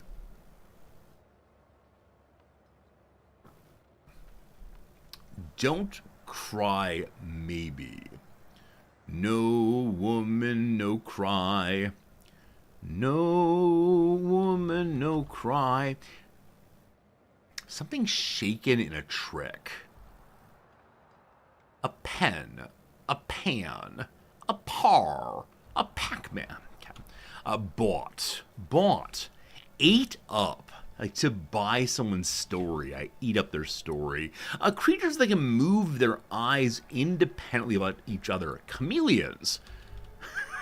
See, the problem right now is it's late in the stream. I'm feeling kind of silly. So I want to start like singing chameleon. Chameleon? Slow tempo is lento, I believe. Personal reflections. Often shared on social media. Mere selfies. Feature of a tearjerker often. The sad ending. Something shaking in a trick. I have no idea. Oh, Wayne's World. Bruce Wayne. It's Gotham City. Worry. Sweat it. Yeah. Now don't cry. A dog trick. You shake a paw. You roll over. Something's wrong. Son of a gun. Alright, team. Anyone know what's wrong quite yet? Don't tell me what it is, but have you been sitting on it? Jan Resorty, you made an oopsie doopsie goofy somewhere? You know what it is? Alright, give me one moment. See if I can find it, and then I will inquire of the error. Okay. So, Sopper? Or soporific?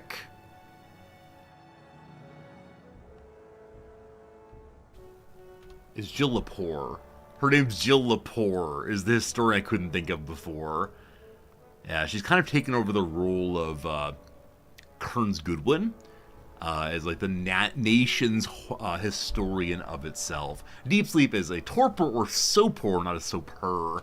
Alright, good to good. Radicus, well done to you getting that one figured out. Friends, the Tuesday is done.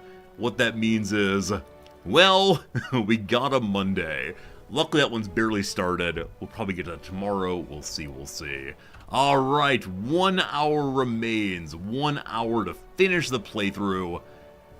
We dug up, we found an old soldier of the Antiquity Age getting a mask. That Jim Carrey mask movie amused me so much when I was a youngster. I can't imagine what it's like now. Have any of you watched it recently? Like, do you have a clear sense of The Mask? Or is it a film that makes no sense to you whatsoever? All over the map. Complete the milestones of the whatever this was. Yay, achievements. Alright, 2 more points for the next age. If we build the world's fair wonder, culture is finished.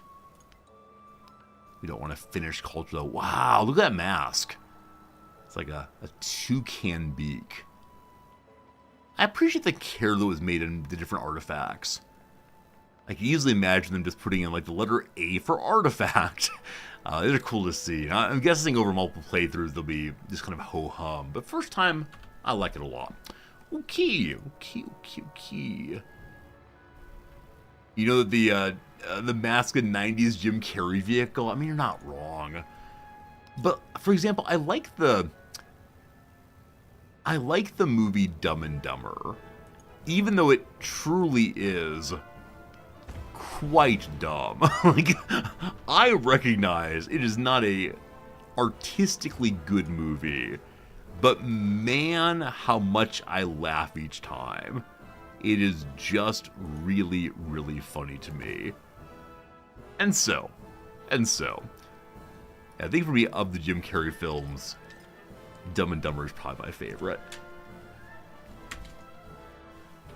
Is that true? Maybe. Am I in this war? Should I be helping with this war? Haboob! Haboob! Mighty Dust Storm. I think it is called a Haboob or something like that, so I don't know. Mask is more Looney Tunes than Dumb and Dumber. Yeah, it's a lot of like weird body movement, which I think Jim Carrey does well, moving his bodies in ways that are unimaginable for other people. Alright, level 2! Level 2 flight. Getting better. Very close to all tech done. Very close indeed. Just choosing whatever.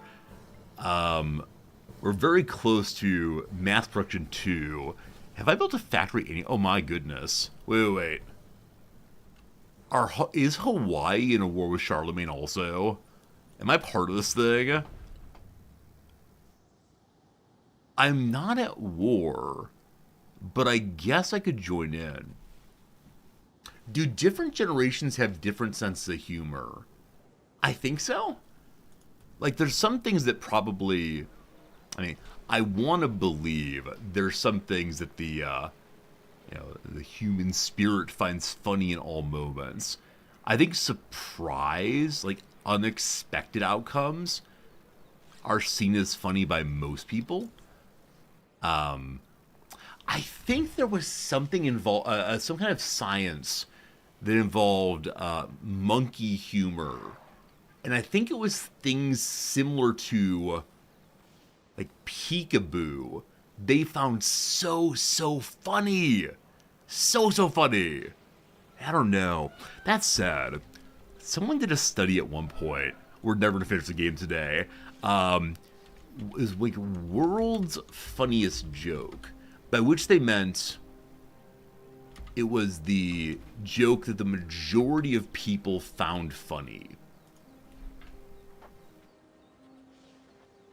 2 hunters are out in the woods when one of them collapses.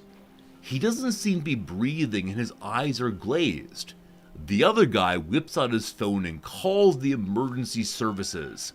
He gasps, "My friend is dead. What can I do?" The operator says, "Calm down. I can help. First, let's make sure he's dead." There's silence, then a gunshot is heard. Back on the phone, the guy says, "Okay, now what?" Yeah. There have been a number of commentary pieces that have gone through why this joke works across multiple generations. And part of it is the surprise element. Part of it is the lack of taboos involved. It doesn't play into scatological humor, for example. I believe it translates well also. But yeah, I find it delightful. Absolutely delightful. Isn't there a Monty Python sketch about that? Yeah, there's a Monty Python sketch about attempting to make humor into warfare. The world's funniest joke would be such that it would cause anyone who hears it to laugh themselves to death. And I believe the inventor laughs to death himself. I don't remember exactly how it goes, but I think there's one scene in which the joke is told in German, and it leads to the German officer falling dead, maybe. But there you go. You can impress your friends by saying, according to the boys down in research, this is the funniest joke in the world. But again, I think it was back in, 2022 it said. So is there a clear sense that the people of all ages would find that one funny, or is it instead only funny for the people back in 2022? And I don't know how much has been tested across different cultures. You know, you can look into the standard research on the weirdest people in the world. Namely, the vast majority of psychological research in the world is carried out on young, wealthy, white Americans. And so we tend to assume that there's a generalizability of any psychological research across all populations. Which is probably not fair. Any factories yet? May I see a factory, please? Hey! Alabama has a functioning factory. It finally happened.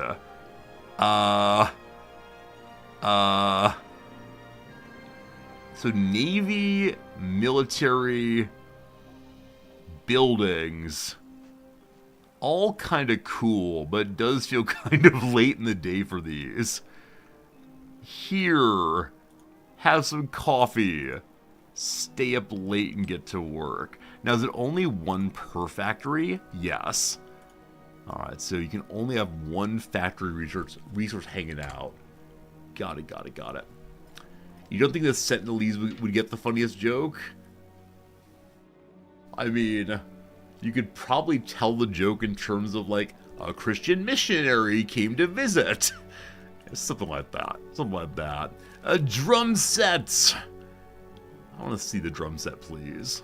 Ancient drum set. Looking like somewhat tambours, is that right? I don't recall what these are called.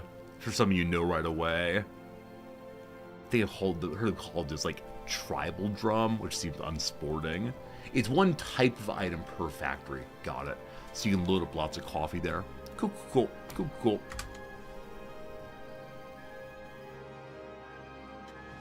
Oh boy.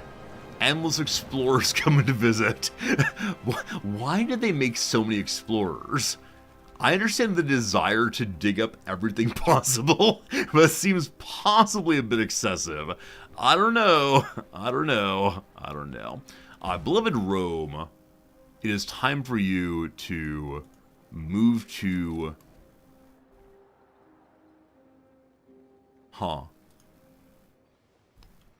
So I built it in the wrong city. Will I waste a turn in order to get this made and start? Oh, you already exist. It looks like I was building one as well as buying one. That's strange.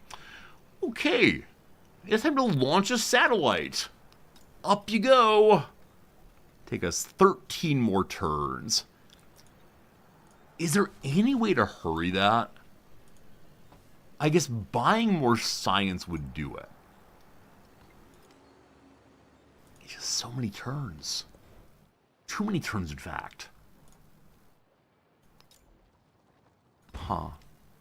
Maybe putting more growth buildings into, or growth resources into the capital, so that they're able to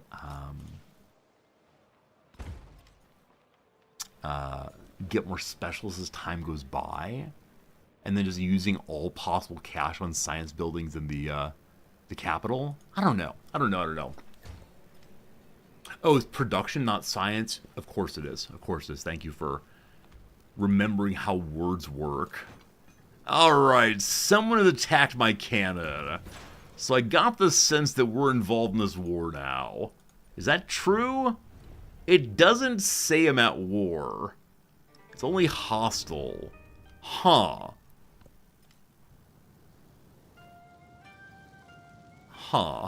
Well, I'm gonna stay out of that. You dig your hole once more. No holes to dig. That was already done then. Right, done this way. Good. Yeah, we're now getting relics we don't really need. And these relics are, just bonus culture. You don't need that. Oh, the Huboob destroyed it? Awesome. Well, now Ashoka is fighting Himiko. Just Mass as production modern go. mass production More requires food, more food. standardization of commodities. Is everyone at war except for me? No. So Hawaii is currently fighting against, Mexico is currently fighting against both Siam and Prussia. Yes, let the little people engage in their battles. Some of us who have been good guys throughout the entire playthrough, obviously, will work on bringing humanity into a new era. Is that the story I'm going to go with? Last week, or a couple days ago, viewer Fernandez insisted that it is clearly the case that I just want to end the game as Good Guy Resorty, even though I've been a monster all the way through. It's not wrong. However, I think it's funny. We're quite smug here. It's true. It's true. It's good, though. And we're the Star Trek moment. Oh, Lord, Mount Kilimanjaro wants to keep us tied to the ground. Also, I do love, at least at this difficulty, that we're going to be having space travel, before year 1900. Kilimanjaro is ours, currently. And so, what did it kill my stuff? Where's the city? Wait, where's the city, seriously? Hello? This happens occasionally, where I can't find where the actual city center is. Hello? Oh, it's right. I just don't see it. I don't know why I don't see it. It clearly says the city name right there. It's happened twice before. I think I'm losing my mind. I think, genuinely, it's all over. we had a good time, and what remains? Well, the memories. For you all, not for me. A narrative choice. Scientists investigate reports of strange weather in Kilimanjaro and find glowing lava emerging from its mouth. Hastily setting up their equipment, they monitor the eruption from afar, watching in awe as molten rock flows into the valley. Do you want to learn about eruption and let the locals know? Or more science, more good? Sure!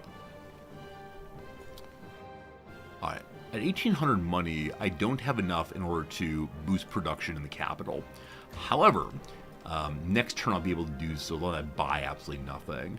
I think buildings that give us the most money are most useful right now, simply in order to have cash to fund the capital for production. We have a lot of influence. Well, I could ask for aid. There's a reform. Charlemagne, you want to have a trade relation? Sure. Time to build a merchant somewhere next turn, perhaps. All right. Aerodrome commander here is leveled up. Appears to have absolutely no airplanes. I suspect it's the case that we just finished building this here. At Lingapura, we'll get them airplanes later. Falaise is still healing up. Good. The only question is going to be how many turns will it take? Again with the flooding. How many turns is it going to take in order to get the manned flight going? To convince someone that they want to go into this fire-launched tin can. Have we even invented tin yet? The young men shall fight. Time for us to have shall make tents. Mass mobilization if needed. Endless battles coming. Okay. You would like gold. No more gold, obvious buildings. So, let's just have more factories. That seems nice. Open slots. Any open slots? Any open slots? My very old buildings. Goodbye, kiln. Okay.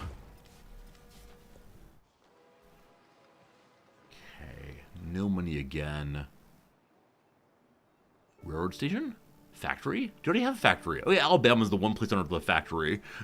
the only one. I'm the only one. Boop. Okay.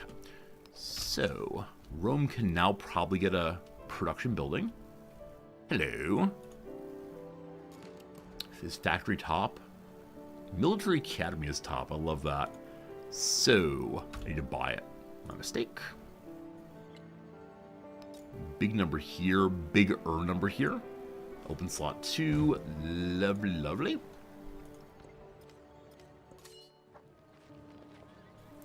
We're sitting next to the volcano. Perhaps less than lovely, lovely. That's fine. Tin was built in the Bronze Age. Was it really?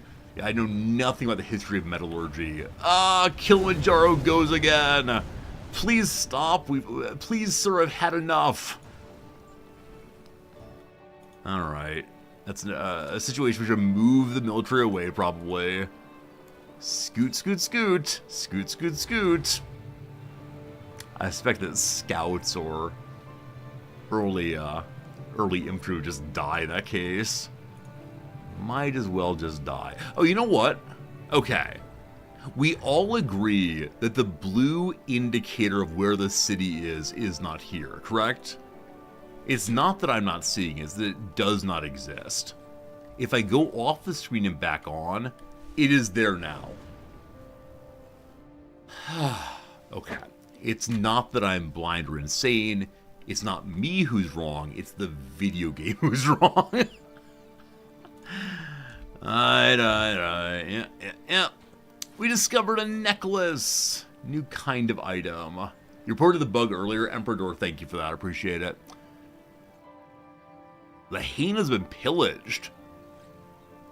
What do you mean Lahaina's been pillaged? It's not been pillaged. It's been knocked down by a volcano. It's an important distinction. Repair the museum. Building museum next to a active volcano. Not my smartest choice, but that's okay. I'm just gonna say it's okay, because surely it is. Done with digging there. There are 2 more Laurentian artifacts. And then Badeep Badeep, the entire world has been freed of all of its history. Why didn't you indicate on a city that 3 ages looking at? Because you have to click at the city center. And there are other fortifications around it that look vaguely city-esque. You have to click exactly the right spot. And that needs a little bit of work. Better armor, better good. Give me more combustion. Have we started getting econ points, I wonder? Yes. Yes. Railroad Tycoon points coming in. We're behind on that, but ahead on everything else. Neat. Neat. Okay. Go to town. Lyon. Production, please. Okay, we then go to the capital again. They're here. As an example, like, let me go to my capital and show. So to engage with Rome, you can't click on these. You can't click on this. It has to be exactly on this tile to engage with it. And that's fine if you can see the palace easily, but City Hall's blending quite a bit in my experience. Biggest productions factory here. They're fine. And it's all the production buildings for now, I think. It's literally all the production buildings in the game. There probably was some way to put them together a little better or something, but you know. Make some more airplanes here. I wonder if people recognize that we together are attempting to do something for humanity, or if they're going to attack me in the middle of this. Rome can bring 1 resource in. Is there anything to help with production? Production towards land units. Sea units. Coffee, isn't it? Buildings and wonders. So there's nothing that goes to projects. Project intentionally slowed down, I suspect rather. Alright, you get coffee too. We are the people of coffee, it seems. Why is that? Who knows? Who knows? All right. I'm going to steal the coffee from Alabama, I believe. You all can do, I don't know, the happiest place on earth. Do we like the factory mechanic?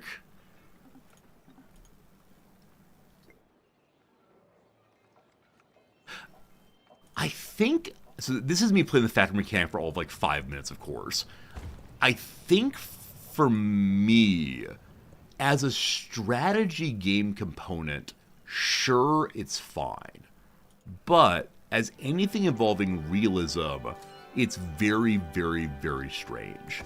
They are allowed to have only one kind of resource in a city, and that you have to have it connected to a railroad if you're making it in that city and keeping in that city.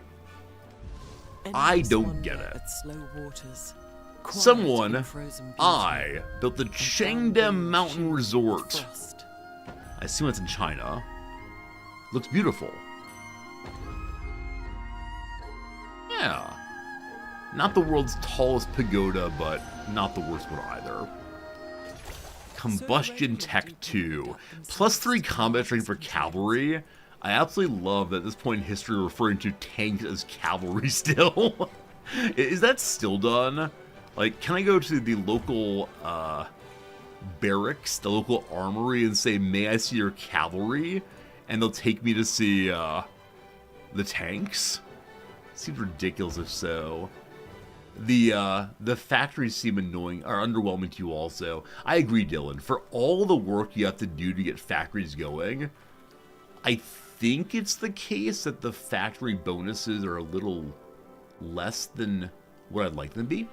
And I think also, I mean, in this playthrough, we ignored factories. But in this playthrough, at least, by the time we got our factories up and going, the bonuses didn't seem useful anymore.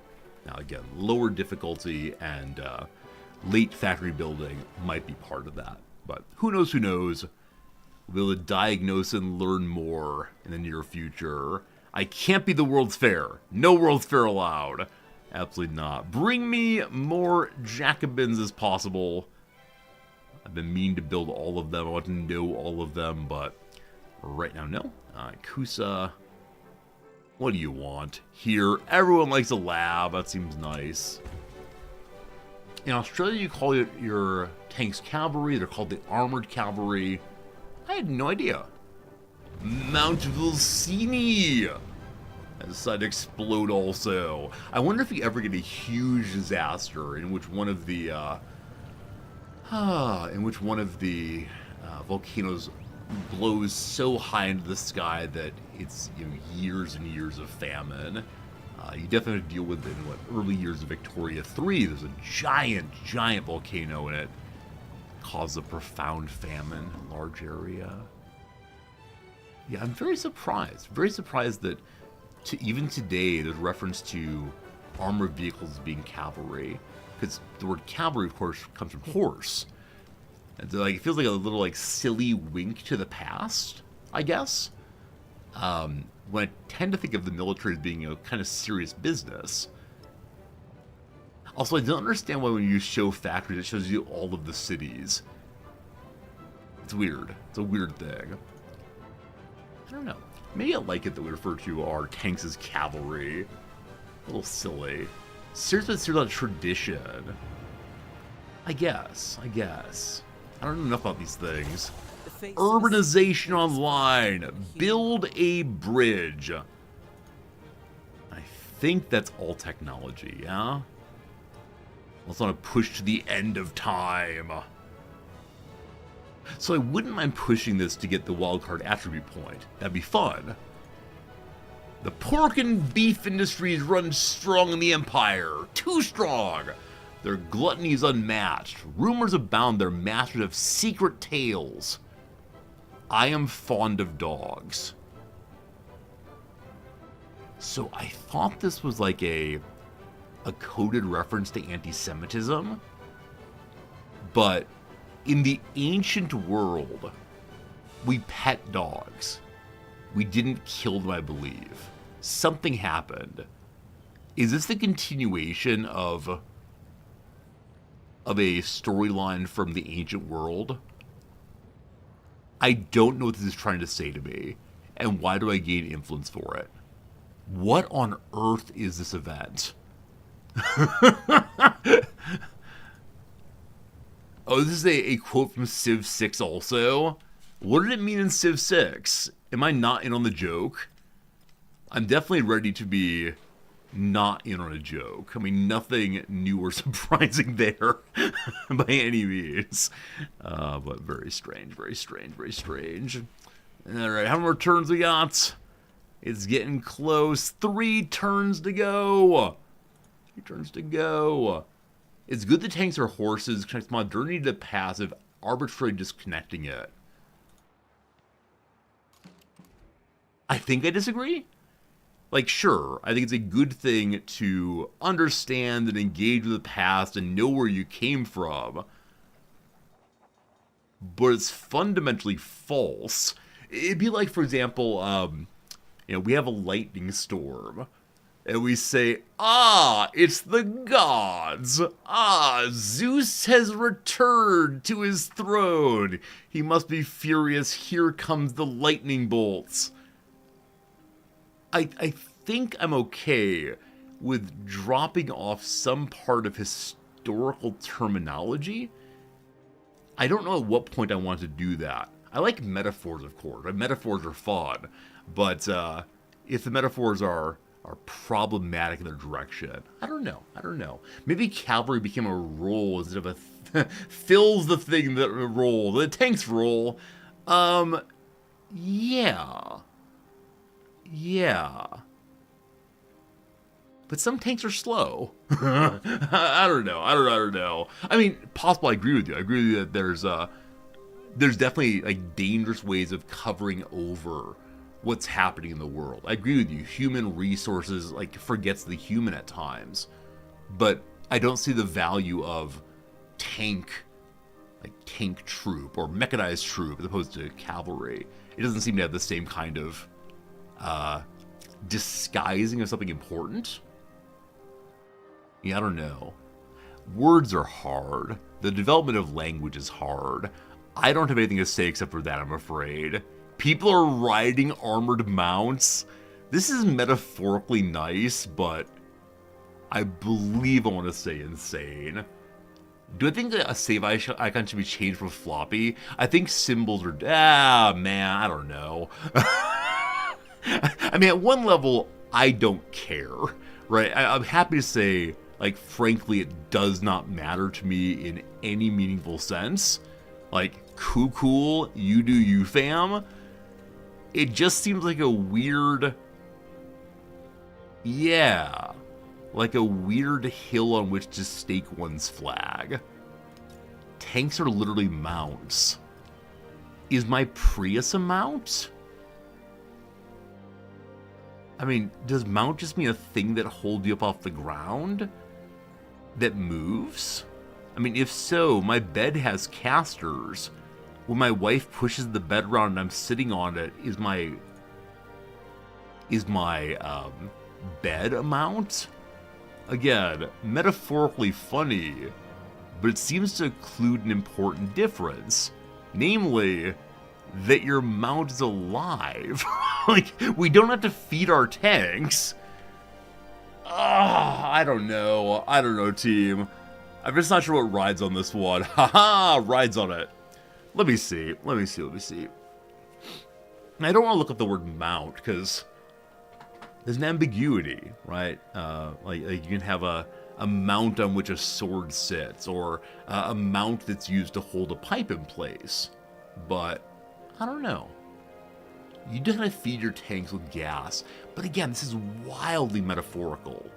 And like, I'm okay saying that a lot of the way in which we approach the world is metaphorical, but if we can't make a meaningful distinction between, like, we feed humans food and we feed the car gasoline, then we've either animated the car or mechanized ourselves. And that's where the metaphor is incredibly dangerous, I think. I don't know. The topic's gotten too big in the past moments. Word your pointer's continuity? I mean, I don't disagree. I'm not sure we should maintain all continuities. Hard to say, hard to say. But I'm not in the military. The world, though, is soaked with blood. We find a silver coin. All terms are metaphors. I mean, look. We can do the Lakoff and Johnson dance, but different metaphors function in different ways at different times, and we shouldn't conflate that all words are metaphors means all metaphors are good metaphors. Rorty argues that part of what it is to have progress in society is to find new metaphors that replace the old, leading us closer to our purposes, liberation of humanity, whatever. Alright. We are complex machines. I mean, it's incredibly dangerous. No more as topic. I want to win my video game. I want to win my video game and go play World of Warcraft. If we want to talk in the Discord, I'm all for it, but I just want to get my wrong place. I want to get my 2 turns from now satellite in the sky. Shuttleman's wants your research. Sure, fam. Sure, fam. Up we go. Up we go. Is WoW my main game? No. WoW is the game that I shamefully play on a different channel sometimes to soothe myself after stream. I don't really have a main game. I bounce around through various strategy games, simulation games, and occasionally some weird stuff. Justin, I know you've just joined us in Civ and generously subscribed, but you know, if you're not into Paradox games or not into, I don't know, whatever other games we get into, colony builders and so on, it's okay. But that said, next week is at least one more week of Civ. So, don't you worry, I won't disappear, but I know anytime we play a new game, we find people who join our community. It's a beautiful thing. And then occasionally we move on to a new game, and some people say, not for me. But we're lucky if people come along with us because they're enjoying what we're doing. And that's nice. I think I'm just gonna... I mean, the fascists and communists are so weak in this playthrough. And it looks like Prussia and Meiji Japan have not yet chosen... Mount Scenery blows again! It seems to me that the other two haven't chosen an ideology yet. Or one gets no bonus for people who are same ideology, etc., etc. I don't know. Here for Zordy, no game beats for Zordy. That's very kind, thank you. I'm glad you're hanging out. We've hit the victory condition. Congratulations! You've completed the Space Race Project, Science Legacy Path of the Modern Age. As the final age, you must complete one final task to achieve victory. Staffed space flight goes up. May I get Lafayette into a space shuttle or rockets? I want Lafayette to ride to the sky, clearly.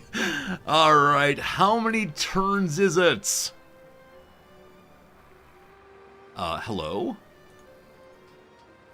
Oh, weird. It was showing the satellite still there. 18 turns.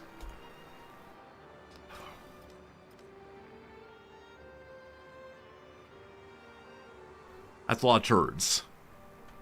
I get it if I'm barely defending my borders. I could try to finish out a reform. One's good already. Let's go ahead and Prussia probably, yeah. One turn. So next turn, the possibility of us getting a policy that helps the speed of the Rubicon floods, the speed of projects. I'm not sure on that one. But yes, you won game over, very close to it. I think there are different achievements for finishing each of the endings.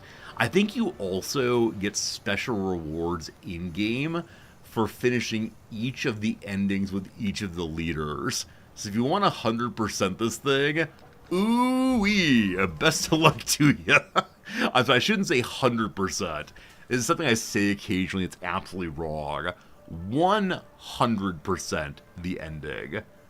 No. Unless it counts as a wonder, which I doubt it does. Here. That's a wonder. Good luck. 17 turns. Please no one attack me. So we get the Lafayette's science ending. Though it's the case that Lafayette's easier ending is culture. Nothing's getting repaired. I will do the narratives because they're fun. You get credit each time you do a legacy path in each age for a leader up to 3 times. Interesting. Interesting. I don't plan to 100% this game, but I do see the... Yeah, I do see the possible joy in doing everything. The Archangel of Terror! Louis-Antoine de Saint-Just, the beautiful young man, a countenance that jars with sobriquet. To those who oppose us, he counsels softly, we cannot show mercy. So this is one of my Jacobins. Go fight a commander for culture, or victory comes after adversity, try for trial, our specialists learn how to do new things. That's pretty cool. That's pretty cool.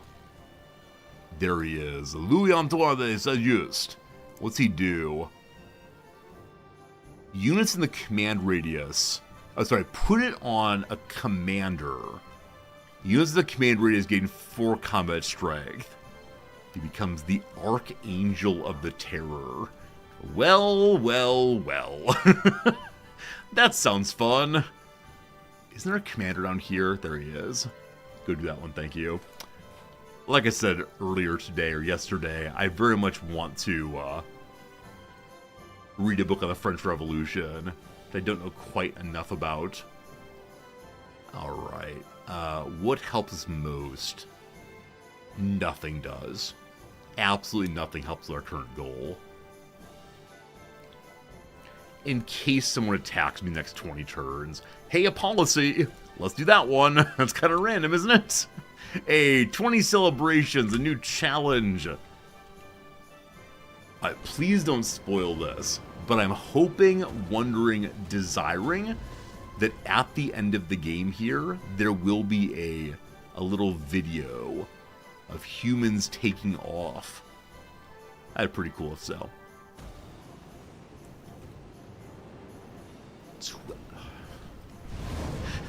Very well, destroy the world. I need a governor. Do any of you want to be elected governor to do all the work of repairing my things in the last days here? I would enjoy it if someone else... Oh, please stop! Good God, please stop! You're gonna be governor, we're gonna actually go wrong. I thank you for your willingness to come in and repair after the volcanoes destroy everything. Did I buy the cutscene ending DLC? There's no DLCs yet, thankfully, but we'll see what happens. I wouldn't be surprised if there is no ending scene yet, because I understand that the space age is definitely coming. You know, in the various trees, there are really, really clear statements of, you know, you're unlocking a future tech for the next Civ. You know, here you're getting... where were they? There's one that said, like, you unlock perks for the next... Not next Civ, or next era, rather. Wow, how's that going to work, though? Wait. If you change culture going into each era, what cultures show up in the space age? I mean, does it become, like, post-World War... or post-Cold War cultures? Is like the Russians, the Americans. I mean, America's already part of this age, I believe. So it's like the American Empire, the EU. Oh, I wonder. Is it NATO? I want to play as Canada. It'd be great. Or does it become like, you know, going to the stars, you become Terrans, possibly. We'll see. We'll see if we get the space age at some point. It'll be fascinating. Fascinating. Please stop. Please stop. I have things to do. And those things do not include dealing with this. The Atomic Information Future Age. Okay. So an Information Age Civ. Huh. I mean, I think our France is called the French Empire as this age starts. So it could go to contemporary France, or it could go into, like I said, the EU. It would be really, really interesting if there's an EU in a Civ game. Can you imagine them doing that? Do you think that'd be controversial in some way, or would everyone be cool with that one? 6 turns.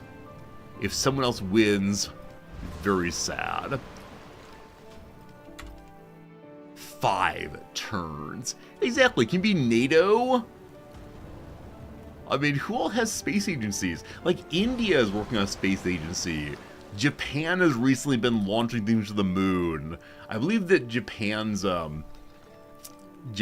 moonlander landed upside down. Or is that India's? Someone recently landed upside down. But I absolutely love... Oh. Or do they do the sad thing? Do they move to corporations instead? I mean, that would be such a fascinating commentary. The Civ shifts into like Google or something, or you know, Elon Musk nonsense, and SpaceX, and Virgin, and all the other ones that are used trying to get to space. Yeah, corpo states. I mean, when you push this, I mean, that would be such a cynical, heartbreaking moment. But maybe it's right to do it here in Civ 7. Can you imagine? I'll need to be first out of the gate with a commentary article on that one. Because I got things to say if they do that. They're not going to do that. They'll stay with nations or possibly political organizations. I assume. What's happening here? Friedrich the Baroque is up to level 2 on the Railroad Empire. Yeah? Yeah? Yeah? Maybe. Oh, he's at level 1. The first pop-up we got about him was that he had started it and no one else had. Right. Who cares? Our state is focused entirely on... I sure would like this to not be a thing. How many explorers are there? Am I enjoying this game? Just that I'm loving this game. Like 1 3/4 thumbs up. It's been a lot of laps, a lot of fun all the way through. I definitely am playing a second playthrough, back to back. And if I'm not enjoying a game, I will not do that. Absolutely not. But no, everyone just came by and said, should I buy this game? My comments have been, yeah. It is a fun game, a good game, and we're about to win our first playthrough, and that is, that's great. That's really, really great. We'll see. Where are we going? Wait, where are we going? Wait, what's happening? No, please stop this. Oh, that was weird. Wait. Okay. What was that? My keyboard and mouse weren't responding, and we were going for an Antarctic trip real quick. The game says, no, you can't finish. Here we go, possibly.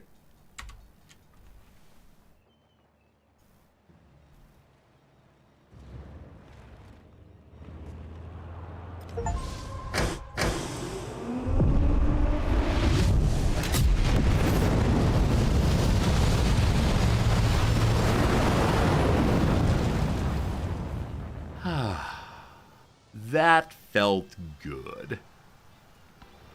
The modern age comes to an end. In 1888. I'll take it. That's what could have been... Oh. A pale blue dot floats lonely in a void. The shackles of gravity are broken. What new possibilities does such a vantage point open?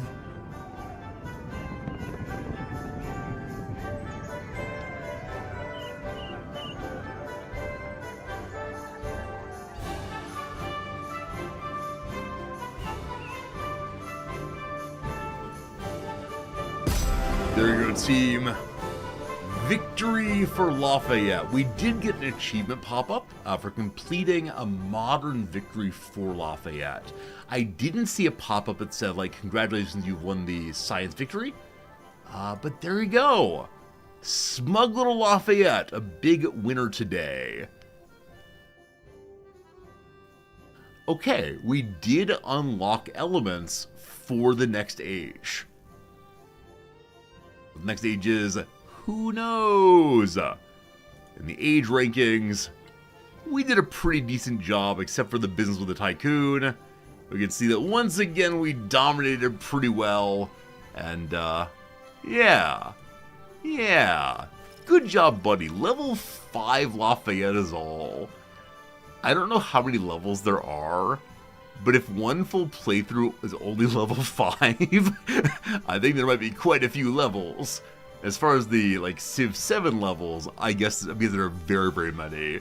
And then you gotta do prestige levels and play at a harder difficulty. We got ourselves a yellow background color, and then completed all the tutorial. Hey! Over here we have the Urmont model Concord class frigate. It's made a different model for the frigate, possibly. I don't know how it works exactly. I wonder if we can watch the world in its building. I know some games do that. Also, Mr. Fritz is here. Mr. Fritz heard the end of stream voice being used, so... Hello, buddy. You want to get down, don't you? Hello, buddy. Yeah. I'm looking around. Yeah. The end of stream voice he is so attuned to, and I don't quite know why that is. Like, what changes in how I talk, we're like, that's the end of stream voice. It's amazing. He's probably an LLM that can identify these things. Hey, thank you, George and Blue Moon, for the big old Fritz emotes in chat. I appreciate it quite a bit. What a fun playthrough, team. What a fun playthrough. Tomorrow, I guess we'll start a new one. Does anyone be thinking about this overnight? Like I say to my students, be thinking overnight about what you'd like to see. As whom do we play tomorrow? We're definitely going to do a different character. We're definitely going to do a different set of cultures going through. And there are just so many people. Multiplayer Crusader Kings? No, Raven. We're playing this again. I've got more than one person now who, when I say, what should we play, says, oh, Crusader Kings. There's so many really cool characters here, and I know so little about most of them. Part of me wants to be the Australian guy. Isn't there an Australian guy? Wait, did I make that up? Or is that in Civ 6, maybe? I think I made that up. I told someone that there's an Australian leader in this. Oh, maybe not. That's in Civ 6. Oh, no. I'm a liar. Maybe I'll play as this guy, though. Jose Rizal. Or maybe we'll do Harriet Tubman and attract so very, very much trolling. I might do it to get to America. But I suspect there'll be some people who are very unhappy that I would dare choose a DEI character. LOL, these people. That's tomorrow, though. For today, we need to find someone to raid host who is playing a little game called Civilization VII.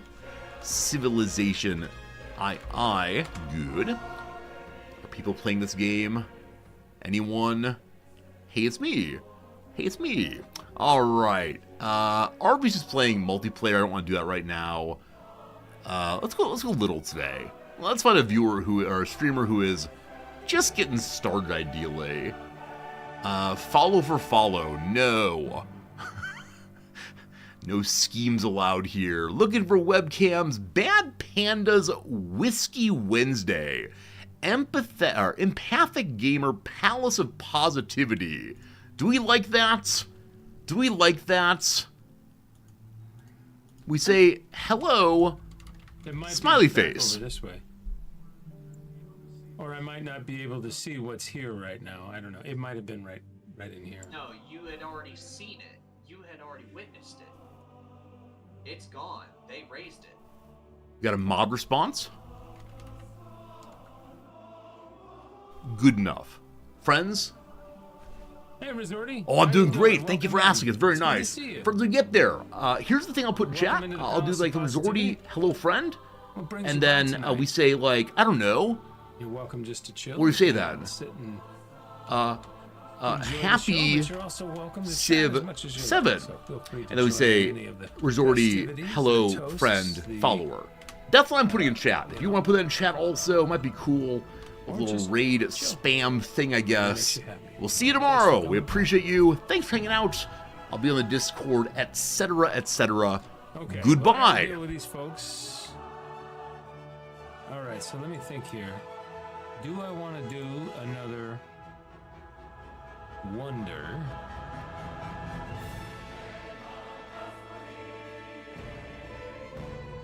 And if so, what would I do? So if I'm going for